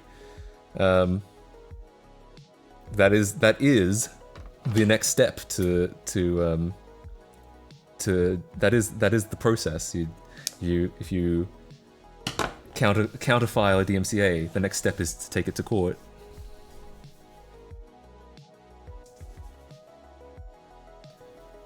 There's additionally some wording about circumventing a technical protection measure that may or may not overrule the other rights. Yeah, we've talked about that. Like, I've mentioned last stream because we were looking at Adobe stuff. I joked that Adobe might try and DMCA the stream, and someone was like, "Can they legally do that?" And it's like, well, maybe they might be able to use the anti-circumvention clause in the DMCA.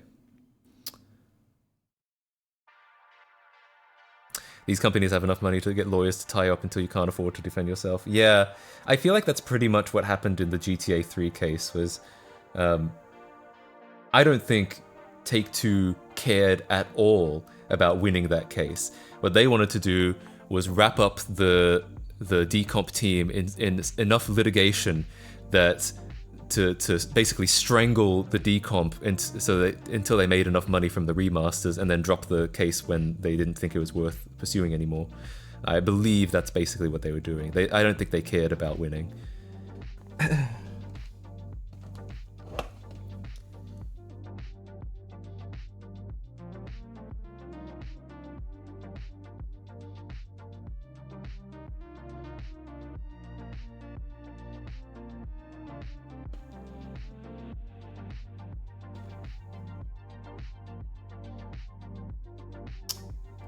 I'm trimming some of these wires just so they don't bridge. I know this is taking a really long time, and this is why I didn't want to do this, but it's fine. Like I said, this will be the last wire, and then after this we'll get back to some software.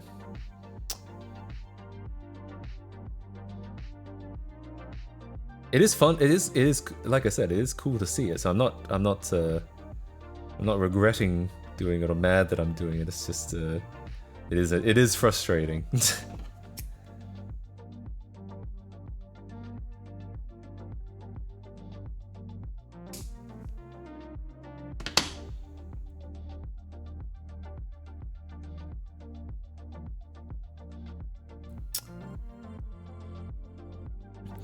But yeah, there's a case that I always show, which is the NEC versus Intel case, where basically NEC made a clone of the Intel 8080 CPU, and they used the microcode. They looked at the microcode on the CPU to make their own microcode for their CPU. In theory, that's not clean room reverse engineering because they looked at the code. But basically, they were able to demonstrate that, well, the court essentially decided that NEC's original early versions of the code were close enough to Intel's code to cause to constitute copyright infringement, but that the version that shipped with the CPU had changed enough that that it no longer did. The version they shipped no longer did constitute copyright infringement. So yeah, there's a lot of precedents of that variety where, you know, in some circumstances it was it's considered permissible to do things like decomps. Or to do things like non-clean room reverse engineering. But there's been nothing quite like the kinds of decomps that we think about when we think about decomps. The case I'm talking about is the NEC versus Intel. I assume that's what you're asking about.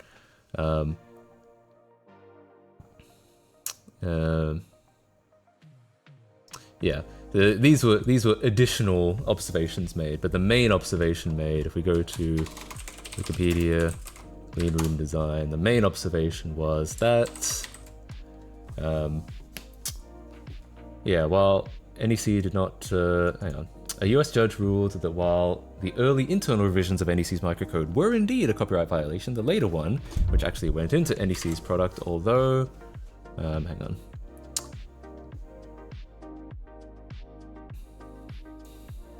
Although derived from the former, was sufficiently different from the Intel microcode, it could be considered free of copyright violations.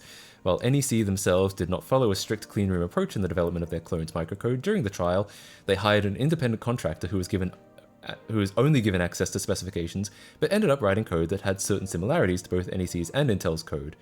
That was to demonstrate, essentially, that even if they had followed a cleanroom approach, they would have arrived at the same sort of code just because that was necessary to do what they needed it to do. And that's actually the first time that cleanroom has been tested in court, that cleanroom reverse engineering is a permissible way to avoid copyright infringement.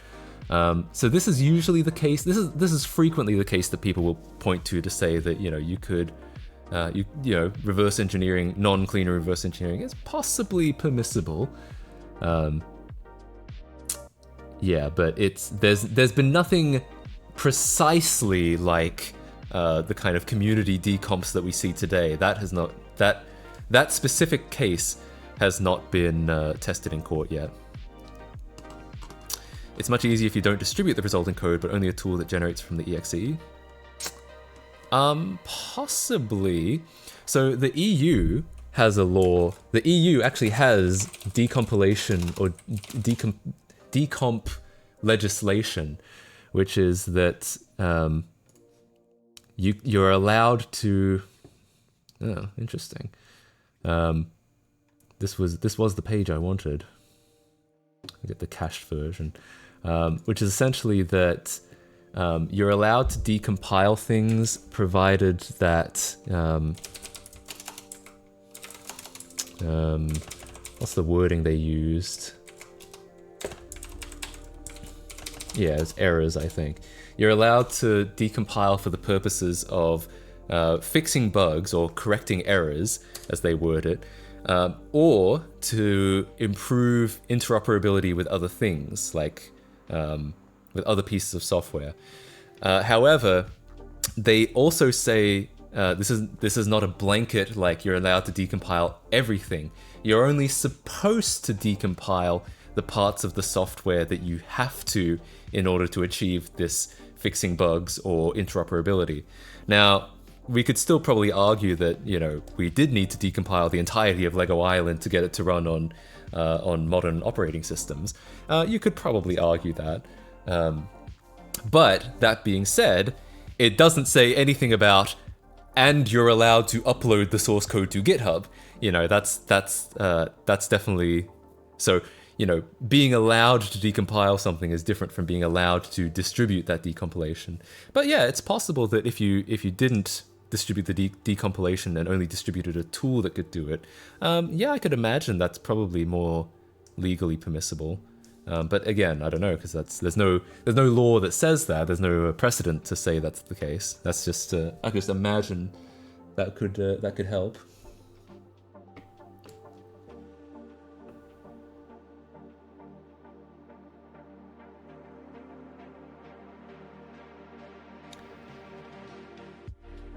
Noted. Yeah, well, I mean, again, I'm not a lawyer. This is not legal advice. It's just I've just read a lot about this because it's, you know, it's one of various challenges that you need to face if you're trying to do a project like we are. It's one of the things that you might need to think about a little. Essentially, our decomp is not clean room. Most decomps aren't. We're relying on the fact that Lego just doesn't care. we know that Lego doesn't care. And so we're relying on the fact that they consider it abandonware.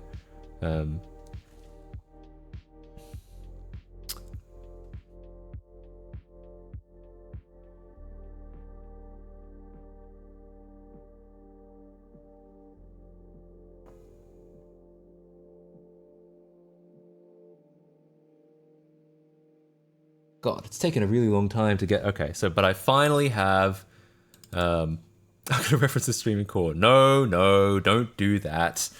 Alright, so I finally hooked up these wires. I had to do a lot of trimming to try and make sure they didn't touch each other. No touching! Oh, interesting. Wait! This is working then. We're actually getting a video signal from the Genesis now. I hooked up the green wire. Okay. So... Cool. My guess is... okay.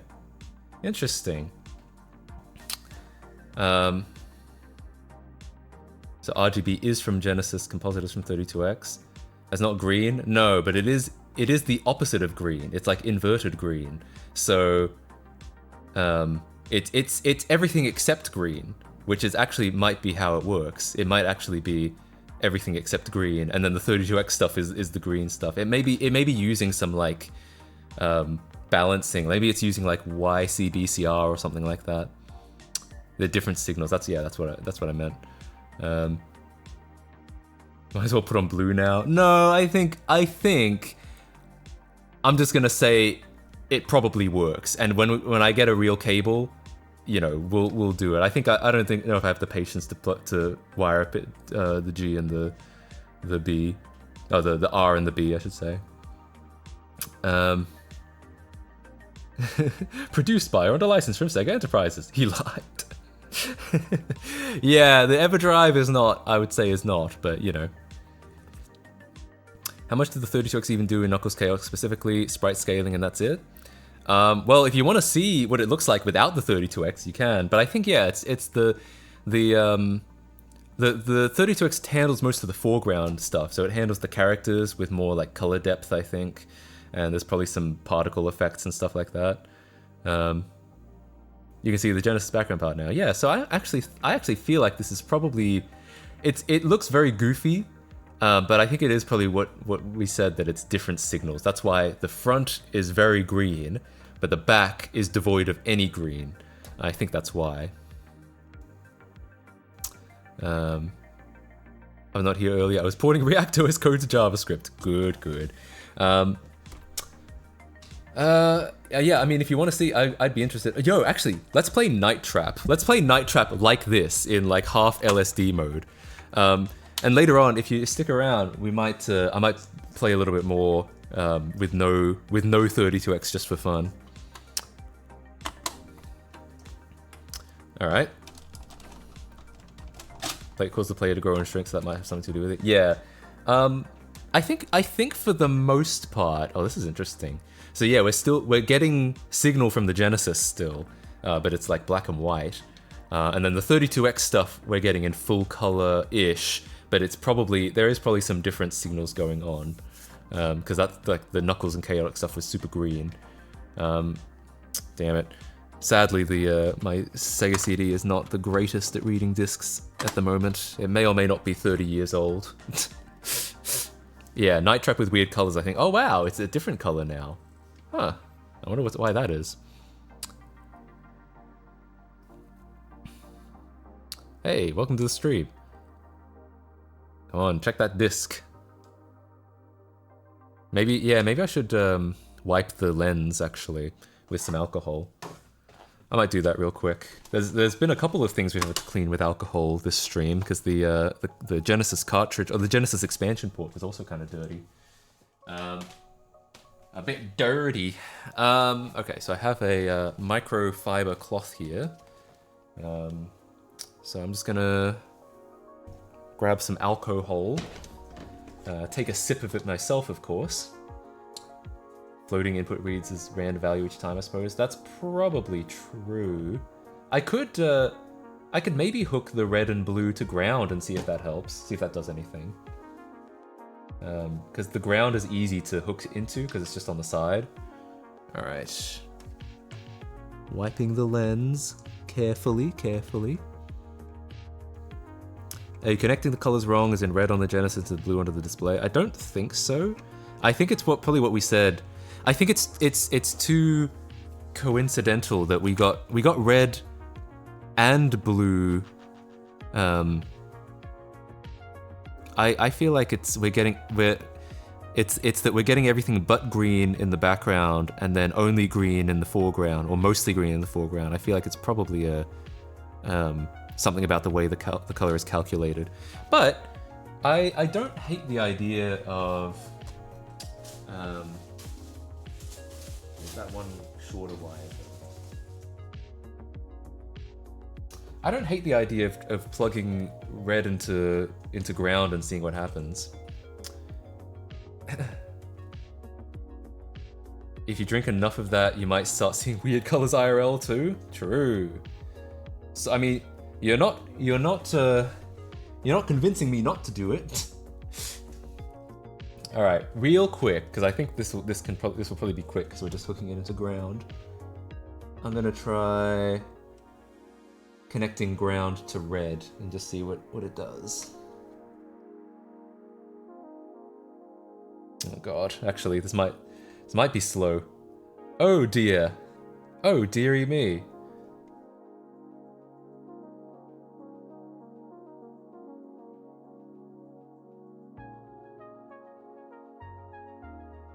All right.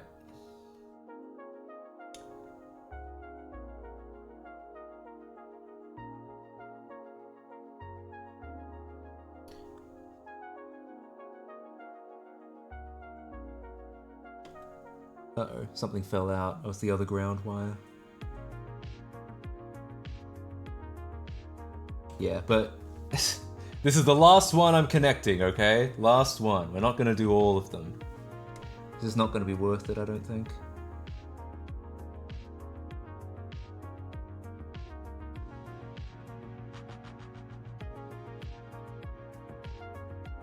Whatever.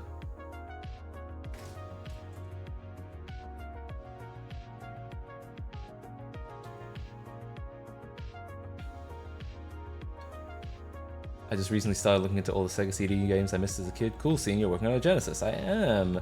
And so far, it does seem like it works perfectly. I just need this damn cable. This damn AV mixing cable. When you buy a cable, buy two, cut one of the cables and play around with the RGB comp sync. That would be interesting. It would just be kind of fascinating.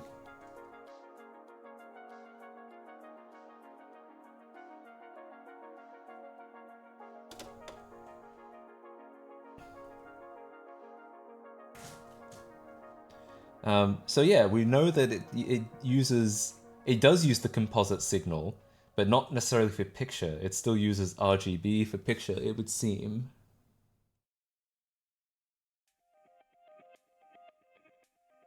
Definitely an interesting combination of technology. Somehow forgot about Twitch, and now my sub from the subathon is gone. Rip.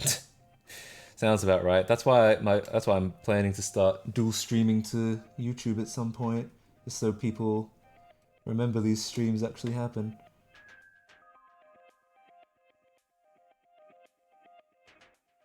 Alright, I've forced red into ground, I think. Let's see if that makes any difference whatsoever. And I cleaned off the lens, so that'll probably help a little bit. Uh-oh,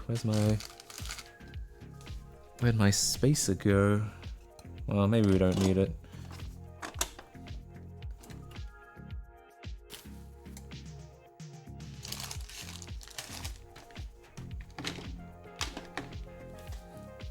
Alright, well it's blue this time. No, it doesn't like the disc right now. It's just a little temperamental, like it'll read the disc eventually, but just has to be the right mood. Oh, now it's green.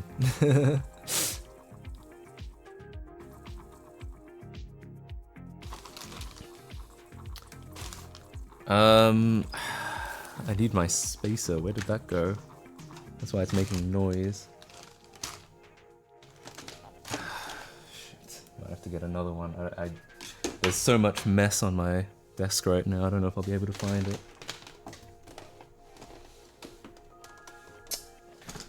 Alright, hang on.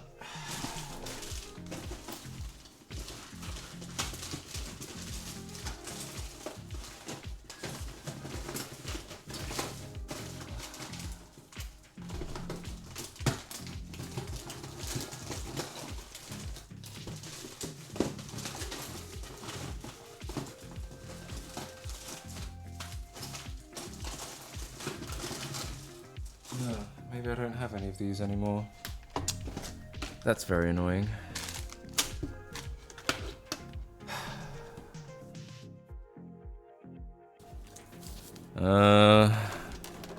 Where could it have gone?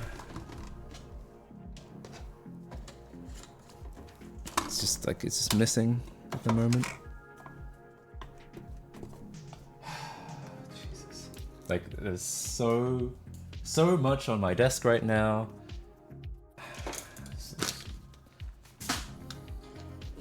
The overhead cameras here. And there's no really great place to put it.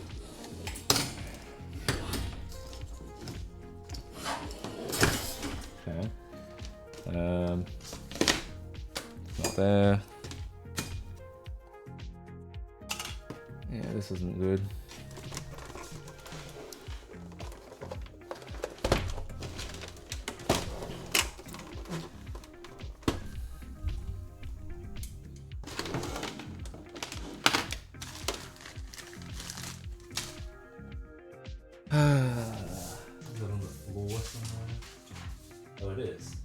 Alright, crisis averted. I really need to stick this in so it doesn't fall out again. Okay. Alright, let's try this again. Sorry about that. Whoa! Oh, maybe one of the cables came out because of all that shuffling around?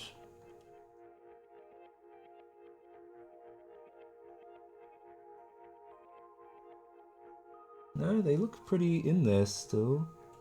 Oh, that one's a bit out, actually.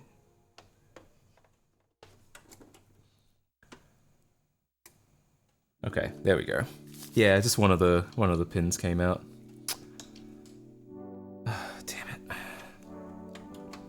How many more subs do you need to get more emotes or animated emotes? I don't think I'm exhausting them. I just haven't added any more yet. Blue! Sometimes it's green. Alright. Nope, not this time. It'll figure it out eventually. Yeah, I guess it's just old. Need more emotes. I'd be down. I mean, we have a lot of 7TV emotes. Are those working at the moment? No, they're not on the screen for some reason. It is RGBRS video. It's neither. But if you haven't been here the whole stream, I don't know if you'd know like exactly. This is very complicated. What's happening right now? It'd be difficult to explain what's happening. Okay. Oh, yo! Yeah, we're getting video output from the 32X. Nice. I haven't tuned in for a while. How's it going? It's going well. If you're using CapChat, it does not support 7TV. This definitely has supported 7TV in the past. It's not CapChat. I've definitely seen 7TV emotes show up on here before. I'm not sure why it's not happening right now. I can make art emotes for you if you want, but you tend to prefer pictures of your face. It's true, yeah. I have had artists be like, oh, I'll make you emotes, and I'll be like, well, I prefer memes. Alright, let's try and catch some augurs. Ah, shit, I pressed the wrong fucking button. Damn it! I'll make Streamlabs, but less shit. I don't even use Streamlabs. My entire overlay is custom.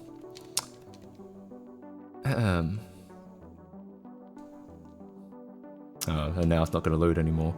I pressed the wrong button on the first auger, and so I wanted to reset, but I just realized that it's going to struggle making struggle loading the disk this time. Is this Night Trap? It was, yeah. It's the 32X version of Night Trap, so that's why we're using it to test, because it's a CD game, but it uses the processing power from the 32X. But the Sega CD my Sega CD is a little unreliable. Also, it might just not like this media. Maybe if I was using different media, it would be okay.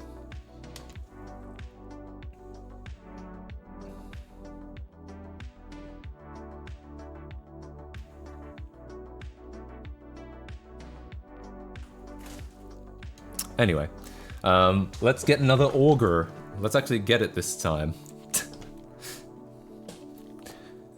So yeah, essentially, I've jerry-rigged. I guess for people just joining, I'll explain what's happening, which is that I was testing this 32X,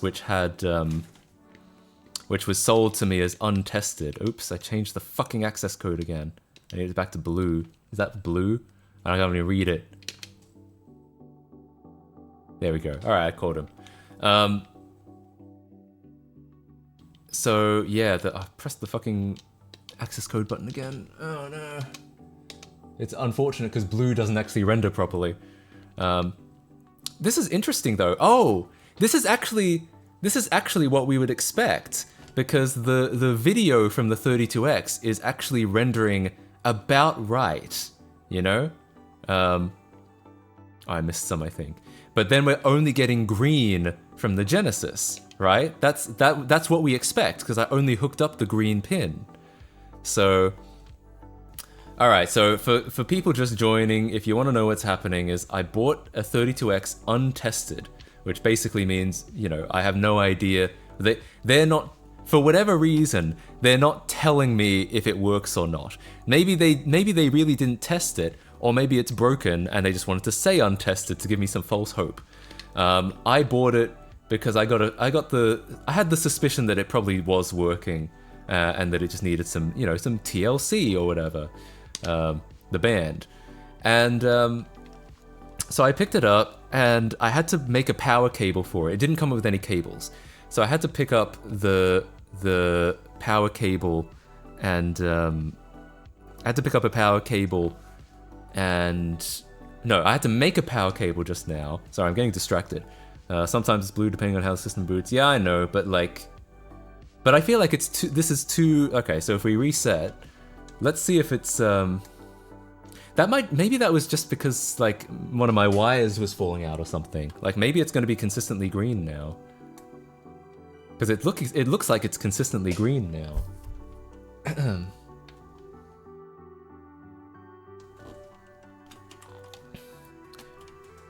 Yeah, maybe just hang on. What about now? Okay, now it's blue. Interesting.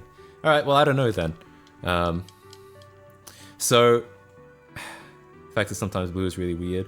Okay, so let me explain, because like we've been through a bit of a journey together, me and chat. Let me hang on. I'm gonna minimize chat so I don't get distracted. That's why I tell this story. I have too much ADHD to get through this. Oh, floating. Yeah, it's probably floating on the blue line. So if I actually add, and because I grounded the red line, maybe if I ground blue as well, it will be consistently green. That's actually probably true. Should I actually do that? Because that's probably going to be that's probably not going to be too hard to do. Just ground the blue. Which one is blue again? Sorry, I know I'm not explaining this very well. It's because I keep thinking of other things I could do.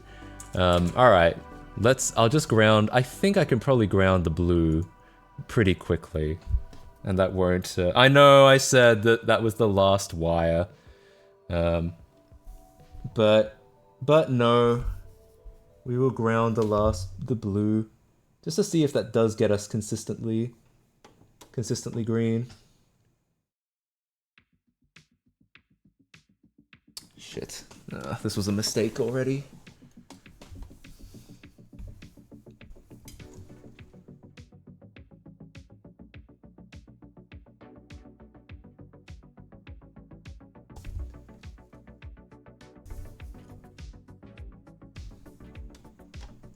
Maybe, yeah, you know what? Maybe it's not worth it. Maybe it's not plugging in the blue one. Said it was the last wire 2 wires ago. I know. It's just I keep getting excited by seeing it be more functional.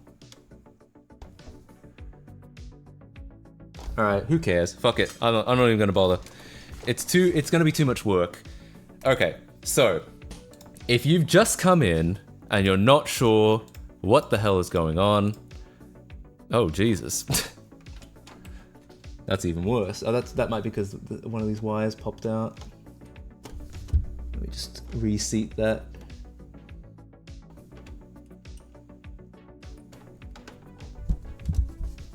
Yeah, I'm not going to bother with the blue one. Yeah,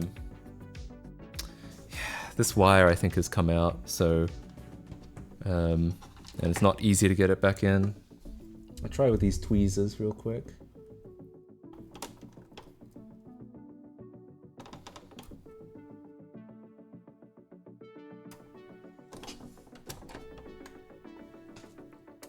No, still not good. Yeah, epilepsy warning, I suppose.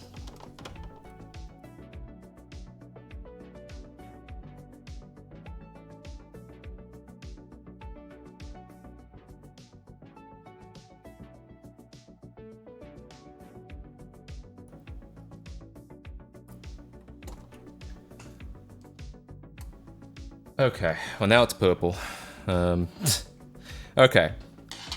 I might have, maybe, I wonder if I did something with the green. Maybe the green came out, or maybe it just went back in. I don't know. Okay.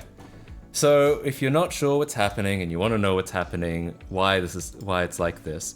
So I bought a Sega 32X, which was untested. Oh, I just switched away from it. Which was untested. And so we had to test it. It came with no cables. It came with no power cable, no AV cables or anything like that. And the 32X, as you probably are aware, is an expansion to the Genesis. I already had the Genesis.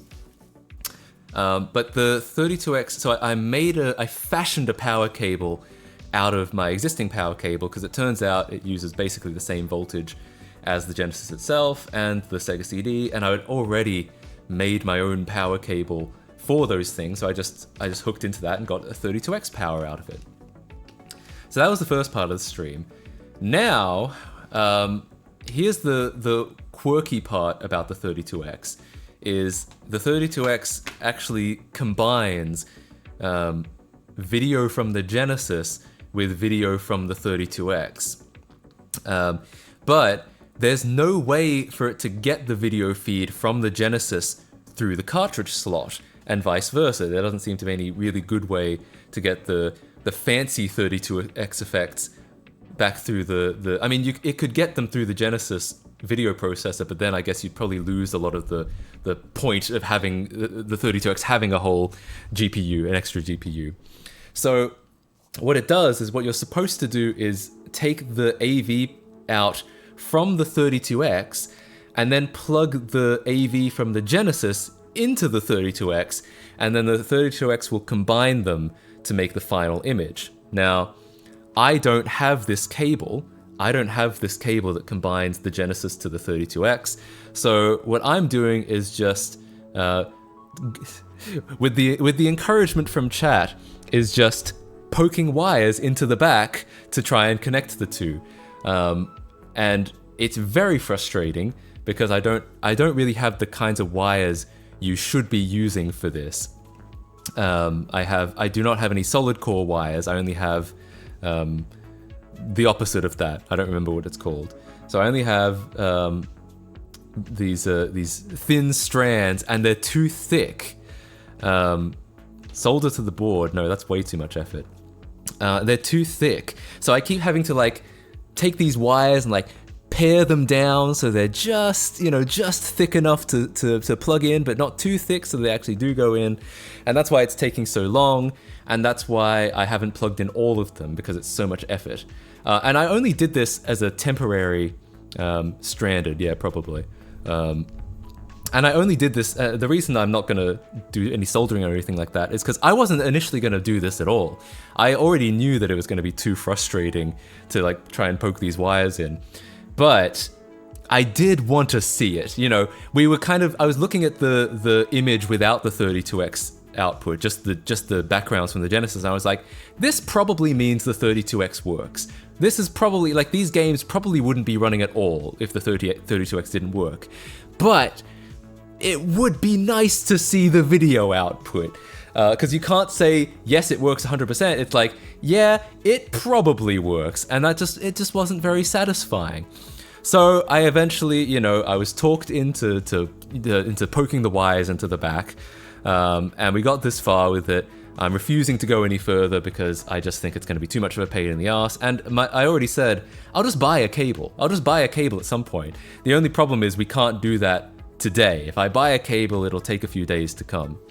So, you have any solid Cat 6? No. I mean, I have Ethernet cables, but none that I'm willing to like cut up. So no, I simply don't have any wire that we could do this with.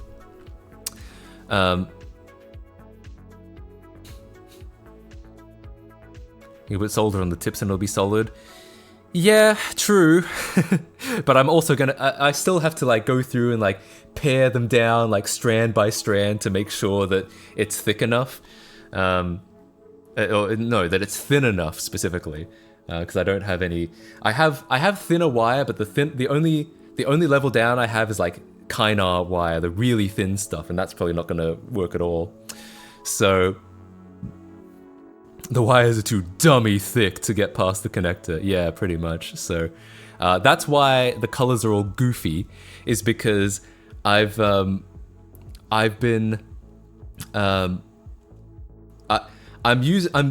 using a very hacky way of getting the image from the Genesis to the 32X, and I'm only doing it because I wanted to get the video. I wanted to see it today. I really wanted to see the image today. It was so unsatisfying to be like, yeah, I think this probably almost certainly works, but we can't see it, but it's probably working. Yeah, so. Fly over to an Amazon warehouse with your personal helicopter and get a cable. Yeah, maybe I will. I could temporarily solder straight to the boards, but like that's going to require me to open up both and then solder both. Like I feel like it's just going to take. When I was already like just thinking like, yeah, I'll just buy a cable. Like, yeah, I just use hot glue. I don't have any hot glue, unfortunately. Yeah. What are we watching? An LSD version of Night Trap, essentially. I can imagine you making a video showing what happens to the video signal of 30 trucks in Genesis when each wire is not connected. That would be fun, yeah. I'd enjoy doing that.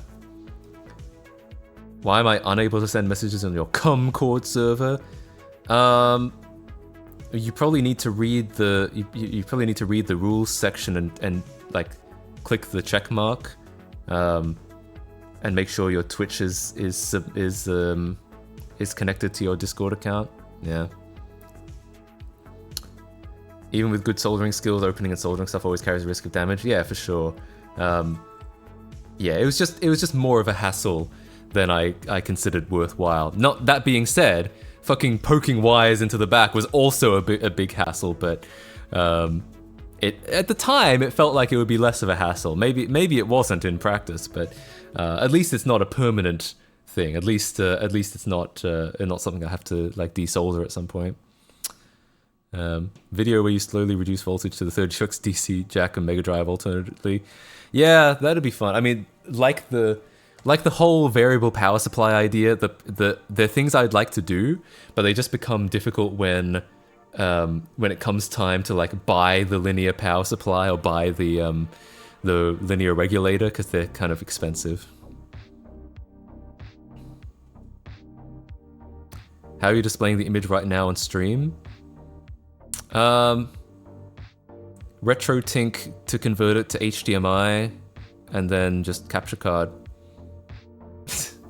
32x on AA's when?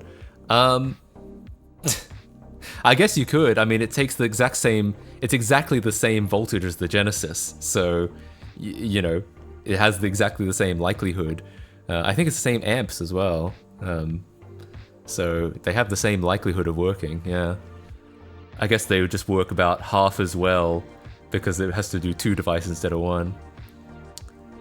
Oh yeah, the Sega Nomad runs on batteries. I wonder if that really was just the Genesis hooked up. Like, was it basically what I did? Just the Genesis hardware on AA's? Did they do any effort to try to make it less power consuming? I know that thing like eats batteries, but I just wonder if they did anything at all. 12 batteries is instead of 6 for the same runtime. Yeah. Jesus, 12 batteries. Alright, so guys, if you want to see what this looks like, alright, I'm going to yank the wires out. Does anyone want to test anything else before I yank the wires out and we do some more, like, only Genesis stuff? Oh!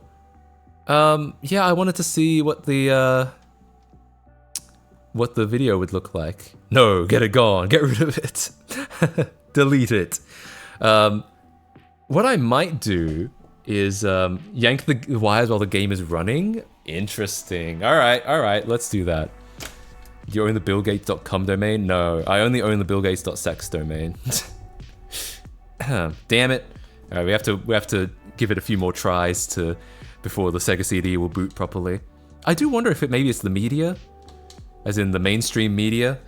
No, if it's like the disc, maybe I should try a different brand. Because I don't remember having this much trouble before. I swear I've played discs in this before and they've booted fine. Damn it. Nomad was similar to Genesis 3, which consolidated ASICs instead of many little chips like the earlier Mega Drive. Gotcha. So I can imagine in theory it might be a little less power consuming then. But God, what a pretty color! This is the Barbie version of the Sega CD. I can imagine that might make it a little less power consuming, but maybe not. Maybe it's only if maybe it would be only if they actually decreased like the nanometer size, right? What brand in it? This is Verbatim, which usually are pretty good, but I don't know. I'm just guessing. Like, I usually use Verbatim for stuff, and it's usually pretty good. But yeah, I mean, you never know what's gonna work and what's not gonna work. With old hardware. Okay, let's yank some wires while the game is running. You guys ready for this? What should I yank first? Probably the red. The red is I literally just got their brand name. Yeah, it actually does mean something. I know what you mean. When I was a kid and I looked at the CDs, I was so unaware of the word verbatim. I looked at it and I was like, oh, verbatim. That's what this brand is. Okay, cool. Like that was, back when I was 5 or 6 years old, looking at and burning my own discs. So yeah, it's I know what you mean. I had to make that discovery as well at some point. Comp pin will remove Genesis graphics. The comp pin I think removes everything. I think early on we found that we needed the sync and the comp to even show the 32X stuff. So I think I'm gonna cut the red wire. All right, red is not actually hooked up. Red we just bridged to ground so it wasn't floating, and it does seem to have worked in the sense that there doesn't seem to be any like we only had it does seem like there's no not much red artifacting. So we're cutting the red wire. Okay, you guys ready? Let's see what happens. Actually, let's make sure we're watching a cutscene when this happens. All right, here we go. Nothing apparently, but that might have already been like sufficiently bridged to ground.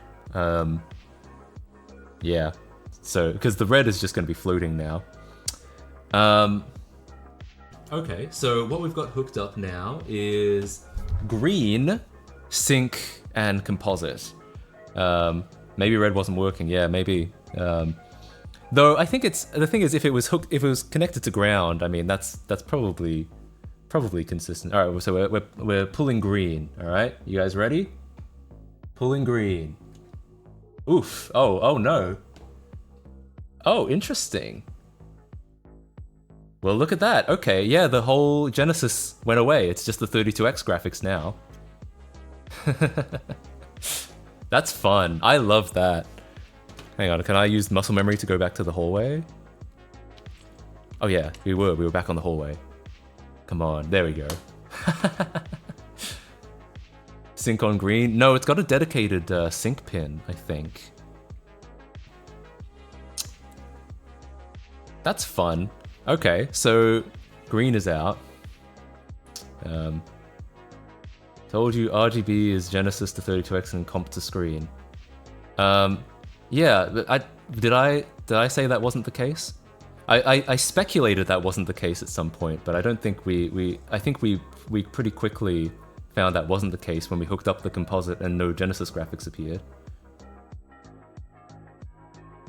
It's like immersive mode, it really is. Okay, so if I do remove the composite wire, it's going to be, oh weird, there was like remnants of the Genesis stuff coming back. Okay, so if I unhook the composite wire, I think it's going to become LSD. It's going to become psychedelic. We're all going to be dropping acid for a second. Epilepsy warning, I guess. If you're sensitive to flickering, then you might want to look away. All right, so I'm going to pull composite.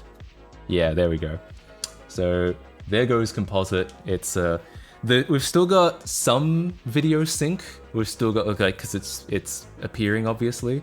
But it must use the composite signal. It's probably using the composite signal for the color sync, and then it uses the sync pin for the regular sync, the like picture or the luminance. Using composite for sync. It's probably using composite for color sync. Would be my guess. Then that's why it's gone all psychedelic now. And then when we unplug the sync, it'll just disappear entirely. The sync pin, yeah, it seems to use the sync pin to like, yeah, for like vertical sync probably is my guess. Because when I unplug it, it's gonna get even more flickery. Yeah, it's gonna be like unsupported signal and shit like that. What's the problem? Oh, there's no problem. The problem is that I don't own the right cable for this, so I've been hacking. I've been just poking wires into the back. That's the reason why there's a problem. But there's not. As far as I know, there's no actual problem with the 32X itself. It's just the fact that I don't own the wire, the wire I need. Night Trap was a Sega CD game. It is, but there's also a Sega CD 32X version, which runs on the Sega CD but uses the extra processing power in the 32X. There were only 6 CD 32X games ever made, and Night Trap is one of them. They were thinking of making more, I believe. I believe I read that Wirehead, which is a Sega CD game, was going to see a 32X port, but it did so poorly that they didn't bother. Some for you to test later, are these colors an artifact of the RetroTink? With the same weird color behavior happen on a real CRT?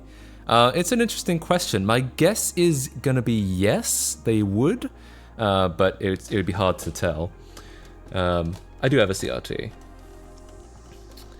All right, so if we unplug the AV from the 32X and plug it back into the Genesis, so we're only getting the background layer now. You can kind of see that, yeah, we only get the UI now. We don't get any of the actual video. Yeah, the video which was being decoded and rendered by the 32X doesn't appear, but the 2D, the UI, the background layer, that's all being rendered on the Genesis. So you can just you can get that stuff basically. Can you make the 32X CD yourself by stacking them?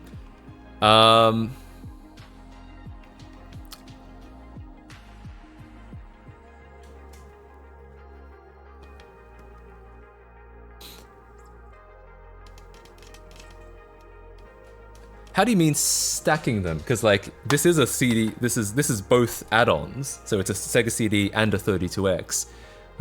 So in that sense, yes. If that's what you mean by stacking, then yes, that is usually how you do it.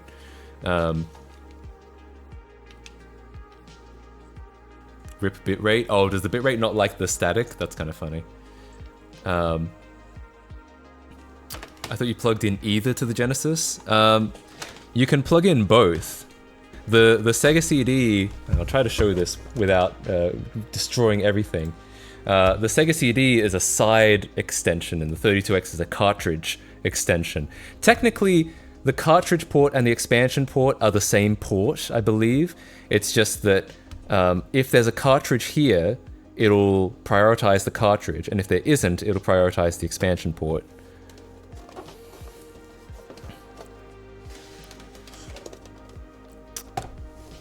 I thought the Sega CD was also a side extension. Oh, you mean the 32X? No, the 32X plugs into the cartridge slot on the top. It's like a mushroom. It's like a tumor. Anyway. So how does this work in practice? Oh, CD drive error. That's probably because I was jostling it around so much. How does this work in practice? The normal CPU renders some sprites and the other CPU renders the rest. How does this work in terms of cabling? So you have to plug... So yeah, the CD, the software on the Sega CD can send stuff to both the Genesis CPU and GPU and the 32X CPU and GPU.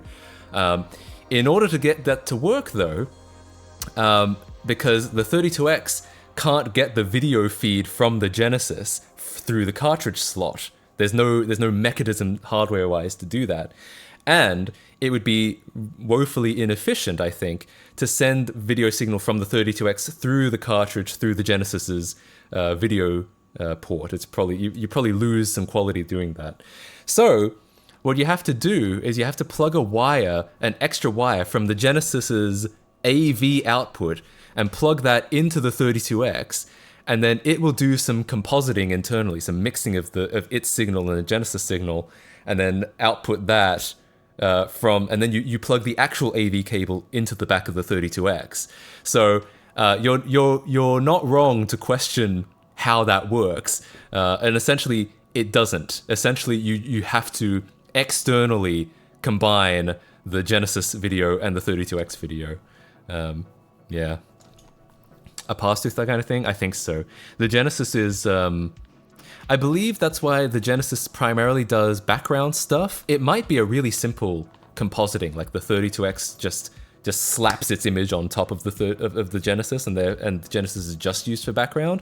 I couldn't say that for sure, but I could see that being the easiest way to do it. Right now, we're seeing just the Genesis side.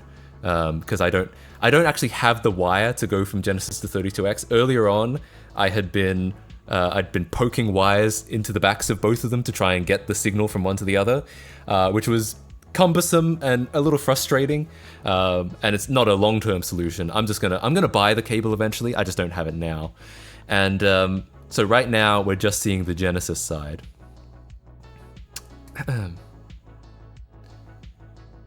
I didn't know you were playing the PS5 version of Night Trap. True. If we throw on Knuckles Chaotix real quick, because why the hell not?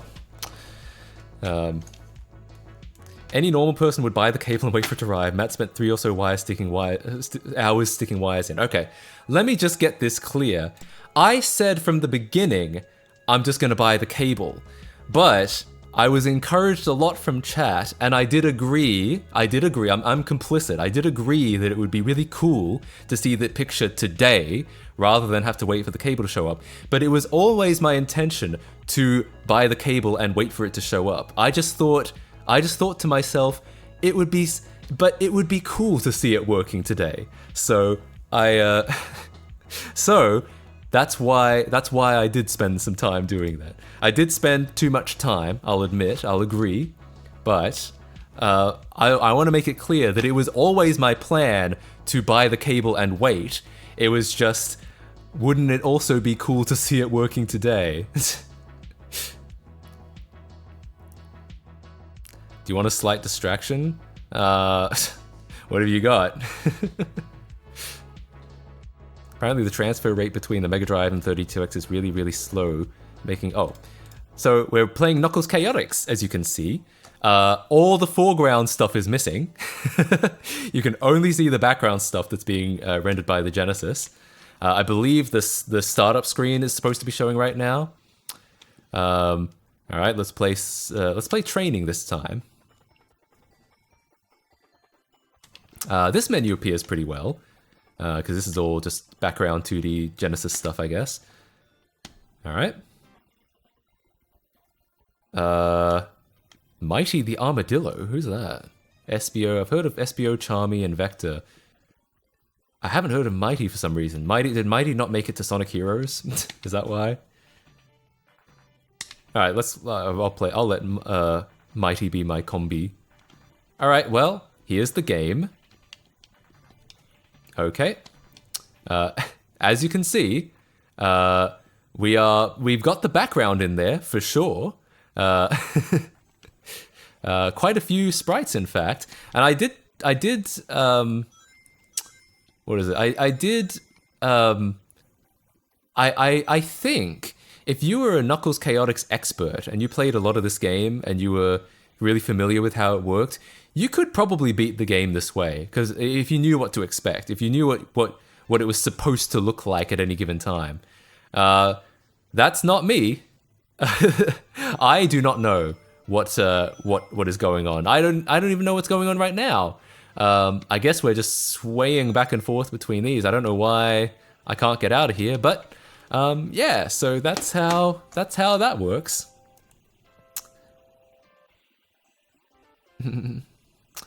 Rings of Genesis sprites? Why? That feels so dumb. I don't know. I guess yeah. Use the 32X to render sprites the Genesis could have rendered. What the fuck? My guess is, I think our assumption is that the character sprites probably have more like color depth and detail to them than the Genesis was capable of. And maybe there's like some 3D particle effects going on somewhere. This game definitely runs on the Genesis's, no, it definitely runs on the 32X's 32-bit CPU, for what it's worth. I don't know what it does on it. Oh yeah, sprite scaling, yeah. Game audio seems delayed. It might be. I'm not sure. I'm not sure what that's an artifact of at this point. I wonder how many of the 660,000 people who bought one of these, this was their experience. Yeah, we were saying earlier, you know that some kid set this up and didn't plug in the extra cable and was just like, I don't like this game. I'm not sure I understand it. Yeah, you know that happened. Knuckles Chaotix has no loops because they couldn't pull off hiding the 32X sprites behind the Mega Drive backgrounds, by the way. Interesting. So that implies that it actually is what I said, that the Genesis is just backgrounds and the 32X just slaps its image on top. And that, if you don't have... So you can't have... I could see that being the case. It would be really hard, technologically, I think, to like cut out the 32X image for the incoming Genesis image. I can see how that would be really hard to do, and that therefore it would make sense to just slap it on top, and therefore just use the Genesis for background stuff. That feels logical to me. I don't know. I don't know the internal workings of this at all, but that feels logical to me.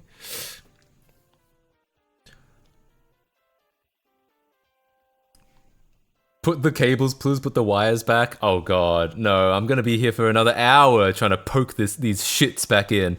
I do think it'll be interesting, maybe in the future, I'll buy a couple of these mini DIN cables, and maybe I'll splice one in half, and like, we can, and make it so that we can switch different pins on and off, and we can just play around with it for fun. Just see what happens. Yeah, that would be interesting.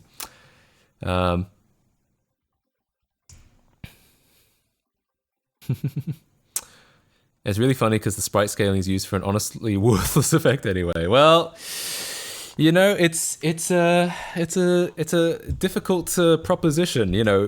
Are you gonna write your games, your 3D games, for the new hot up and coming Sega Saturn, or are you gonna write them for the mushroom that sits on top of the Genesis?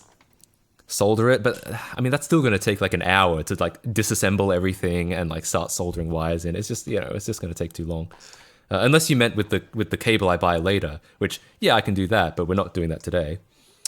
Time to make your OnlyFans. God, you wanna? Okay. Just because people have been asking for it.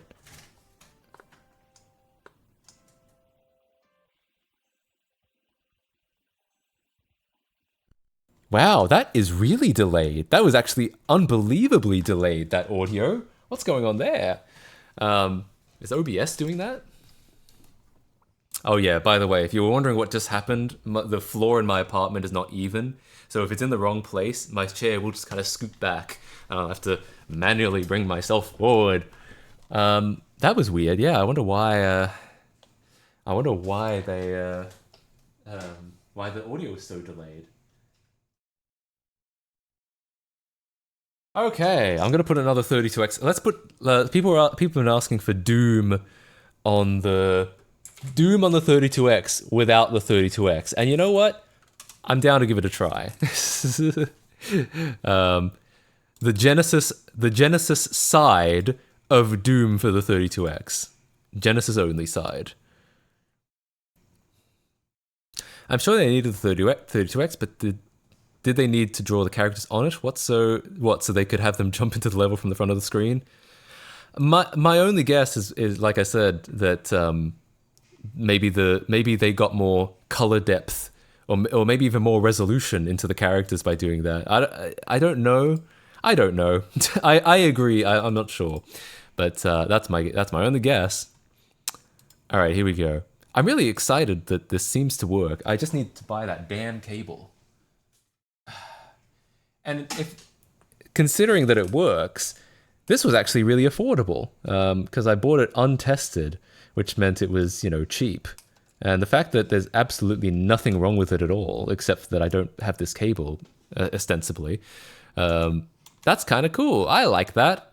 I'm happy with that. All right, where were we?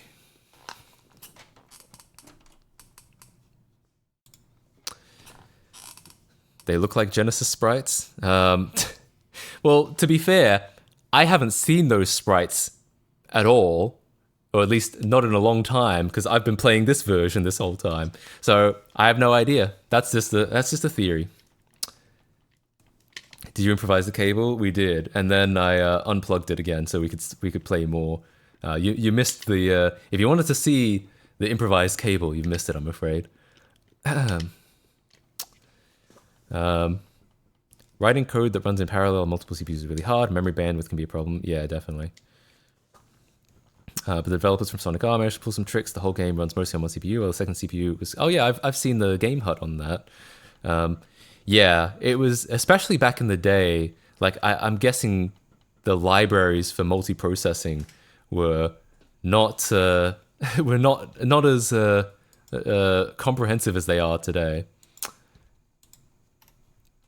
Yeah, maybe it's a paletting thing. Maybe they got more... They got more flexibility with the palettes by doing the characters on the 32X, but yeah, I'm not sure. Really not sure. They almost certainly had some like 3D... They almost certainly had some 3D particle effects. I remember that. But yeah, I don't know. Assume the audio streamed from the CD. That was not a CD game. That was a cartridge game. And it, like, the audio persisted when I turned the whole console off. So it wouldn't have been... I don't think it's a console issue. I think it's a capture issue. I don't know what it is, though. The thought of multi-threading written in assembly makes me puke. Yep! I imagine a lot of people did have to do that on the Saturn. I think a lot of people did write in assembly on the Saturn because I heard... While, you know, the PS1, most people wrote in C. But I've heard that the only real way to get good performance out of the Saturn was to write in assembly, which is a bit of a pain, yeah.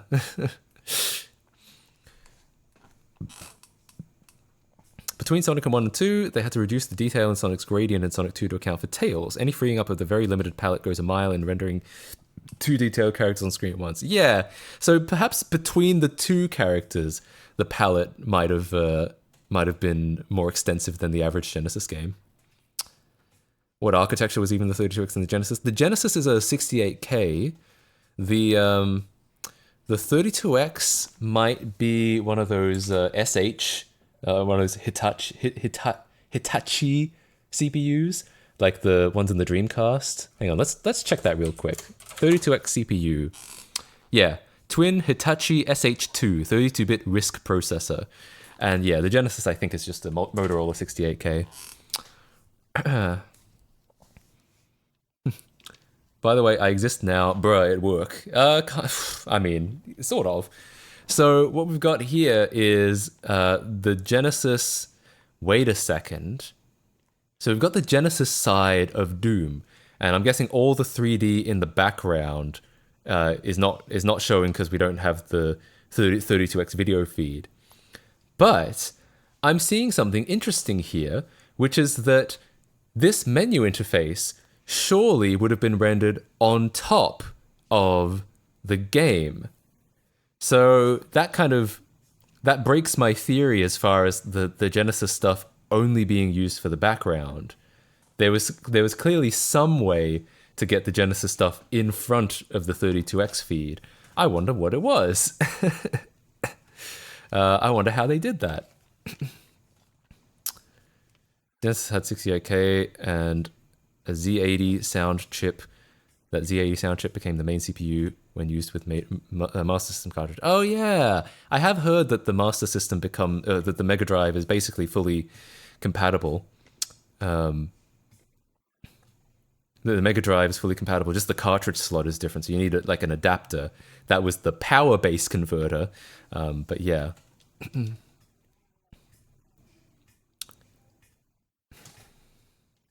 I assume it was scanline based because doing it mid scanline would have been awful.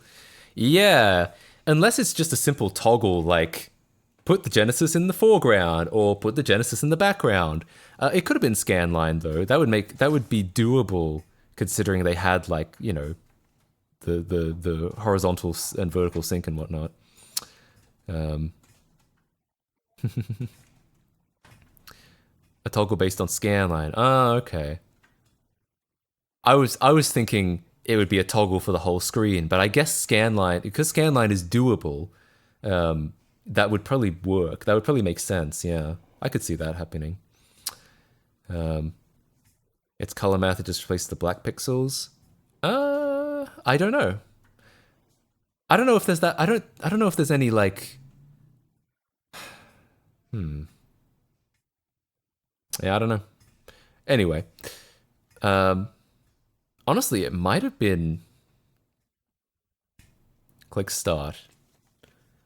If you plug the 32x adapter thing into a second Genesis instead of the one it's plugged into, can you have different games layered on top of each other? My guess is yes. My guess is there's no reason.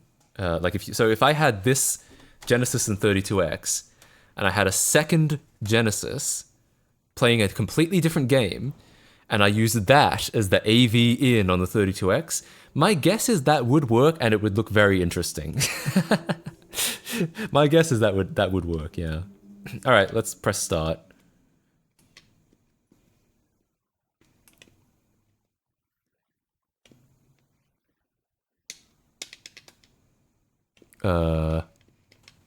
Oh yeah, the audio is really delayed, that's right.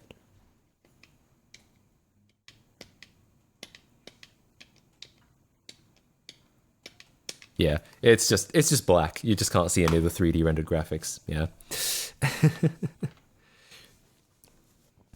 To me, it'd make the most sense if the raw video data was transferred between both CPUs. That would make sense, but there's no way to get the video feed from the Genesis to the 32X through the cartridge slot. So the way that they made it work was they got the video feed from the Genesis, plugged that into the 32X, and then the 32X kind of arbitrates between its own video feed and the Genesis video feed. No Doom 32X fart music? I guess not. Maybe it's just quiet. I'll turn it up.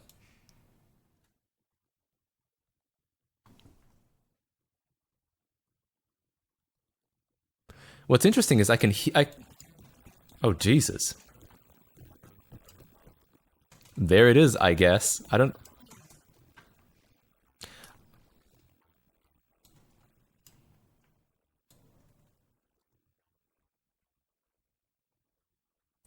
The audio is so delayed, and I don't know why.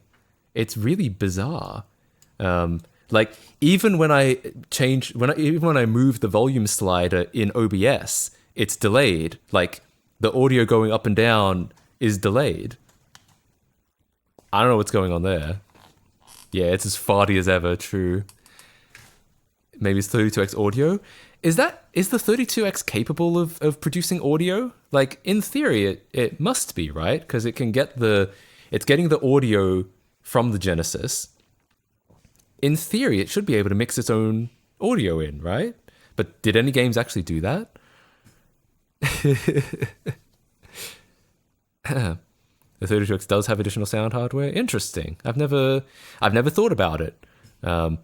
Clearly, this is not one of them. This is definitely the Genesis sound chip, and yeah, it does sound as farty as ever. Install Pavu control and remove delay. But I mean, my microphone isn't delayed, right? You guys can hear that, or is my microphone also delayed? So I don't think it's quite that simple. Because it's not just on the input, it's also on OBS's volume control, which wouldn't be going through Pulse Audio as well. It wouldn't be going through the OBS volume control wouldn't be going through Pulse Audio. I blame Pulse Audio, maybe. I mean, I can't necessarily deny.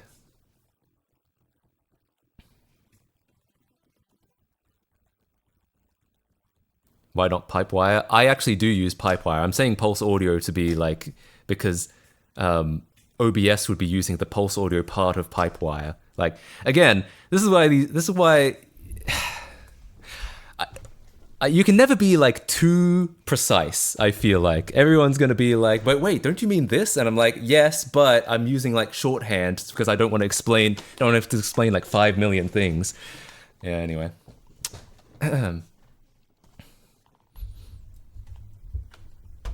Found the issue, stop using Pulse Audio. I don't use Pulse Audio.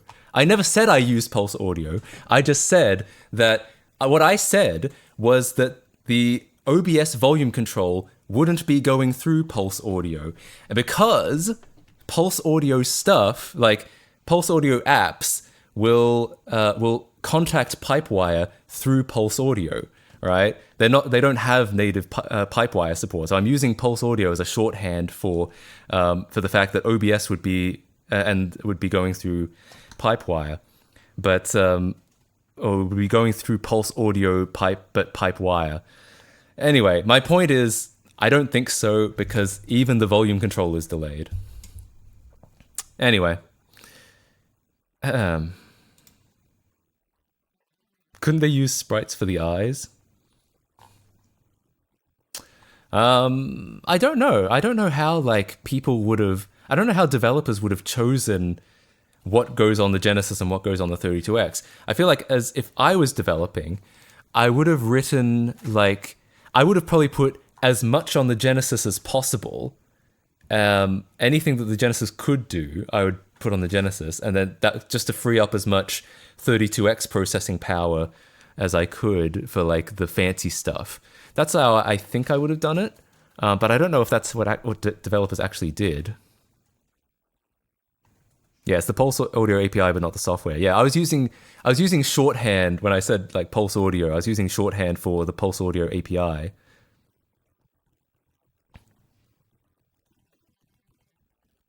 But yeah, anyway. But it's not, like I said, it can't be Pulse Audio or Pipewire, because the lag also happens when I adjust the volume in OBS. And the OBS volume control, at least my understanding is, the OBS volume control would be totally contained within OBS. So if there's a lag on it, like the volume control would just be, the audio going into OBS would then go through its volume control and then would just go straight out to Twitch, right? That's my understanding, at least. Maybe the volume control in OBS doesn't do that, and maybe it does contact Pulse Audio or Pipewire. I don't know. My assumption is the volume control would be self-contained in OBS, and therefore the delay would be something in OBS. That's fucked up. I know. That's why I'm confused. That's why I'm not sure. So, like, okay, I'm going to turn the volume up now, all right? So, right now, okay, so the volume level is where it is right now. I'm going to turn the volume level up now.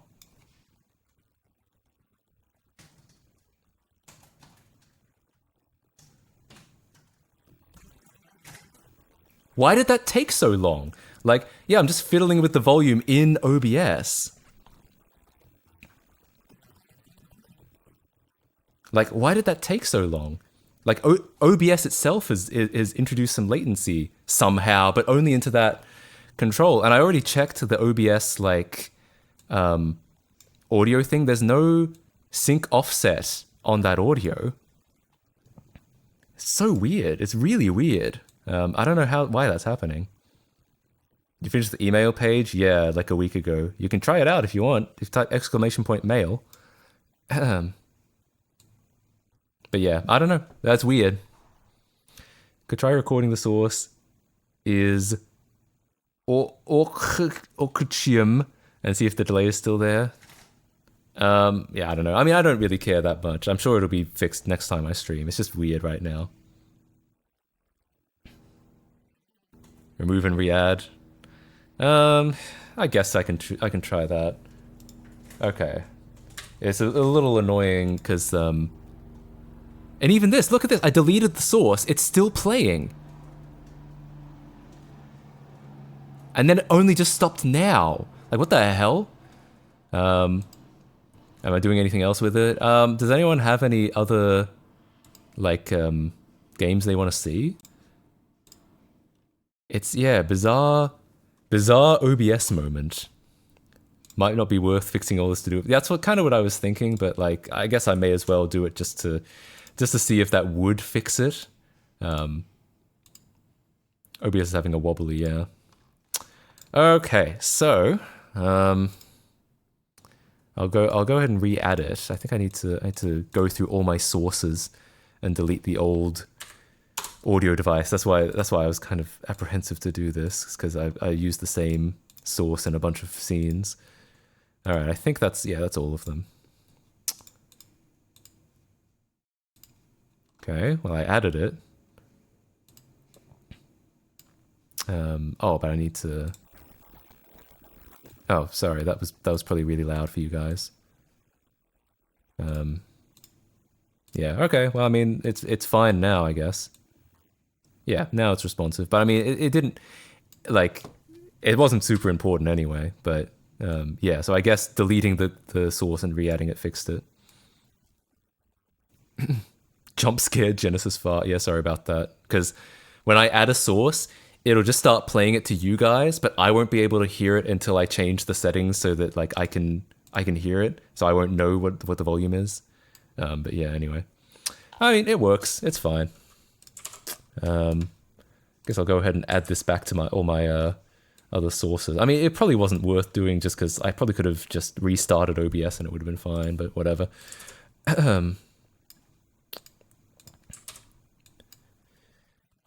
Okay, so, yeah, does anyone else have any Virtua Racing Deluxe? Doesn't that have specialized hardware, though? I feel like that might not work on my EverDrive.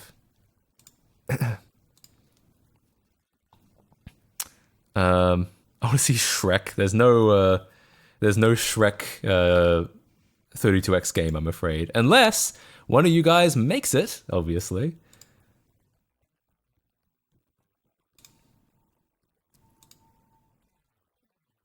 Oh shit. Got an auction that ends soon. Ooh, I actually might want to get this. It's a new camera lens.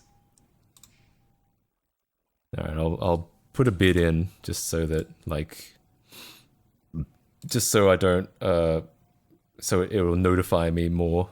I've noticed that if it's just on your watch list, they'll notify you like once, but if you're actually bidding on it, they'll notify you more. Bid live on stream getting sniped. Oh no. No need. The original Virtua Racing has extra hardware, but the 32X version doesn't, I don't think. Interesting.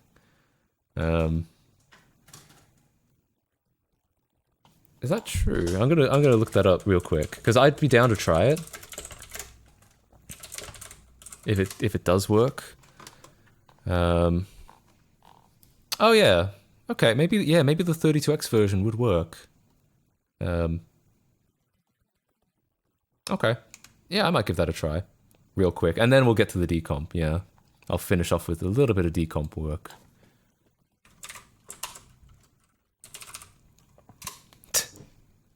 Lego Island 32X port. That would be interesting, yeah. I imagine a 32X could do the island and buildings of Lego Island, but characters with animated faces would probably kill it.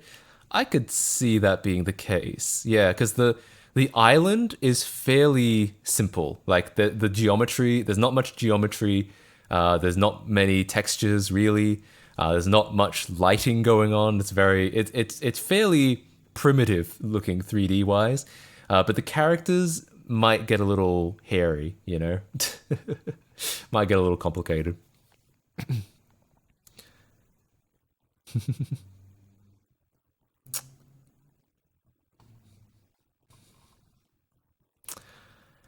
Where was I? Oh yeah, I was going to download Virtua Racing. Yeah, because if the 32X version doesn't require hardware, then yeah, I'd be good. I'd be down to give it a try. Texture mapping would also be an issue. Does Lego Island do much texture mapping? I guess there are some textures. I mean, the faces, obviously, but I'm thinking about like the island. Like a lot of the stuff is really flat texture. It's just like a single color. You can do a little texture mapping in 30X just carefully. God, imagine that. That would be quite the project to do. A 32 export of Lego Island. I'm still just trying to get a Nintendo 64 port of Lego Island. I don't know how we're gonna do the music, but I just think it'll be really interesting to see. Then they have generic grass textures and stuff. They do, but they're not like. It's not like they're super important, and a lot of the roads, I mean, they have like a yellow dotted line on them, but like it's a really texture-wise, it's super basic. Make midis of the music. There's no room for music. I know. That's why it'd be interesting. We could convert it to tracker music, maybe. Because, oh, actually, to be fair, a lot of people have tracked down the instruments, the software instruments they used in that soundtrack. So maybe there's a non-zero chance we could turn that into tracker music and have it sound actually pretty faithful. Use one of those auto MIDI makers, make it sound as awful as possible. Yeah, that would be fun. Okay. I actually would be really interested in seeing if you could do that. You could make because I know people have made, like I said, a lot of people have, I know people have recreated the songs because they found the old instruments. They found like what Korg instruments they were using back in the 90s. That would be super interesting to see if you could convert that to a tracker. You get those instruments and like just get the samples that you need from them. Convert that into a tracker song. Maybe it would sound pretty good, you know? Do you ever have an iPod Classic repairing friends? No. I had an iPod Nano and an iPod Touch, but I never had the Classic, no. I always liked the Classic though. I mean, there is something classic about it. How's this auction going? It's got about 10 minutes to go. I might actually set an alarm. I find it helps because I get distracted very easily, especially while I'm on stream. I'll hit an alarm. Oops. Uh-oh. I accidentally opened Twitch. Imagine watching Twitch, am I right? Cringe. Yeah, we're not getting that.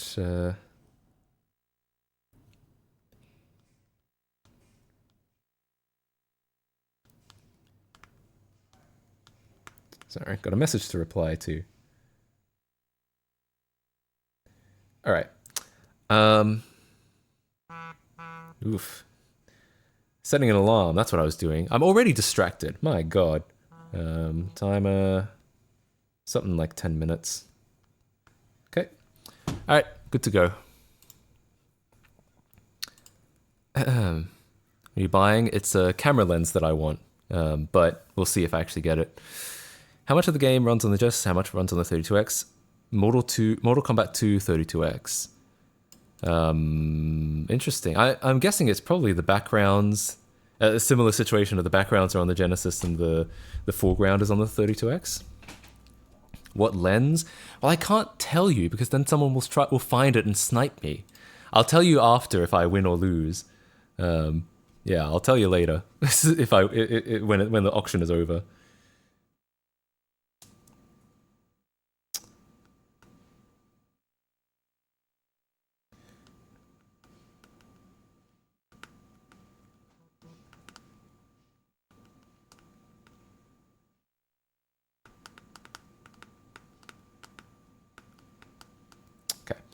Sorry about that. I'm buying every lens I can find on eBay. No! Trying to work out how the fuck window title bars work. From like a code level, I have no idea. That's an interesting question. We did obviously recreate the Windows 98 titles in CSS, but I get the feeling that's not what you're talking about. In Win32, I haven't actually looked into much Wine or React OS as far as like how the UI is constructed. That would be interesting. Because they're part of the window, but the way they work is odd. Interesting, huh? Yeah, I've never really known anything about that. I need to know for my project. Yeah, I can bet. In your home or in your car, you are never really far from Matt KC Live Radio. Ding dong. Looking at virtual racing, I think it'd actually be faster to do Lego Island roads as vertex colors and scrap the road textures. Yeah. I think I'll be honest with you, and this is not necessarily a dig. For some reason virtual racing isn't showing anything at all. I don't know why. This is not necessarily a dig at Lego Island, but I think here we go. Lego Island screenshot. I honestly think you could probably lose like most of these textures and it would still look almost exactly the same. Like you would lose some quality. It would be like being in Flash Player and setting the quality from high quality down to low quality. It would be, it would be objectively worse, but still mostly the same. I think you could probably, like, for the purposes of porting it to a 32X, you could probably get away with it. Though, do you think you'd need to do a Sega CD 32X game so you could get the music, the CD quality music on there? Or the dialogue? Because there were, as we've talked about in the stream, there were 6 CD 32X games. They're games that ran on the Sega CD, but they used the processing power in the 32X. And it was literally 6 games. And that's probably actually the smarter way to do it anyway, because anyone can burn a CD. If it's a cartridge game, then you need to either manufacture the cartridges or someone needs to like your users will need an EverDrive. Yeah.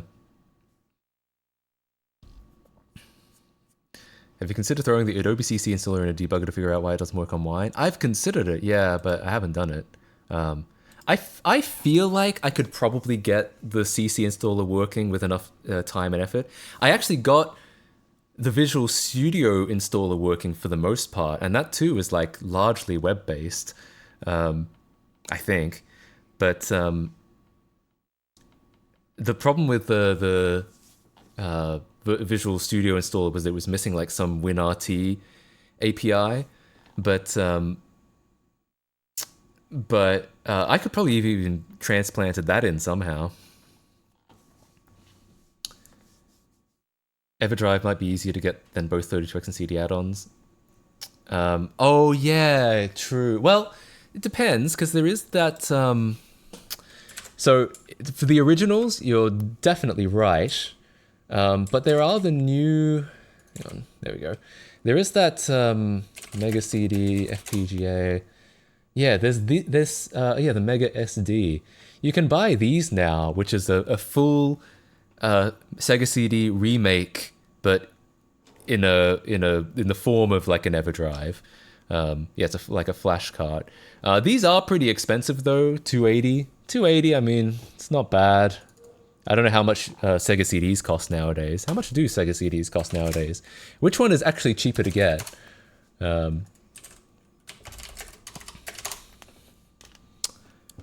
I guess that the thing is, you need the EverDrive. Like at that point, you need by the time you're using an EverDrive, I guess it does kind of defeat the purpose. It would just be nice to get the CD quality audio. 300. That's for both the Genesis and the Sega CD though. About 200 for just the Sega CD. Actually, I should be looking at sold just to see like what people have actually paid for them. 380. Oof. You mean I've got $380 on my desk right now? My God. A lot of these are games, unfortunately. I'm only interested in the console. Oh, repair. I could have probably copped that and probably done something to fix that. Oh wow, part to repair. Yeah, that's kind of about what I paid for mine a couple of years ago. Yeah, so I guess the moral of the story is try to buy a broken one and see if you can fix it. Though I was lucky because the problem with a Sega CD, a broken Sega CD, is it could so easily be like the laser is fucked forever and then it's basically pointless. What you really want is like... I was lucky that the problem with mine was a broken fuse rather than a broken CD mechanism, because the CD mechanism still, for the most part, seems to work. But yeah, the most expensive EverDrive will support Sega CD. Yeah, it looks like people have emulated the Sega CD in FPGA form, so I guess you can do it that way. But yeah. Shoutouts user paint caption and real user paint caption, which obviously then calls NT user draw caption. Yeah, I haven't. I don't know any of these. I haven't seen any of these before. How's that auction going? Oof. About 3 minutes to go. I think. Oh, it's still nothing from Virtua Racer. I think it looks like. Let me jump. Let's take a look. Let's jump back to that real quick. Nope, nothing from Virtua Racer, I'm afraid.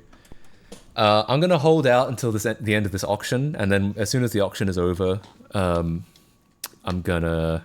Oops, that's not what I wanted to do. As soon as the auction is over, we'll jump into decomp territory.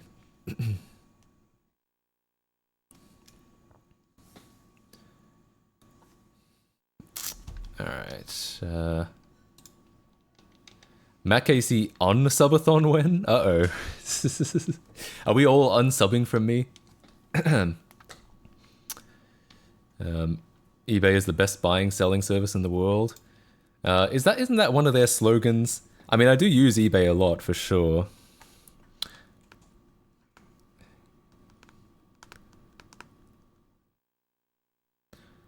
All right. So yeah, how are you guys doing? I have to wait for the next minute and 40 seconds. So how's everyone going? This is why you're still in Matt Casey Home Edition? Dag nabbit. Currently crying about DW flags. Sounds about right to me. Hey, DW! I know that's not what you meant, but still.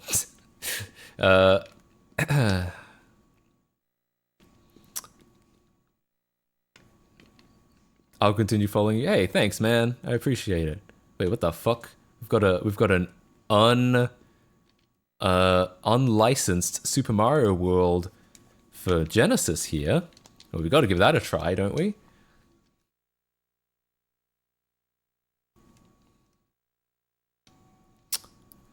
All right. Okay. Cool. Cool. Getting there. Yep, unlicensed Super Mario World for Genesis. That could be that sounds mildly interesting, I think. Bootleg. Unlicensed. I'm telling Nintendo.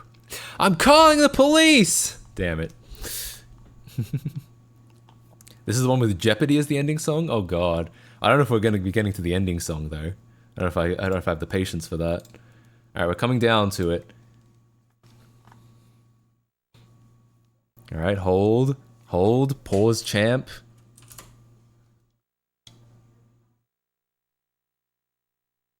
Oh. Cool. I think I won. Gonna be the actual port or a bootleg? Is there an actual port? That's kind of fun, if so.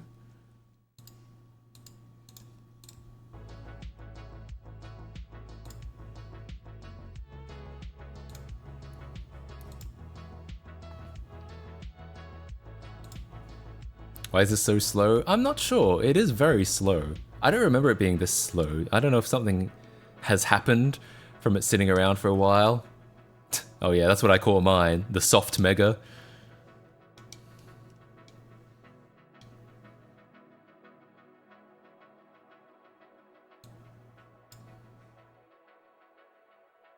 Huh. Nothing's loading.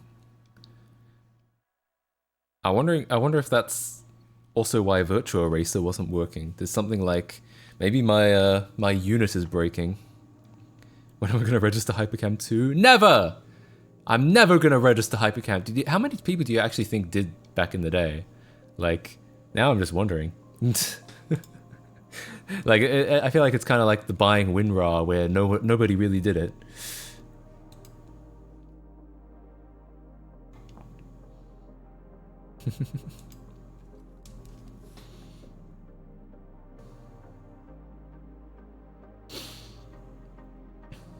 Give me 1 second, guys. Sorry about this.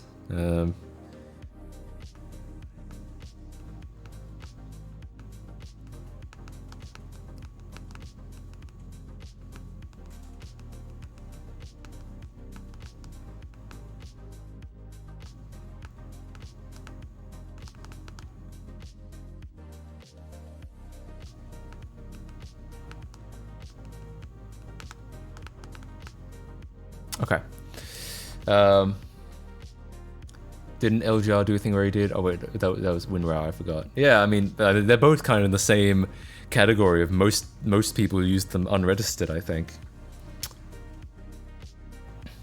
Is Sony lens? No, it's a Canon lens. It is a 85mm for nice, pretty portrait stuff. They tell you the elevator is broken again? No, I have. It's regarding some evening plans I might have tonight. But yeah, so it's not.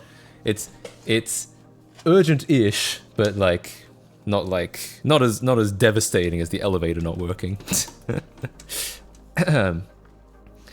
I made a CDN on my VPS to host images, etc. I just ended up using it as a simple place to write HTML. Interesting, that's fun.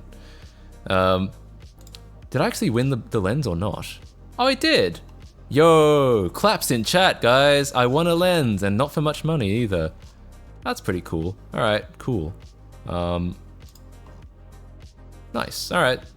Anyway. Found the listing? Did you really? Did you really track it down? Thanks for the claps. Thank you, I appreciate it. Maybe tons of people did buy it. Can't imagine there being a watermark for registered Hypercam. Yeah, true.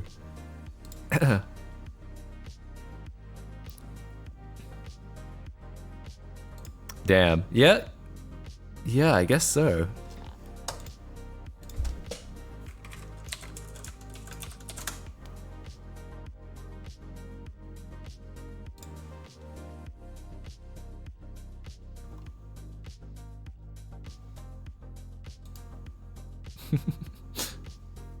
Alright, cool.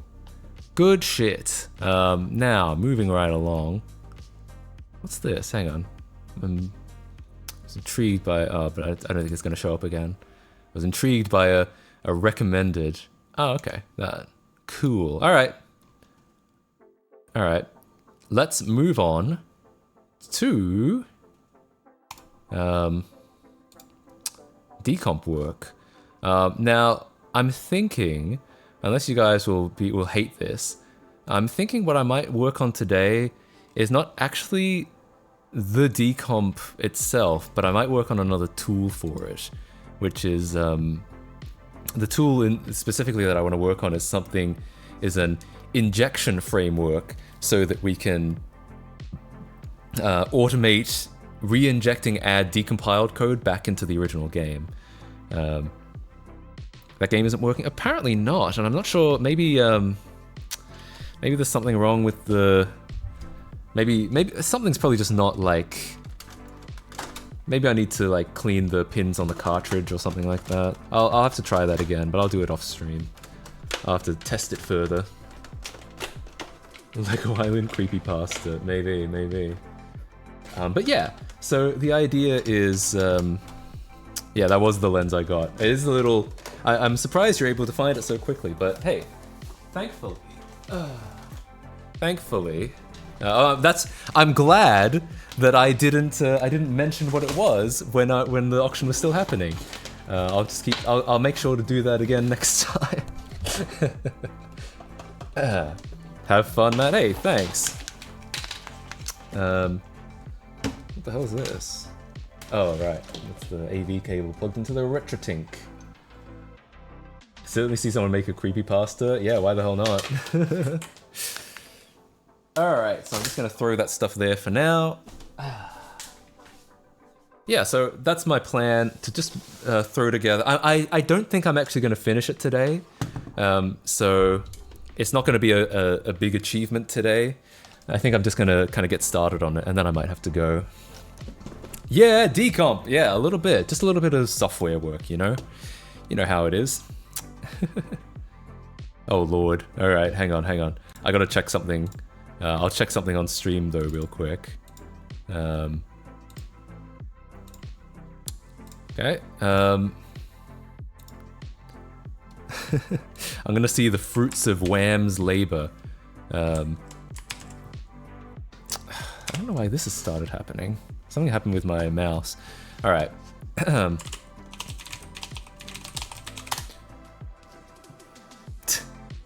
Oh lord. Alright, so, okay. It's not draggable yet, that's okay. Spawn! Oh, Jesus. Crazy. So this is essentially... My understanding is this is slowly gonna be like a port of ReactOS to TypeScript, which is wild, by the way, but crazy. All right. How fun? How fun? I wish I was doing something as interesting as that. No, I'm just kidding. I'm just kidding. The decomp is pretty interesting. I wish what I was doing was a bit more visual, like you show anyone and it's just Windows showing up. It looks like nothing, it's only interesting in the dev tools where you get to see kernel32.ts. I get shit. No, I totally understand. Like, it's always... Not until... yeah, there's a lot of, like, background stuff you have to do before it actually starts, like, becoming interesting on the front end. But no, I get it. It's, like, it's really cool. I'm really interested. But yeah, I don't know, maybe people in chat don't know what's... maybe some people in chat don't know what's happening. But yeah. Type it shows text? Just anywhere, or... Oh, wow. Come. Subscribe to Matt KC. YouTube.com/Matt KC. Excellent. Wow. Fantastic. It is insane. I won't lie. But very cool, for sure. Ecom. When regular cum just isn't enough, you get some ecom.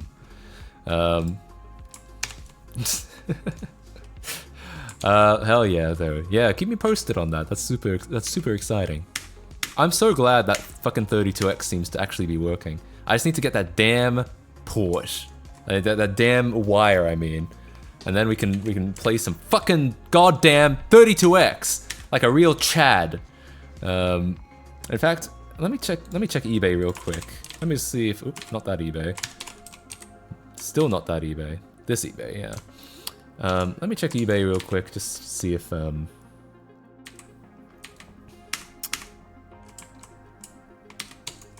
see if I can get one of those cables on order. 32X AV cable. AV cable.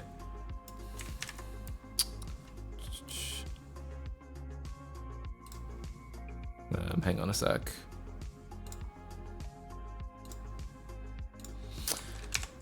Alright, what have we got? Set of two 32X Model 1 and 2 link cables, connected patch cords. That looks like the right thing.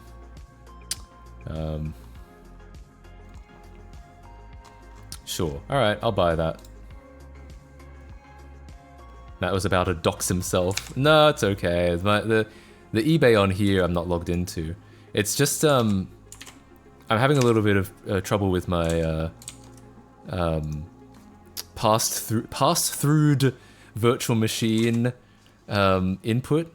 Like the keyboard is passing through, but the mouse isn't, and it's very disorienting for me. But yeah, I'll pick up some of those, and hopefully they'll be here soon, so we can try it. We can play some 32X in its full goddamn glory. All right. Okay.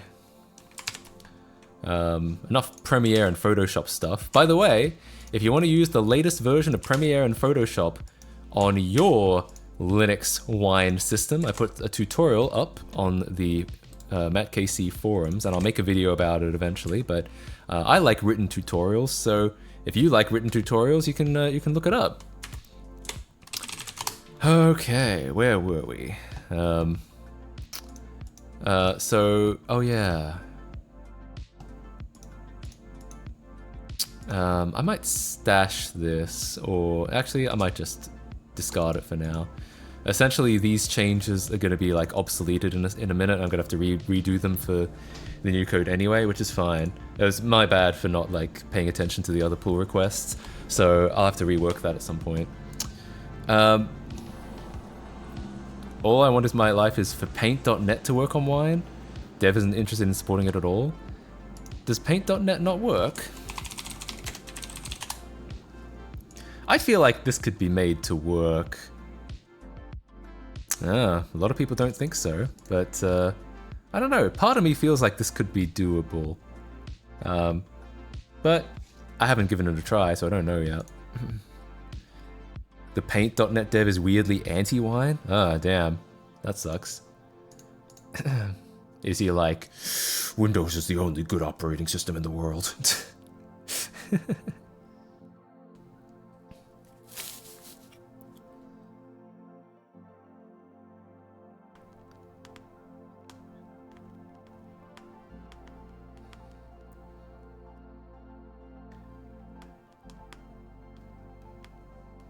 Sorry.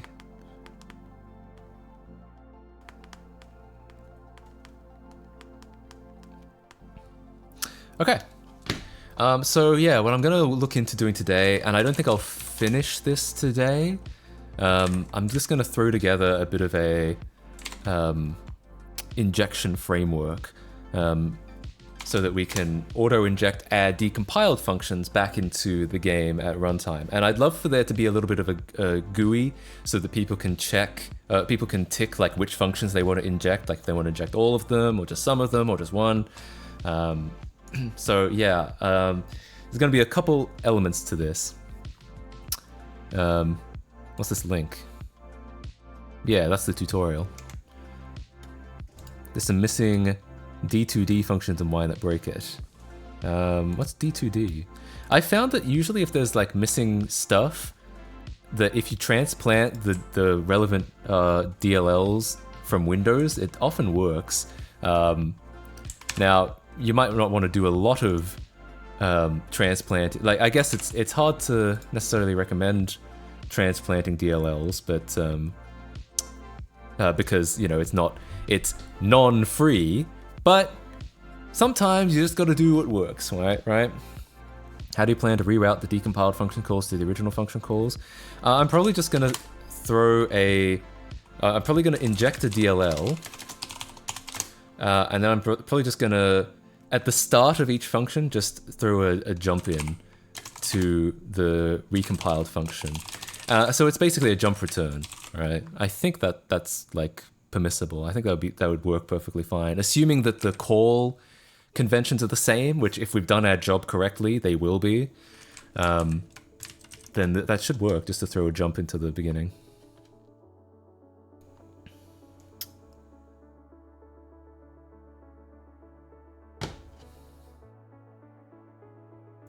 The problem is calls to malloc and stuff and other globals.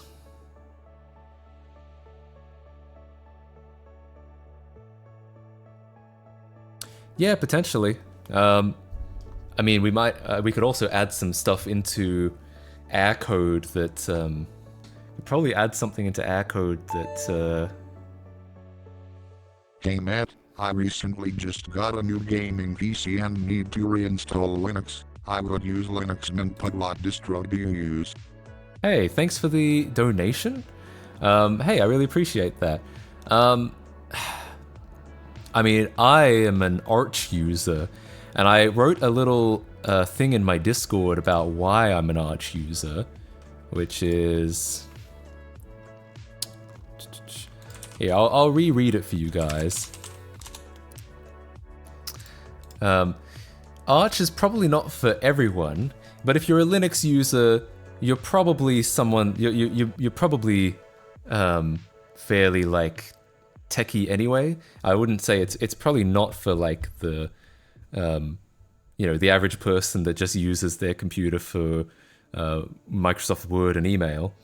But here's what I wrote in my Discord for why why one could use Arch. I said the main advantages of Arch are: everything is up to date. Most distros freeze their packages on a schedule anywhere from 6 months to 10 years for stability reasons, but since Arch is a rolling release, you don't have to do an OS upgrade just to get the latest version of FFmpeg or whatever. Also, everything is left fairly vanilla. Sometimes the distro modifies things to make them fit that distro better or to make things theoretically easier for the user, but they end up breaking certain apps that aren't expecting those changes. For the most part, everything behaves as expected or documented on Arch. These advantages are also the distro's disadvantages though. Up-to-date packages have a higher chance of breaking things, though in practice this is fairly rare, and everything being vanilla means you may need to put in extra effort to make stuff work together nicely. Not everyone is interested in doing this. That being said, the DIY nature of the OS means you can really get something that works exactly how you want or expect it to. There are slightly less "why the fuck is this happening" moments because you probably set it up yourself anyway. And because it attracts a lot of tech-savvy users, the documentation is very detailed and comprehensive to the point where the Arch Wiki can even be the best resource for other distros too. Arguably, that is the biggest advantage of Arch. So, that's if you want to like get the most out of your computer and you're fairly technological or fairly tech savvy, I'd say Arch is probably worth giving a try. But if you just want, yeah, if someone said, if you want something that just works, then Arch is not it. Arch is like, you put in a little bit more effort to get something a little bit better or something that works a little bit better for you, but you have to be willing to put in that effort, and a lot of people are not. A lot of people don't care. They just want, something that works. They just want to buy something and have something work. So that's what I would, that's more or less what I would recommend and why.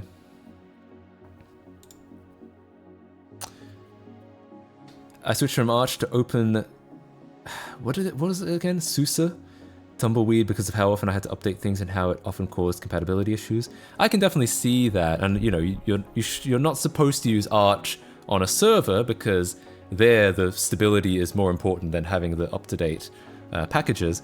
I haven't really run into any big. I definitely have had Arch moments where something updates and it breaks something, but less than I think one would expect. Like when they hear that description of all the packages are up to date and it's all the latest version of everything, and if someone pushes a bug, then it'll break, and like there's not much you can do about it except for downgrade the package. When people hear that, I think it sounds a lot worse than my experience has been, but I can definitely see why that could be annoying in certain situations.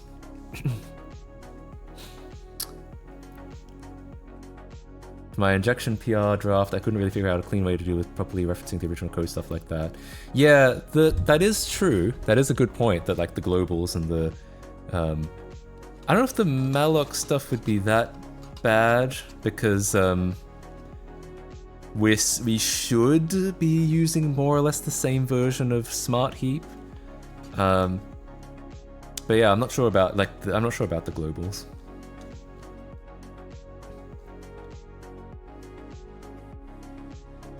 I use Ubuntu, it's boring, but generally just works. That is the point of Ubuntu.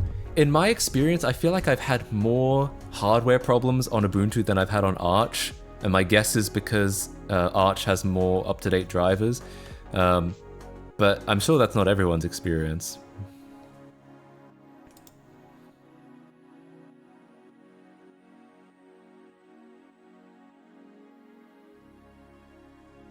I use Fedora on my PC and laptop because I want something that just works, and Arch on the server for tinkering, and because I don't Ubuntu server.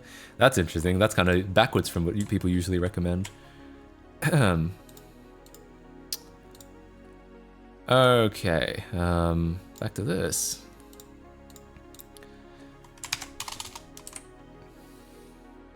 I've had plenty of Ubuntu issues, mostly with them dropping support for most stable releases too early. LTS fixes that, but I want more up-to-date packages. Yeah, I can see that. Yeah, I feel like in my experience, I've had more hardware problems and issues with Ubuntu than I've had with Arch. But I know that the what would you call it? The selling point of Ubuntu is certainly, and like the main goal they're going for is that it just works. Yeah. Yeah, you're right, Cookie Dev. I don't know if I have a really good solution for the globals. Outside of, I mean, ideally, our code base should document the globals. I think in most cases we do. So there's a chance I could like skim through the code and redirect back to the original globals. That would be interesting. Draft PR for Recomp is broken now. I made some changes to make it more Python 3 and less C. Yeah, my plan is probably I'm going to close that PR, and I'm just going to redo it for like, hang on. So the current process is, yeah, there's a PR for oops, not that one. There's a PR for shit. For, yeah, this one, which kind of modularizes the Recomp script, and I think that's probably good. This seems like it's all like well put together, and I think I'm just gonna redo my PR. I might even close this, like, yeah, I might even just close it to not like cause confusion or anything like that. So so yeah, I'm not really bothered about my PR breaking, because I'll just redo it later. Use Sublime, yup. No, I don't actually. It's all an illusion. In my experience, Ubuntu is as stable as Windows. It all depends on what a user does. I have not had that experience, but like I said, it's going to be different for different people. Kate is pretty good. Does Kate have the multiple cursor thing? Because I use this like all the goddamn time. Like this. A lot of editors don't have multiple cursors. I know VS Code does. But yeah.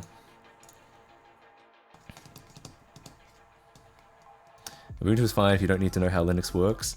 I feel like I've had, look, and I don't want to impugn Ubuntu because I'm sure it does work fine for a lot of people. I feel like I've just had, I've always had more issues in general with Ubuntu. I would have just things like, I would install, and then like the moment after the first boot, the desktop shows up, and it'll just be like, uh-oh, sorry, a serious error occurred. And I'll just be like, cool, okay. And then like, I would just run into other things like drivers not working or devices not working. Yeah, but that's been my experience, and I haven't had any of those on Arch. So, yeah. This is where we're supposed to insist our experiences are universal, despite all the evidence to the contrary. I'm trying not to do that. I'm assuming my experience is not common. But that has been my experience. Okay, so have a cool GUI that allows selecting functions to inject the DLL globals. Maybe we can redirect the recompiled globals back to the original somehow. Because you're right that like if we're calling Lego Omni instance, our Lego Omni instance is not going to be the same as their Lego Omni instance. Yeah, it's almost like we're going to need to use to re-inject the original offsets into our recompiled code. It actually does have multi-cursors? Really?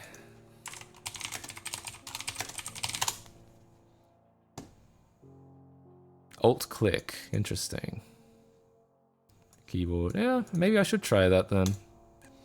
I mean, I'm trying to one day get back into VS Code. I tried VS Code once back in 2019 and I was somewhat unimpressed. So, but I know it's like kind of the go-to code editor now, so I've been feeling like I want to like try it again properly and like give it a decent whirl this time. But yeah, I haven't done it yet. I wasn't accusing you of doing it. No, I know. I'm just saying. Yeah, I'm trying not to do that. Just use Vim. True. Based.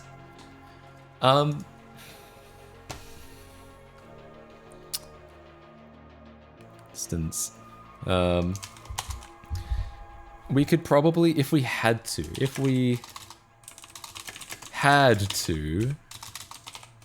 might be able to use Capstone to disassemble and like replace function calls with originals. Yeah, that is definitely a concern. Kate is nice because it's lightweight like Notepad++, but you can set up the language service for autocomplete support. Interesting. Yeah, maybe I should give that a try. The thing I like about Sublime is that I usually just set it to my global text editor. And what I like about it is that because it's not an Electron app, it doesn't take like 2 years to open. That was the biggest issue I had with VS Code when I tried it at the time. I believe it's gotten better since when I tried it in 2019, but I haven't used it extensively since. Using detours is the best method to hijack DLL functions. Does it solve this problem, the problem of globals?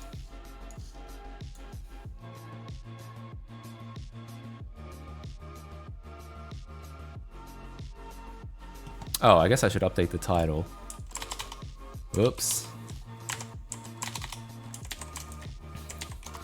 Attempting to make tools for Lego Island decomp. Yeah. The biggest concern, I think, that is true. That is a valid concern, is trying to figure out the globals, but we'll see.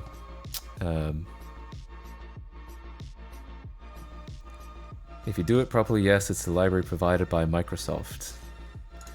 Alright, I guess we'll look into it.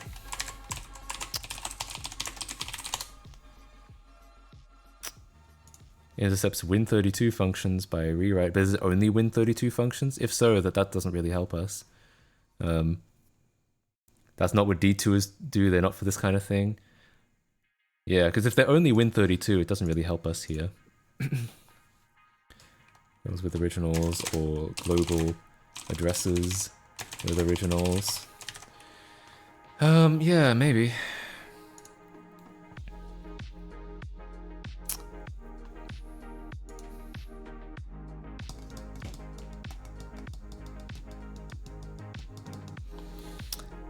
Did you already show .NET working on 95? Yes, that was a little while ago. I'll make a video about that, but yeah, basically it seems to all work. For Rebuilder at least, for the old .NET version of Lego Island Rebuilder, it seems to work. I haven't tried a lot of other programs though. I'm trying to just figure out where to begin. I guess I almost wonder if we should be doing this on Windows, but like, I guess it should work about the same. If it's written correctly, it should work about the same on either. So yeah, I definitely need an injected DLL. So let's get a DLL main template. I don't think we can do this. We'll probably have the front end, the graphical stuff in Python. And the reason why is so that I can hopefully leverage the Python stuff we're using in RecComp, like the library we're building. Oops. Okay, let's just save that as IL tools inject inject dot. Yeah, C is actually okay for this sort of thing. Sold together a fabric cobbled SMS controller, retro gaming, and some MacKC background, except for the Arvo. Hey, thanks for hanging out. Next on the list, Vulkan on 95. No. For my injection thing, I was thinking I'd have to make the global variable definitions macros.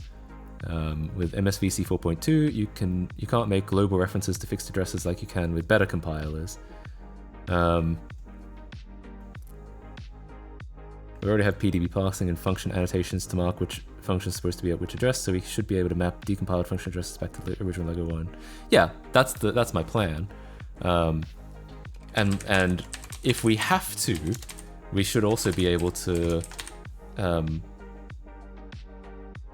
do the inverse, jump back to the original functions if we're not injecting those from as. But that does get complicated for sure. But I think it's possible. It is definitely complex. So Functions are the most important thing. A decompiled code doesn't have a ton of global variables. Yeah, I think you're right, because even the global variables that do exist, they're usually accessed through functions. Like the static instance of Lego Omni is always accessed through Lego Omni. Yeah, it's a Lego Omni get instance. So as long as we can redirect this back to the original, it's probably okay. Yeah, that's gonna be my guess. And I'm gonna do it on attach because fuck it, you know.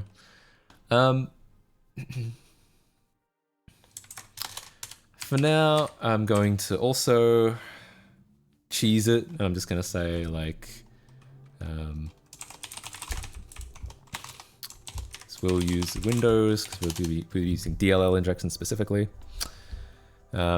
You know the thing you were doing with CXPX ages ago, trying to make it minimize and maximize and remember positioning? Yeah, clicking maximize on Windows sends WM syscommand with SC maximize, which the default window procedure simply calls show window maximize. Huh. But so where does the original rectangle get stored?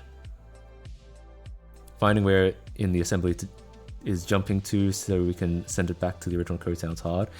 I think what I'm probably gonna do is use capstone to disassemble it, and then we can find disassemble the recompile function, and then we can find the call instructions and like swap those out. I think that feels like probably the easiest way to do that. I agree it's gonna be difficult, but I feel like that's gonna be the way to do it. It gets stored in the kernel by user 32. I fucking thought so, but so yeah. So when you unmaximize, it grabs that back from the kernel. Interesting though. Since this ejection tool is free, I can already imagine the amount of ads that it will have. However, the ads will be MacKC videos. Yeah, I can bet. That's the thing. I'm happy to be an open source developer, but I also do occasionally need to make money to, you know, eat. So, yeah. Well, okay, this would be interesting. So I could make a struct. I'll call it. Oh wait, this is C, so it has to be type def struct. Isn't it? This is how these work, isn't it? Injection. And I'll have. Fine. I think this is probably a way to do it. Original. Recompile. And we're gonna have to, yeah, it's definitely complicated doing this, but it should be doable. Something Patreon Ko-Fi. Yep, I do have a Patreon. You want to join it?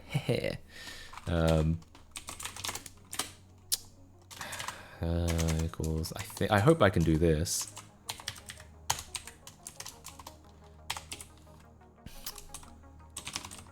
Just for testing purposes.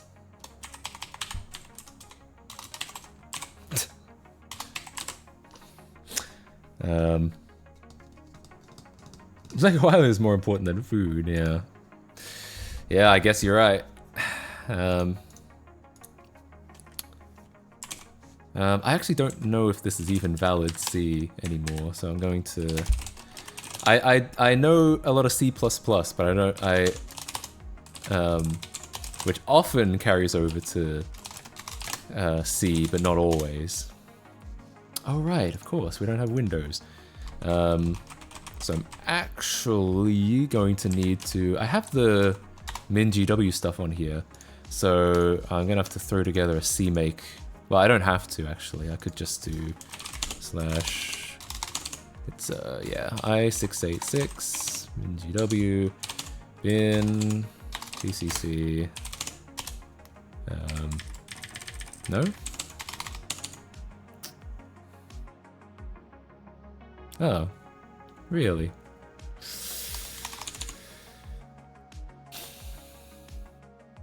strange. I thought I would have the... Do I not have the compilers installed? I should have. They should just be there. Installed, yeah. It's installed here. Cafe Babe, yeah, that's true. Maybe I will actually make this Cafe Babe. I like Cafe Babe. VS Code would tell me it's valid.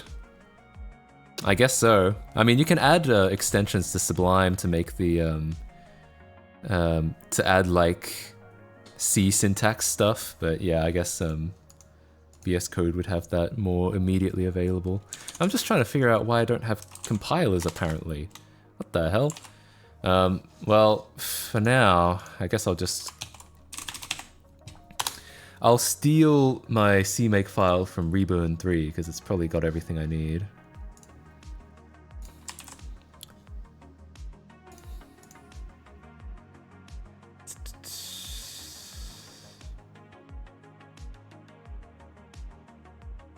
Right, we're in Tools. Inject. And by the way, as I said, I'm almost certainly not going to finish this today. I'll actually have to get off by 7 o'clock. It's 5:38 on my clock right now.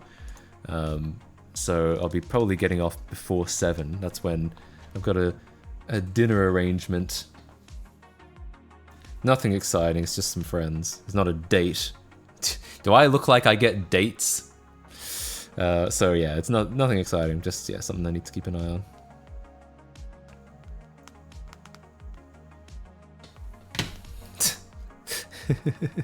Quitter talk again. No, I mean, I'll come back to it. I'll come back to it later on. Injector. Bring my changes to injector. Alright, so... Oh, what the fuck? Got some Python bullshit from the other branch. Alright. Let's go ahead and... So my CMake file, I think, has stuff in it for MinGW. CMake, yep. Don't really care. Actually, we do care about this.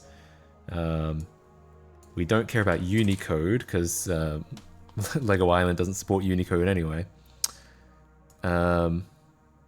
Don't think we care about that. We're not adding an executable, we're adding a library.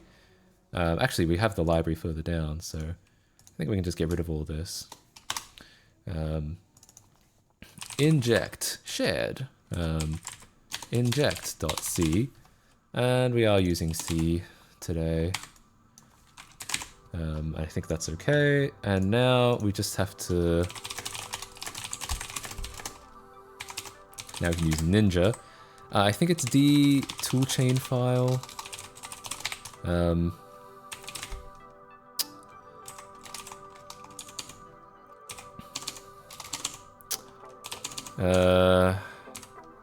on.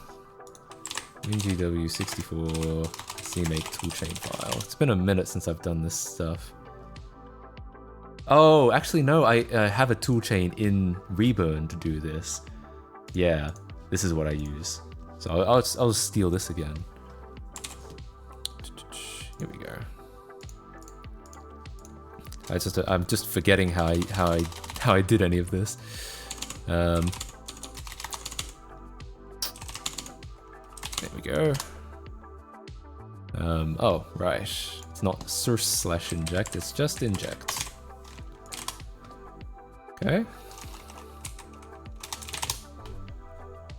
Still no Windows. Uh-oh. How did I do this last time? Stealing. True. I love stealing. Oh, it's just because it's capital W. We can't do that here. Okay, so yeah, this is what I was hoping to find, or was looking for. I'm not sure how to if I can do C arrays like this. Oh right, it has to be like injections. Oh yeah, I have to do it at the end here, don't I? That's right, isn't it? Or is it not? I've forgotten how C C array.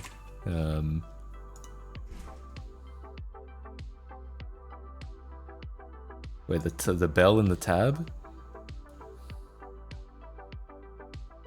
I don't even know what you're talking about. I haven't even looked at it. Okay, so this should be, hang on. The type def needs to be fixed. Which part of it? So hang on. So if I mean that doesn't really tell me anything. Test equals just testing. That, just making sure that works. Okay, so yes, that should be correct. Is it like injection? What do they call these? It's like tag. That's right. Incomplete element type. Remove struct. I thought you needed struct in C, but oh, maybe not. Huh, okay. I could have sworn you needed struct in C. Does that mean I don't need the tag? Yeah, I can get away without the tag as well. Well, fuck that shit off then. Only for structs. But like, I remember I've written C before where you have to be like struct injection, like you have to do it like that. You have to actually say struct, but maybe that's old C or something like that. Oh, if you type def the type, you can emit the struct. Is that how they? Is that why that didn't work in other? Yeah. Anyway, like I said, I'm not as familiar with C as I am with C++. That's not a type def. Oh, so when people were doing, so if I was to do like struct like that, then I'd have to say struct every time. Yeah, like in C++, this just isn't a thing because like structs and classes are basically the same thing in C++, but in C, well, there's no class and the struct works a little bit differently. If you type def, you remove the need. Okay, cool. I've learned something today.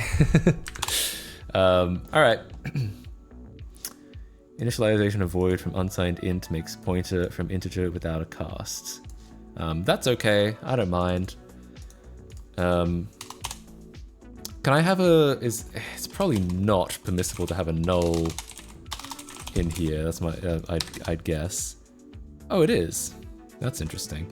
What I wanted to do was like, I want to be able to iterate through this, but I might be able to do a size of though.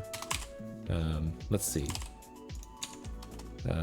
Print f.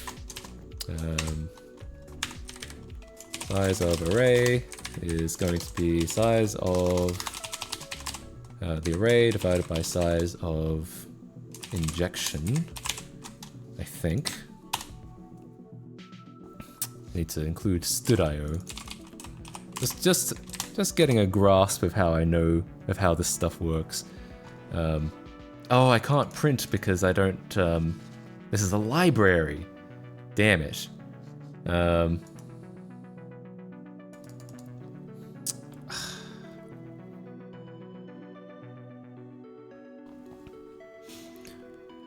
Programming in C is a headache. It makes me miss Java. I haven't written in Java in a long time. I write a lot of, when I write C++, I feel pretty comfortable because I'm so familiar with it. It's just, yeah, there's just a few things that C++ are different between C and C++. For the most part, the knowledge is like transferable, but yeah. Pretty sure there are printers in the library. May I ask the librarian? Hey, can I print something? That'd be great. I might just have to make like a test app for now. Test app.c.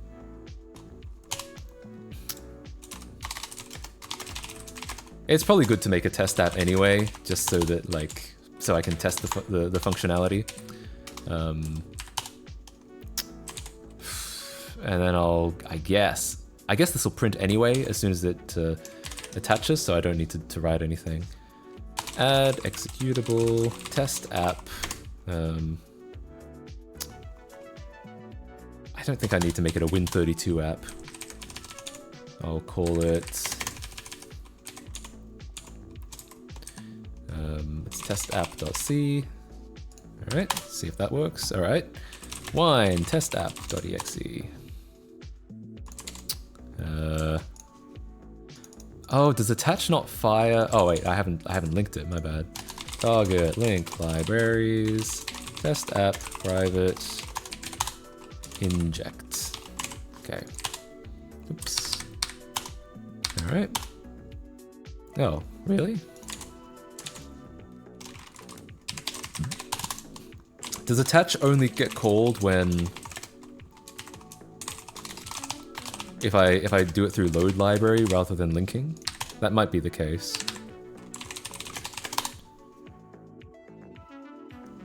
Yeah, okay. In which case, I don't need to link it, I just need to load library.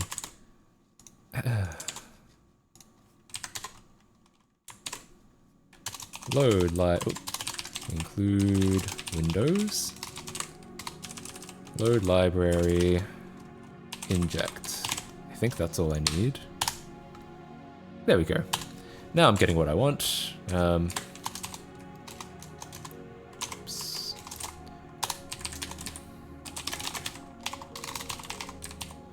Hello? That's usually what I write for my my debugging messages. Okay, so I'm gonna throw a message box because that's kind of the more Windows way to do it anyway.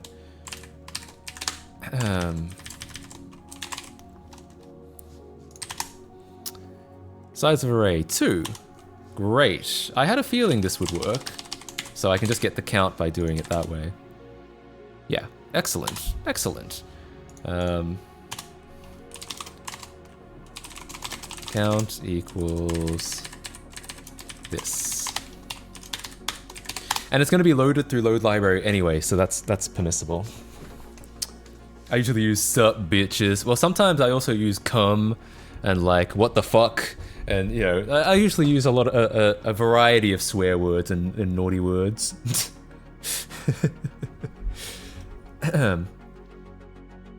I've attempted coding once, but I wasn't very good. I mean, it's definitely something that you get better at with practice, for sure. It kind of is like learning a language.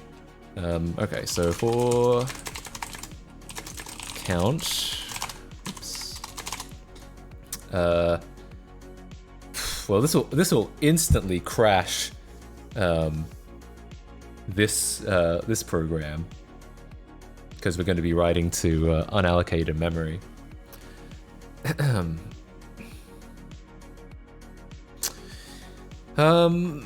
Probably another thing we're probably going to want to do is we're going to want to load stuff from file. So, yeah. So let's write the loading from file part, and I guess we may as well use the Win32 APIs to do this. Win32 create file. And we're not bothering with Unicode because, well, maybe I should bother with Unicode actually, because some of our developers are probably going to be on, like, they're probably going to be on languages where on non-Latin languages, but I guess it all depends on what file we access. Handle f equals create file. Everything is a skill that can be learned and practiced. Yeah, I kind of, that's why I've said this before. I kind of don't like to see things as like people are smart or they're dumb. Like I feel like what makes sense to me is that everyone is good at different things, and like some people are good at some things and some people are good at other things, and usually it's whatever they spent the most time doing. Because like, to paraphrase, it's not like we come out the pussy drawing fucking Mozart, to paraphrase Aaron Hansen. So yeah, usually it's whatever we spent the most time practicing. There's certainly a certain amount of natural inclination, like stuff that you like to do, so you do it more, or that you stuff that works well for your brain, like logic puzzles work well for my brain. But yeah, everything takes practice. I came back at the perfect time. True. All right, so Win32 get temp. Can I get a temp file actually? Get temp path. Retrieves the path of the directory designated for temporary files. Cool. Love it. So I'm gonna want like a buffer. I'll call it max path. Max Payne. dword. The buffer length is max path, and the buffer is buff. Actually, I'll give that a better name. I won't call it buff. I'll call it config file. Some people are definitely, I feel like some people are definitely cut out for writing code and some aren't to a degree, like some people are naturally better at logic than others beside that. Yeah, I think there can be things, there can be inclinations in your brain, but like, I do think if someone, against their instinct, like if someone isn't instinctively good at logic puzzles, and they still force themselves to learn coding for a long time, they probably would get good at it eventually. It's just, why would you torture yourself if it's not something that you even like doing, you know? And like usually you're probably not going to, you're probably going to try and do something you enjoy more anyway. Return value. The return value is the length in tchars. Okay, I don't actually care. I'm gonna guess that's long enough. The return string ends with a backlash, so I should be able to do like a strcat to it's the destination string and the source string. The result is stored in the destination string. Okay. Strcat. The destination is config file, and I'll just call it config. Actually, I won't call it config. I'll call it I'll inject.cfg.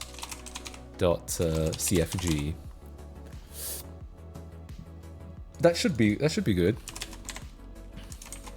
Let's test it real quick. Let's print that out.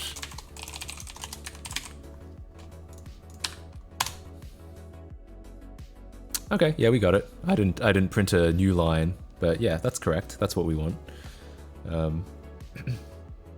Strutencat, never strucat. Yeah, you're probably right. Which is the same. Yeah, it's just got the number at the end, so it would just be max path. I just wanted to make sure I knew what order these arguments were in. Okay, so that seems correct. What I'm concerned about, what I actually am concerned about, is that this might fuck up, because like we might actually want to pay attention to Unicode here, because you can see this temp directory. It's doing C users mat. It's using my user folder. And I don't know if that would happen on Windows as well, but I do know that if my username was a Unicode username, if I had like a Japanese character there or something like that, this would probably break. So I probably should be using Unicode where possible. And for that,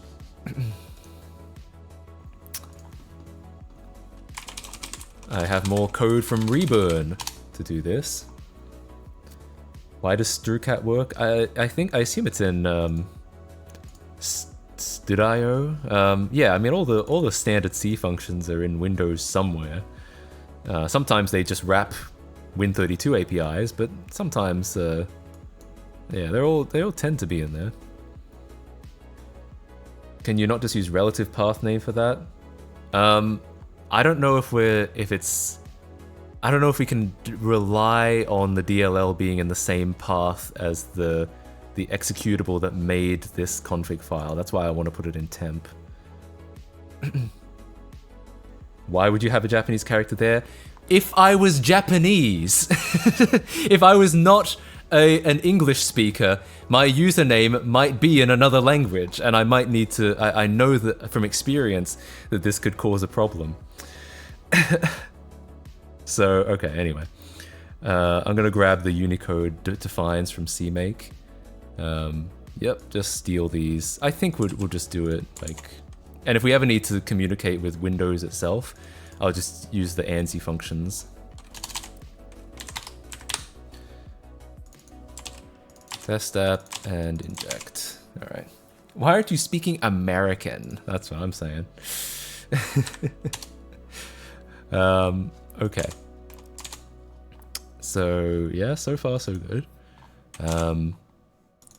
Let's make this a W char.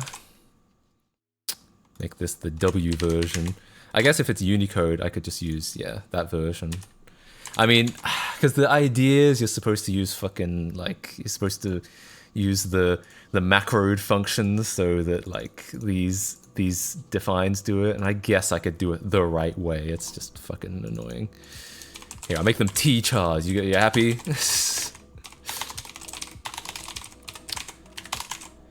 Alright, anyway, and I'm gonna have to fix the string cache. This is gonna turn into, I think, like TCS and cache or something like that. What's the tchar version? Yeah, it's TCS and cache. Good enough. And I have to wrap this in text. There, look, I'm writing. This is how you're supposed to do Win32 Unicode properly. You don't have to do this on any other platform, just Windows. Okay. And then message box, no A or W. File. And that should all just work. Except it doesn't. Huh?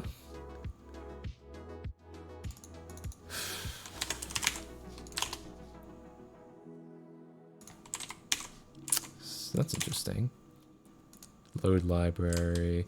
I guess this should be text as well, right? Because this is also going to be subject to the Unicode. There we go. Okay, yeah, so nothing unexpected there.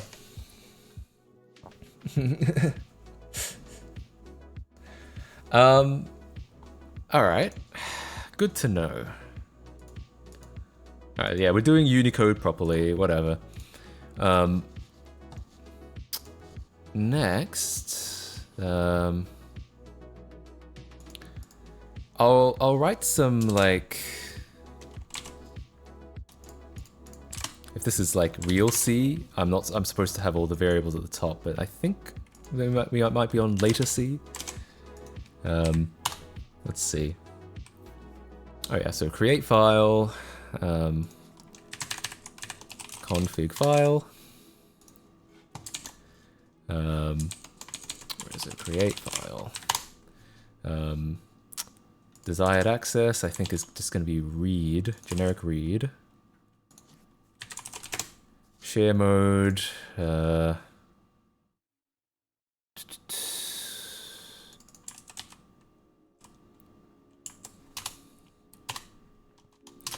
think, yeah, it's file share read. So this is all about, like, how much access should other apps have while this is while I'm reading it, and I guess they shouldn't be able to write it, but other apps can read it. So, like, I think if it's file share read, I think that's correct. They just shouldn't be able to delete or write it while I'm reading it. Security attributes, we have none. Creation disposition. I think this is also... Oh, right, yeah, this is important. It's got to be open existing. The function fails, yeah, that's what I want. Existing, and the next one is flags and attributes. I don't think I have any flags and attributes for this. If we did not get the file, we'll just get out of here. How do you think you got so fast at typing? I just started typing at a really young age, and, like, I've always been really impatient. It's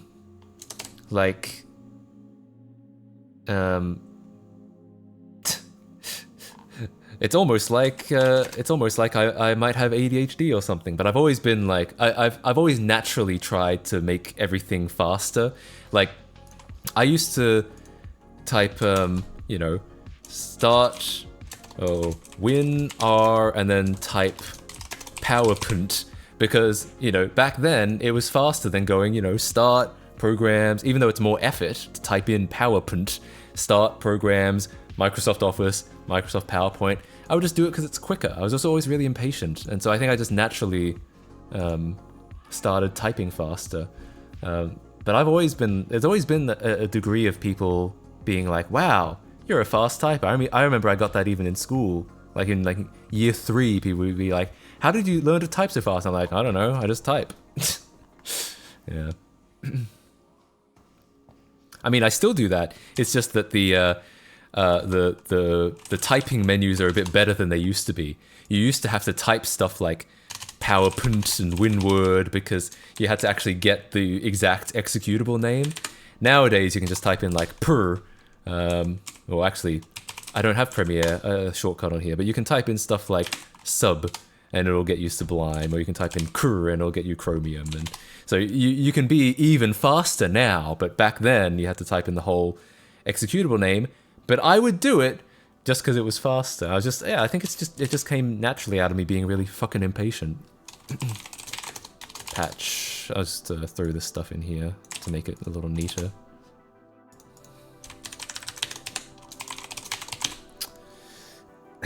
I used to do that with Spotlight. Yeah, me too, actually. I went from the run dialogue to Spotlight to, you know, like modern search, which is all about the same.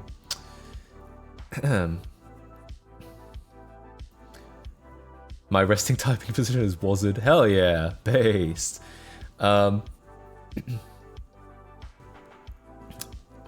What distro desktop environment? I'm actually gonna add a command for this. Oops, wrong environment. Add com. What should I make the command? Linux, or should I make it !Arch? Actually, yeah, let's make an Arch one. So, okay, so if you type in !Arch, you'll at least get that.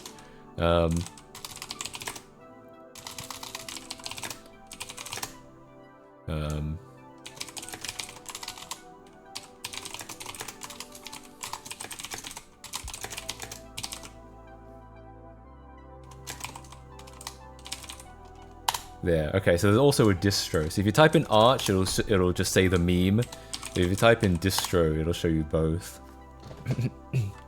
I should probably have one for specs as well.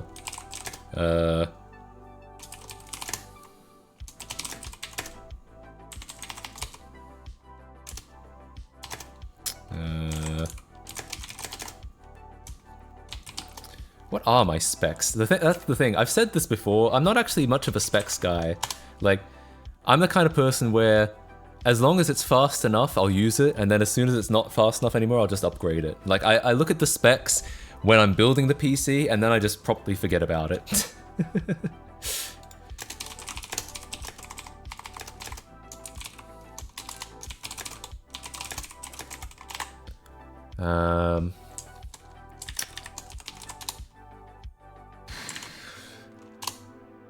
Okay. There, how many specks of dust? Plenty. Do you want some? Alright, so I've added a specs command as well. I know that some people add that below the Twitch stream. I might do that at some point. I don't know. But it's easier to update in the bot, so I might just leave it in the bot. I mean, technically, you want to see my Neo fetch here. Neo. Welcome, Neo. I'm currently on... This is on a virtual machine. I'm currently using the RX 570 passed through. My CPU is technically passed through. I only have 8 gigs of RAM in the virtual machine, but I have 32 on the host system. So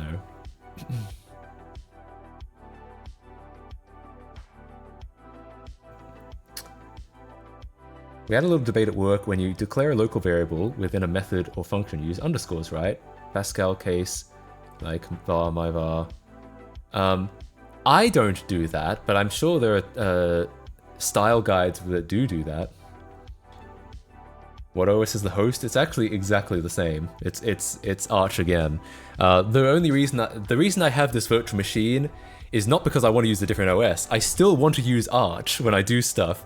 It's just that I want something that's isolated from like my regular internet. I want it to be like the whole VM goes through a VPN. I don't want there to be like Facebook notifications popping up or Discord notifications popping up. Don't want anything that could dox me or anything like that. So that's why I have the VM at all, is for the isolation. But But other than that, I still want to use Arch, so it's Arch on both. The VM, yeah, the VM is specifically for the stream. I don't use this VM outside of the stream.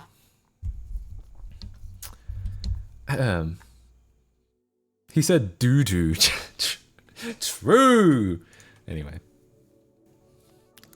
Only if the coding style guide calls for it. Yeah, I kind of agree. I'll follow just about any style guide. Like, I don't necessarily care what the rules are. As long as, you know, the rules are easy to follow. Everyone knows the host is Windows 98. Man, maybe I would be saner if it was. But the advantage of this is if I wanted to, I could use macOS on the VM and not like worry about having to restart my whole computer into a Hackintosh, or I could use Windows. If I wanted to, I have a Windows VM here with the pass-through as well. Turns out I don't need to do that very often. I've gotten pretty good at getting everything I need to do working on Linux. But if I do ever need, like sometimes I need to switch over to Windows, and in those circumstances I do. And as long as the linter checks for the style guide, well, that's, yeah, that means you barely have to think about it at all, yeah. Because then you just let the thing, you know, fix it up at the end, right? Okay, so, I'll make this a bool. Actually, do we have bools in this version of C? Load.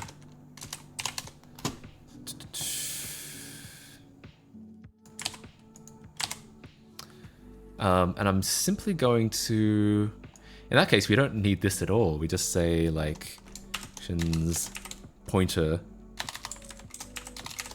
equals null. Null pointer is a C++ thing, right? I shouldn't be using null pointer in C.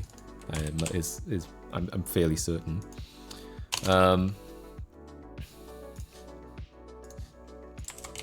Get file size from Win32. The only thing I have issue on Linux with are the serial terminal emulators in VR.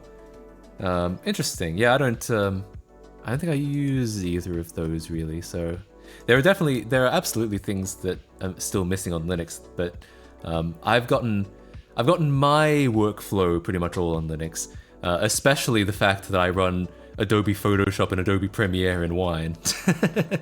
Up until that point, I always had up until I was able to do either GPU pass-through and run Windows in a VM, or run Premiere in Wine, I really struggled with maining Linux, because the thing is that it takes me about 2 to 3 weeks to edit a video. So if I'm maining Linux, but I'm rebooting into Windows for like 3 weeks straight to edit a video, then I'm not really maining Linux, am I? You know? So that was always why I would just go back to Windows every time. But, you know, as soon as I could run Windows inside Linux, and then eventually I got everything working on Wine, that was kind of the trick for me to getting to maining Linux. Linux side piece, yeah. No. Okay, so we'll get let's oh yeah, we actually used get file size X. I mean, this file is not gonna be big enough to fill a 64-bit integer, but still, we may as well do it properly, you know. If get file size X, large integer, file size, handle is F, file size, if we didn't get it, we'll return false. I don't know if bool is in this version of C. I should actually make sure of that before I keep writing this stuff, keep writing this shit. Yeah, no. It looks like I could include stdbool. That's probably alright. Thankfully, this doesn't need to be compiled with MSVC 4.2. I mean, it might be good if it is compilable, in which case maybe I should be not using bool and stuff, but it doesn't really matter. Null pointer C++ 11. Okay, gotcha. strings lib has null pointer. I know Windows defines null, all caps null, because raw C, I think is just supposed to use 0 and 1. In which case, you know, fine, I will. Oops, I just pressed the wrong. There we go. Okay, 0, 0, 1. All right. And then if didn't load, we'll just return. In fact, maybe I'll make this a fake boolean as well. Oh, all right, because it's Windows, we could actually use the Windows bool. I guess I could do that. Does he ever have a bool? But I think here it's probably type def int bool. Yeah, that's what Windows does. Windows does type def int bool. But so I'm gonna use. I'll just use Windows as bools because why the hell not?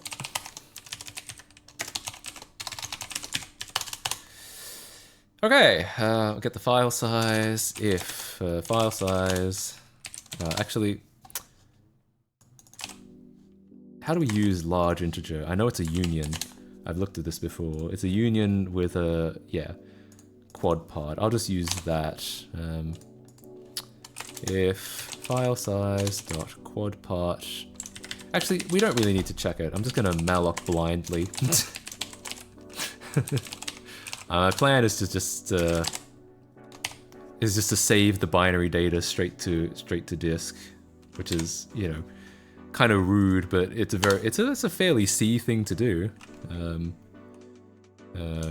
Read file. I pity the bulls. Yeah. Win32 read file. Do you use VM for Lego Island, or do you have a workaround for Linux? I run Lego Island in Linux as well.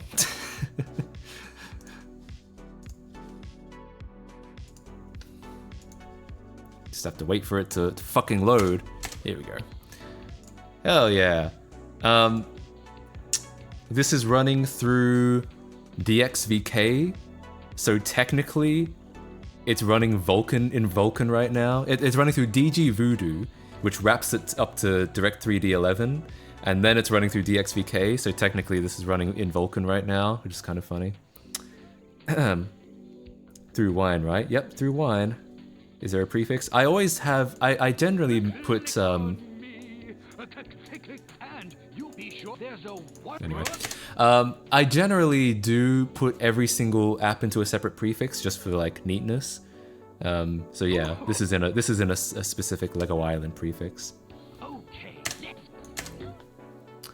I love to run Lego Island in Linux too, but with and without Rebuilder, it just won't. Have you looked at... I made a...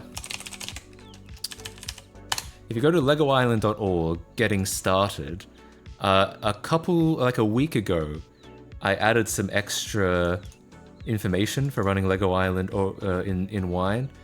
Maybe check that out if you give it a try. If you've had trouble before, it should be possible. But yeah. We'll check that out? Hell yeah. I don't know if my instructions are very good, but yeah, I wrote what I could. I think I wrote it out, but you should be able to get it to work at least this well. I always run Lego Island in a window because I'm always like hacking it, and it becomes really inconvenient if you're hacking something and it keeps trying to, you know, go in full screen. But yeah, anyway. Yeah, the reason it runs through Vulkan, technically it doesn't have to. It's because I use DG Voodoo to make it windowed, because that works better than the game's actual windowed function. And then D3D11, then because it necessarily becomes D3D11, that doesn't work very well through Wine, so then I pass it through DXVK, so it does. I could actually probably use something like DXWind, like this, to force it into a window mode instead of DG Voodoo, but I mean, hell, it works, right? Tried to run it on my Lego Island on my M1 Mac and couldn't get it working. I blame my Mac, not your instructions. Yeah, sorry about that. Were you using Crossover? Because I think regular Wine will not run Intel apps on an M1, but Crossover I think has an emulator in it. Do you believe Wine 8 is a requirement for Photoshop, or would 6 do? I don't know, I'm afraid. I couldn't answer that because I've never tried it in Wine 6. But I will say older versions of Wine 8 were fine, but that's not very helpful to you. I'd say give it a try, but I couldn't promise anything, I'm afraid. I recall seeing some Lego Island patches in Wine TKG, but I don't know what the patches do. Yeah, recently, if you go to Wine Staging, Wine Staging on their GitLab, they do indeed have a patch for Lego Island. I know this because it's a patch that I wrote. It's got my damn name on it. This is something I wrote actually much earlier than this. I wrote this in 2019 to try and get the 3D clicking to work. But and it sat around on their mailing list for the longest time. But I guess they've picked it up again. I don't know what the state of it is. I don't know what they think about it. But yeah, it's in there. It's in Wine Staging. Whatever that means. As it turns out, these functions, pick and get pick records, they're actually they've been implemented by DG Voodoo now. So if you use DG Voodoo like I do, you'll get these anyway. So you don't need. Turns out I don't even need this patch anymore. But yeah, is Matt gonna call the decomp Duplo Island? We'll make a mod for it called Duplo Island, where all the bricks are like double the size.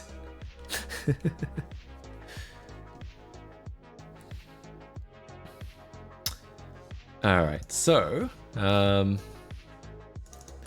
yeah, I mean, if this fails, like, it's probably because the user did something wrong anyway. So read file, Win32 read file.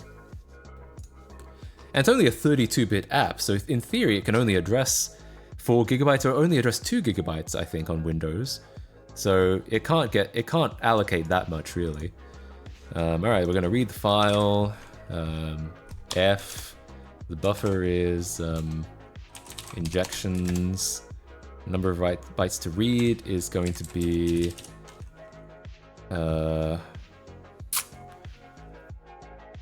file size dot this is another one where you have to split the 64-bit integer across two 32-bit integers. Or is it? No, actually you can only read the... Oh, interesting. You can only read the lower part anyway. Hell, in that case, honestly, maybe I'll just save myself some effort and just say, I just use get file size, the non-X version. dword file size equals get file size. I know it's recommended you use the X version, but like, I feel like there's such... It's a 32-bit app and there's basically no reason this file would ever exceed a 32-bit number. Do you have instructions for building Lego Island and using MSVC 4.2 on Linux? No, but it's basically the same as the Windows instructions. So what you've got is, yeah, cmake, and then you run, nmake. So it's like, the main difference is that you run wine cmd, so you can run a command prompt. And then you get a Windows version of CMake somewhere, and you just run CMake. You know, you would need to run VCVars.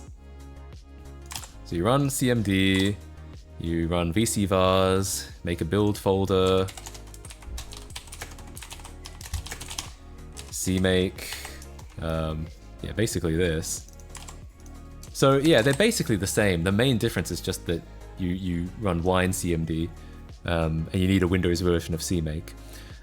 But yeah, otherwise it should be fairly straightforward. Yeah, CMake installed into wine. Yeah.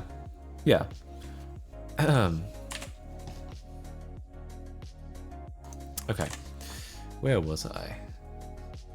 Read file. Okay, file size. I'm not gonna. Yeah, file size F. That is how this works, and then null for the upper because we don't care. Let's read file size, and then Don't care about this. Oh, in Windows 7, this parameter cannot be null. What the fuck? Alright, fine. I'll take your damn whatever the hell actual read. I'll take your fucking parameter, but I'm not going to use it for anything. I don't care. The file was opened with overlapped, so I don't think we need that. And then it's a bool, so if that did not work, we'll return false. And then I think we're done. I think we just close the handle. Alright. If load, then... Oh, we don't need any of this. Or any of this. Alright, and then I'll just print these out. I'll make message boxes for them. 0... Oh, actually... Buff 128, that should be enough. Oh, it should make it a tchar, because we're being Unicode safe here. What's the tchar version of sprintf? It is tchar.h stprintf. In fact, I could even do the one with the number. I could even do the safer one, which would be snprintf, I think. snprintf. Yeah, and get the tchar version of that. Guys, I hate Windows, but anyway. I hate Windows' Unicode system. I get that. I understand they implemented Unicode before everyone else, before there was a UTF-8, so they implemented UTF-16 instead. In fact, strictly, I think they implemented UCS-2. Is that true? Windows UTF-16 or is Windows UCS2. But like, it is such an absolute unbelievable goddamn pain today. I hate when Windows API does that, where it needs you to pass a pointer even if you're not going to use it. Yeah, I know, right? Okay, so it was originally UCS2, but starting with Windows 2000, it is now UTF-16, which is backwards compatible with UCS2, I believe. I'm fairly certain it is. Alright, whatever. So, snprintf is buffer, the count is the 128, whatever. I guess strictly I should do like buff size 128. I don't think I can, oh maybe I can do a size of actually. That would be convenient. Size of buff divided by size of tchar. Format is injection p to p, and then we do I should have a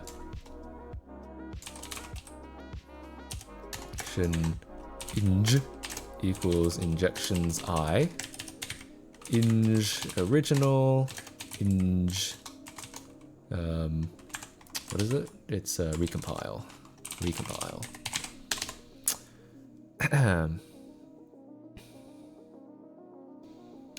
Windows is a pain in general. True. Should I build my own Arch or use Manjaro? I'm coming from Debian, by the way. I would recommend building your own Arch. It may be a little intimidating, but as long as you follow the Arch Wiki's install guide, it shouldn't be too difficult. Like, basically you just copy and paste like all the things here. It is a little more DIY, it's a little more manual, it will probably take you a little bit longer. But I think it's kind of, the whole Arch like ecosystem is designed around you knowing what you did because you're the one who set it up. So I feel like being the one that set it up from scratch is probably the better move. But I understand why people don't want to do that. I just think that's probably what it's like designed for. It's not hard, but I want it to be reproducible. If you trust that Manjaro is what you want, if they have set it up in a way that you're fine with, then I mean I'm sure there'd be nothing wrong with it. You do indeed need to P2P. Good point.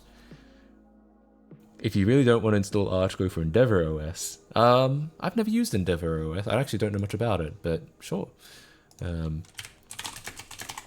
For those of you just joining, if you're wondering what this is, it's a tool that's going to be able to inject our recompiled functions into the original game.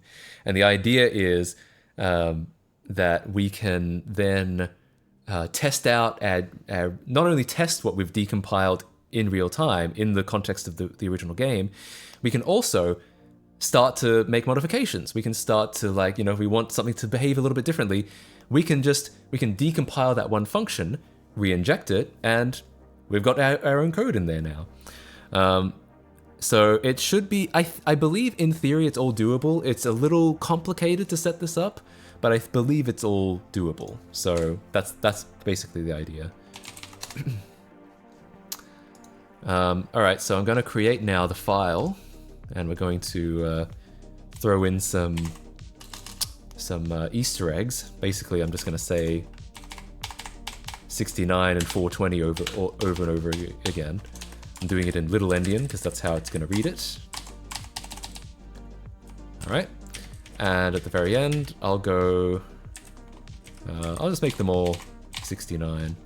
Oops, we've accidentally made some extra bytes.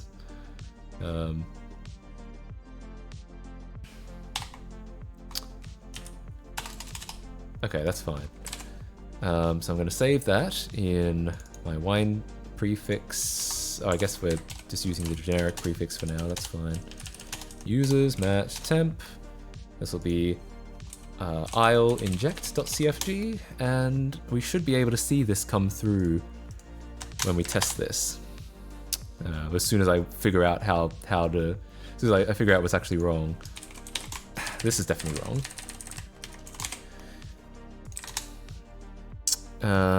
Size of injections undeclared. Ah, true. Yeah, we can't rely on the size of the array anymore. We actually have to injection count. In fact, I might even make these G equals 0, and we'll set this up here. Equals file size divided by size of injection. The struct. And then we'll throw that in there, get rid of that, make this G. Hang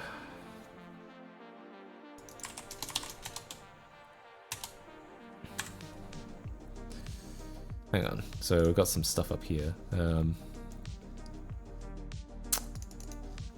At 10, oh yeah, got some bullshit there, my bad. Create file, too few arguments. Alright, what am I missing? Missing something in my create file. 1, 2, 3, 1, 2, 3, 4, 1, 2, 3, 1, 2, 3. Null for the template file.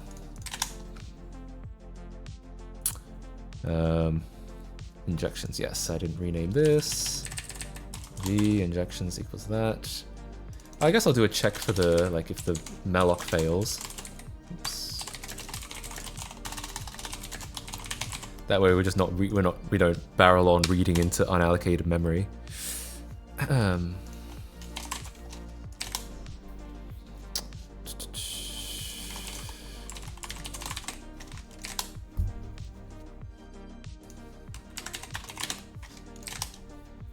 Okay.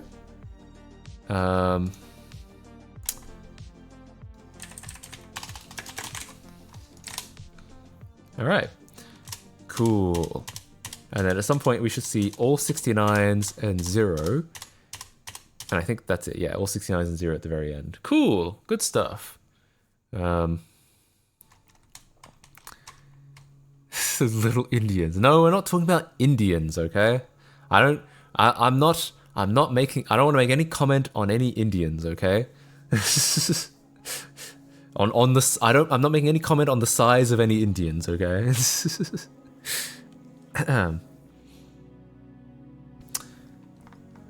Okie dokie then. So basically, from here, we're gonna do some real scary shit. We're gonna run some virtual protects, and we're gonna write some memory. I think.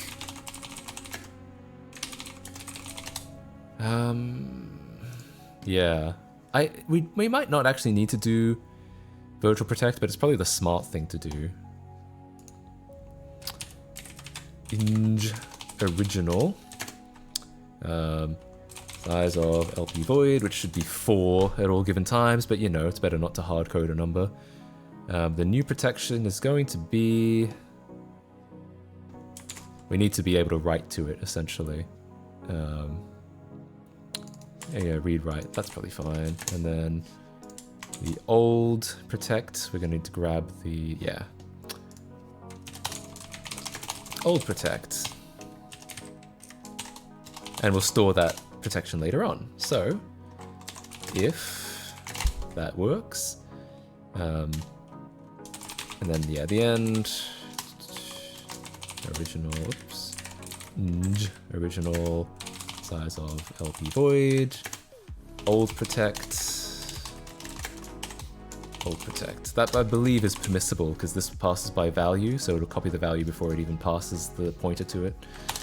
And then, honestly, I think we can even do a mem copy there, which is like harsh, but it'll work, I think. Inj original. I'll write this in here, even though it's in the wrong order. And inj recompile. Yeah, I think that'll work. Oh, look at all those goddamn timers. Maybe I should clear some of those out at some point. So ostensibly, this is writing stuff into memory, but like, shouldn't it have actually crashed if it was writing? If it was writing anything at address 0x69, I would expect it to crash actually.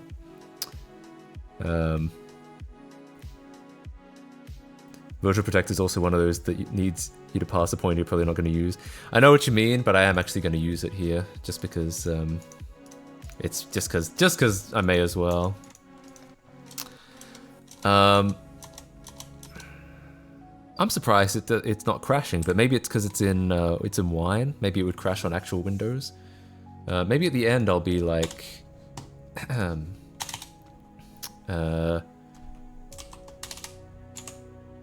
I'll print another message box and I'll say,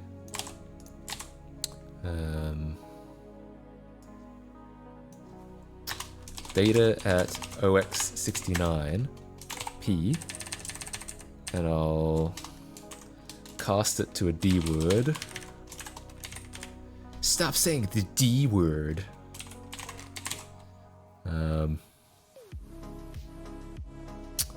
Yeah, and see if it actually has written anything.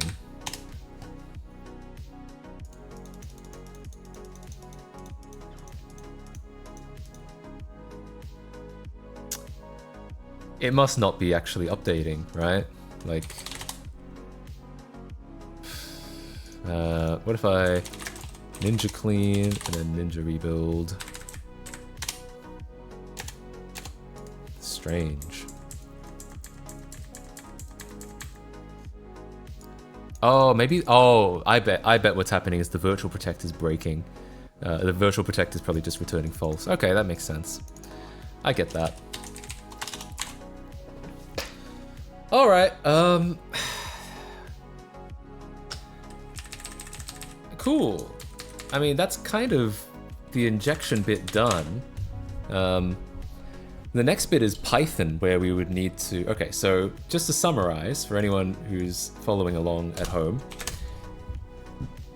what I've written is a DLL that upon load, loads entries from temp / IL inject.cfg, and then it uses those entries to replace code in the original with jumps to the but I actually didn't write the jumps. And actually, I should write the jumps, shouldn't I? Alright, so that's going to be relatively easy. Inj original.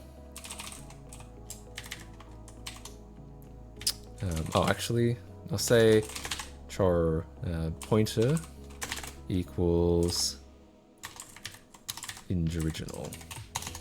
And then pointer equals... I need to get the x86 opcode for a long jump. Where would I be? At the bar or something?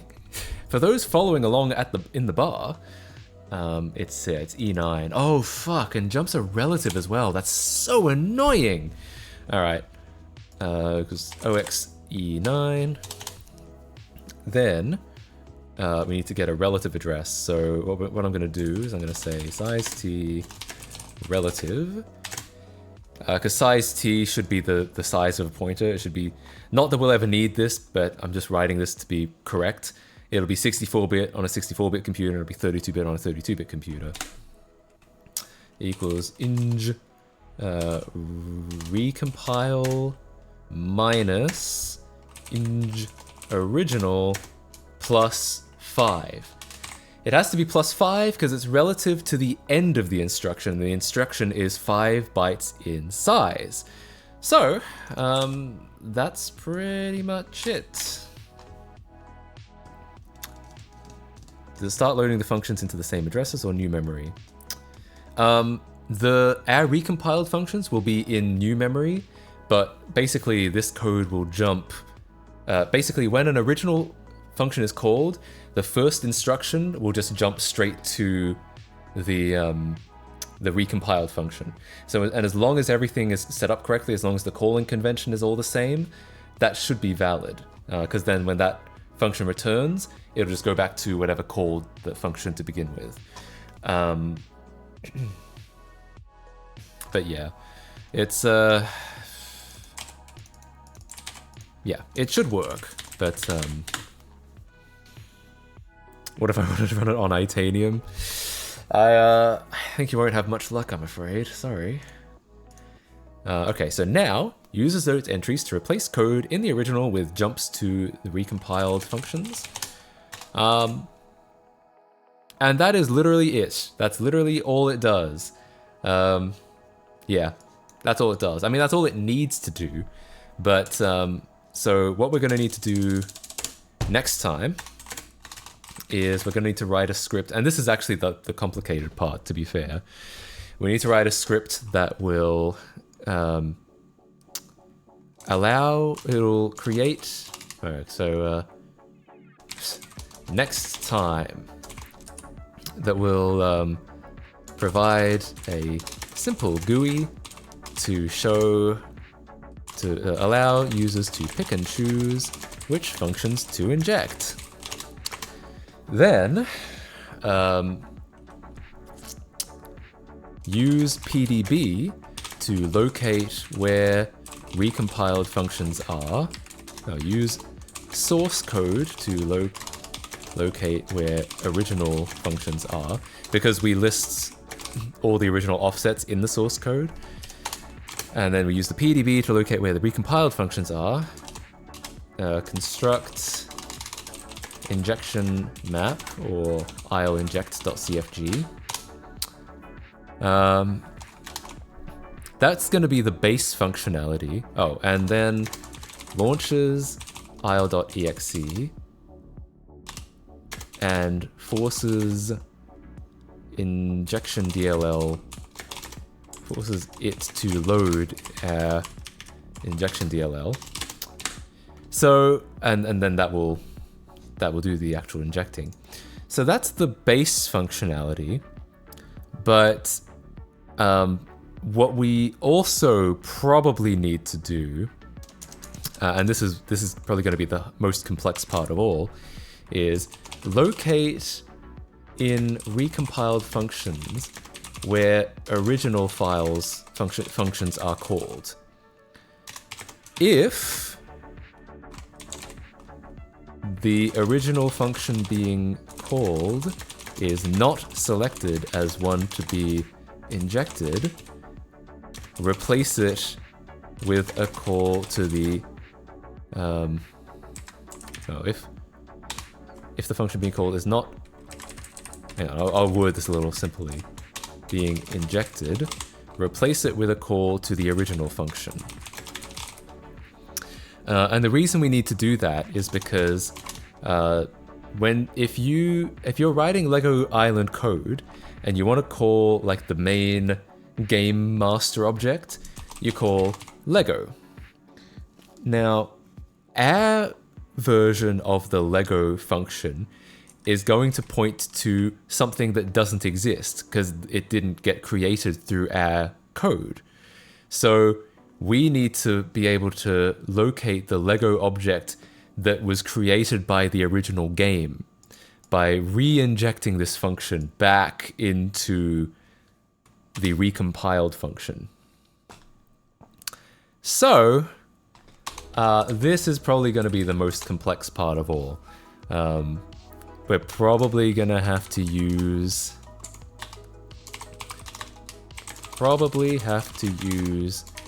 Capstone to locate calls to other functions. Sounds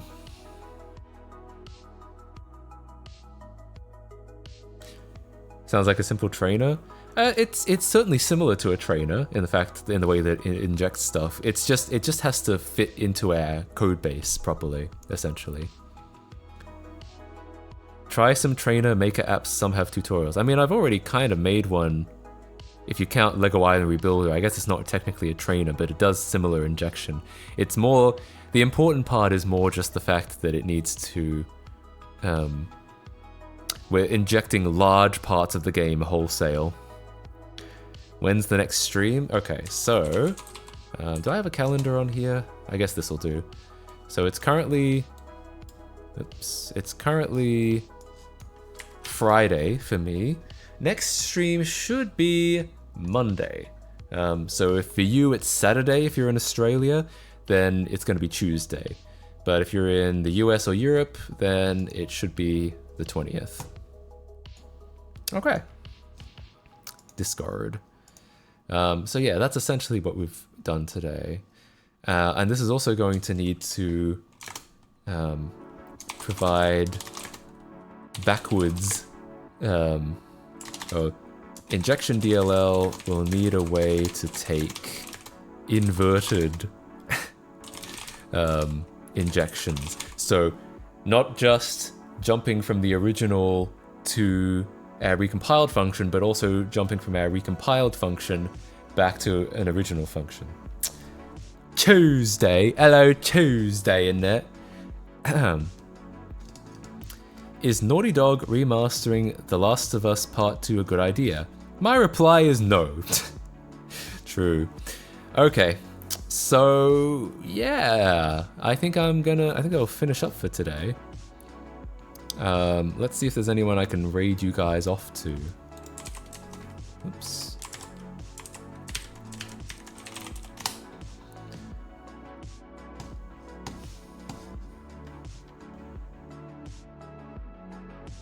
Nope. Ain't none of my friends streaming now. What the heck? Alright, well, anyway. See you guys next time. Thanks for hanging out. Yeah. I'll be back on, no, I don't like to raid random people. Yeah, alright. See you guys next time. Goodbye.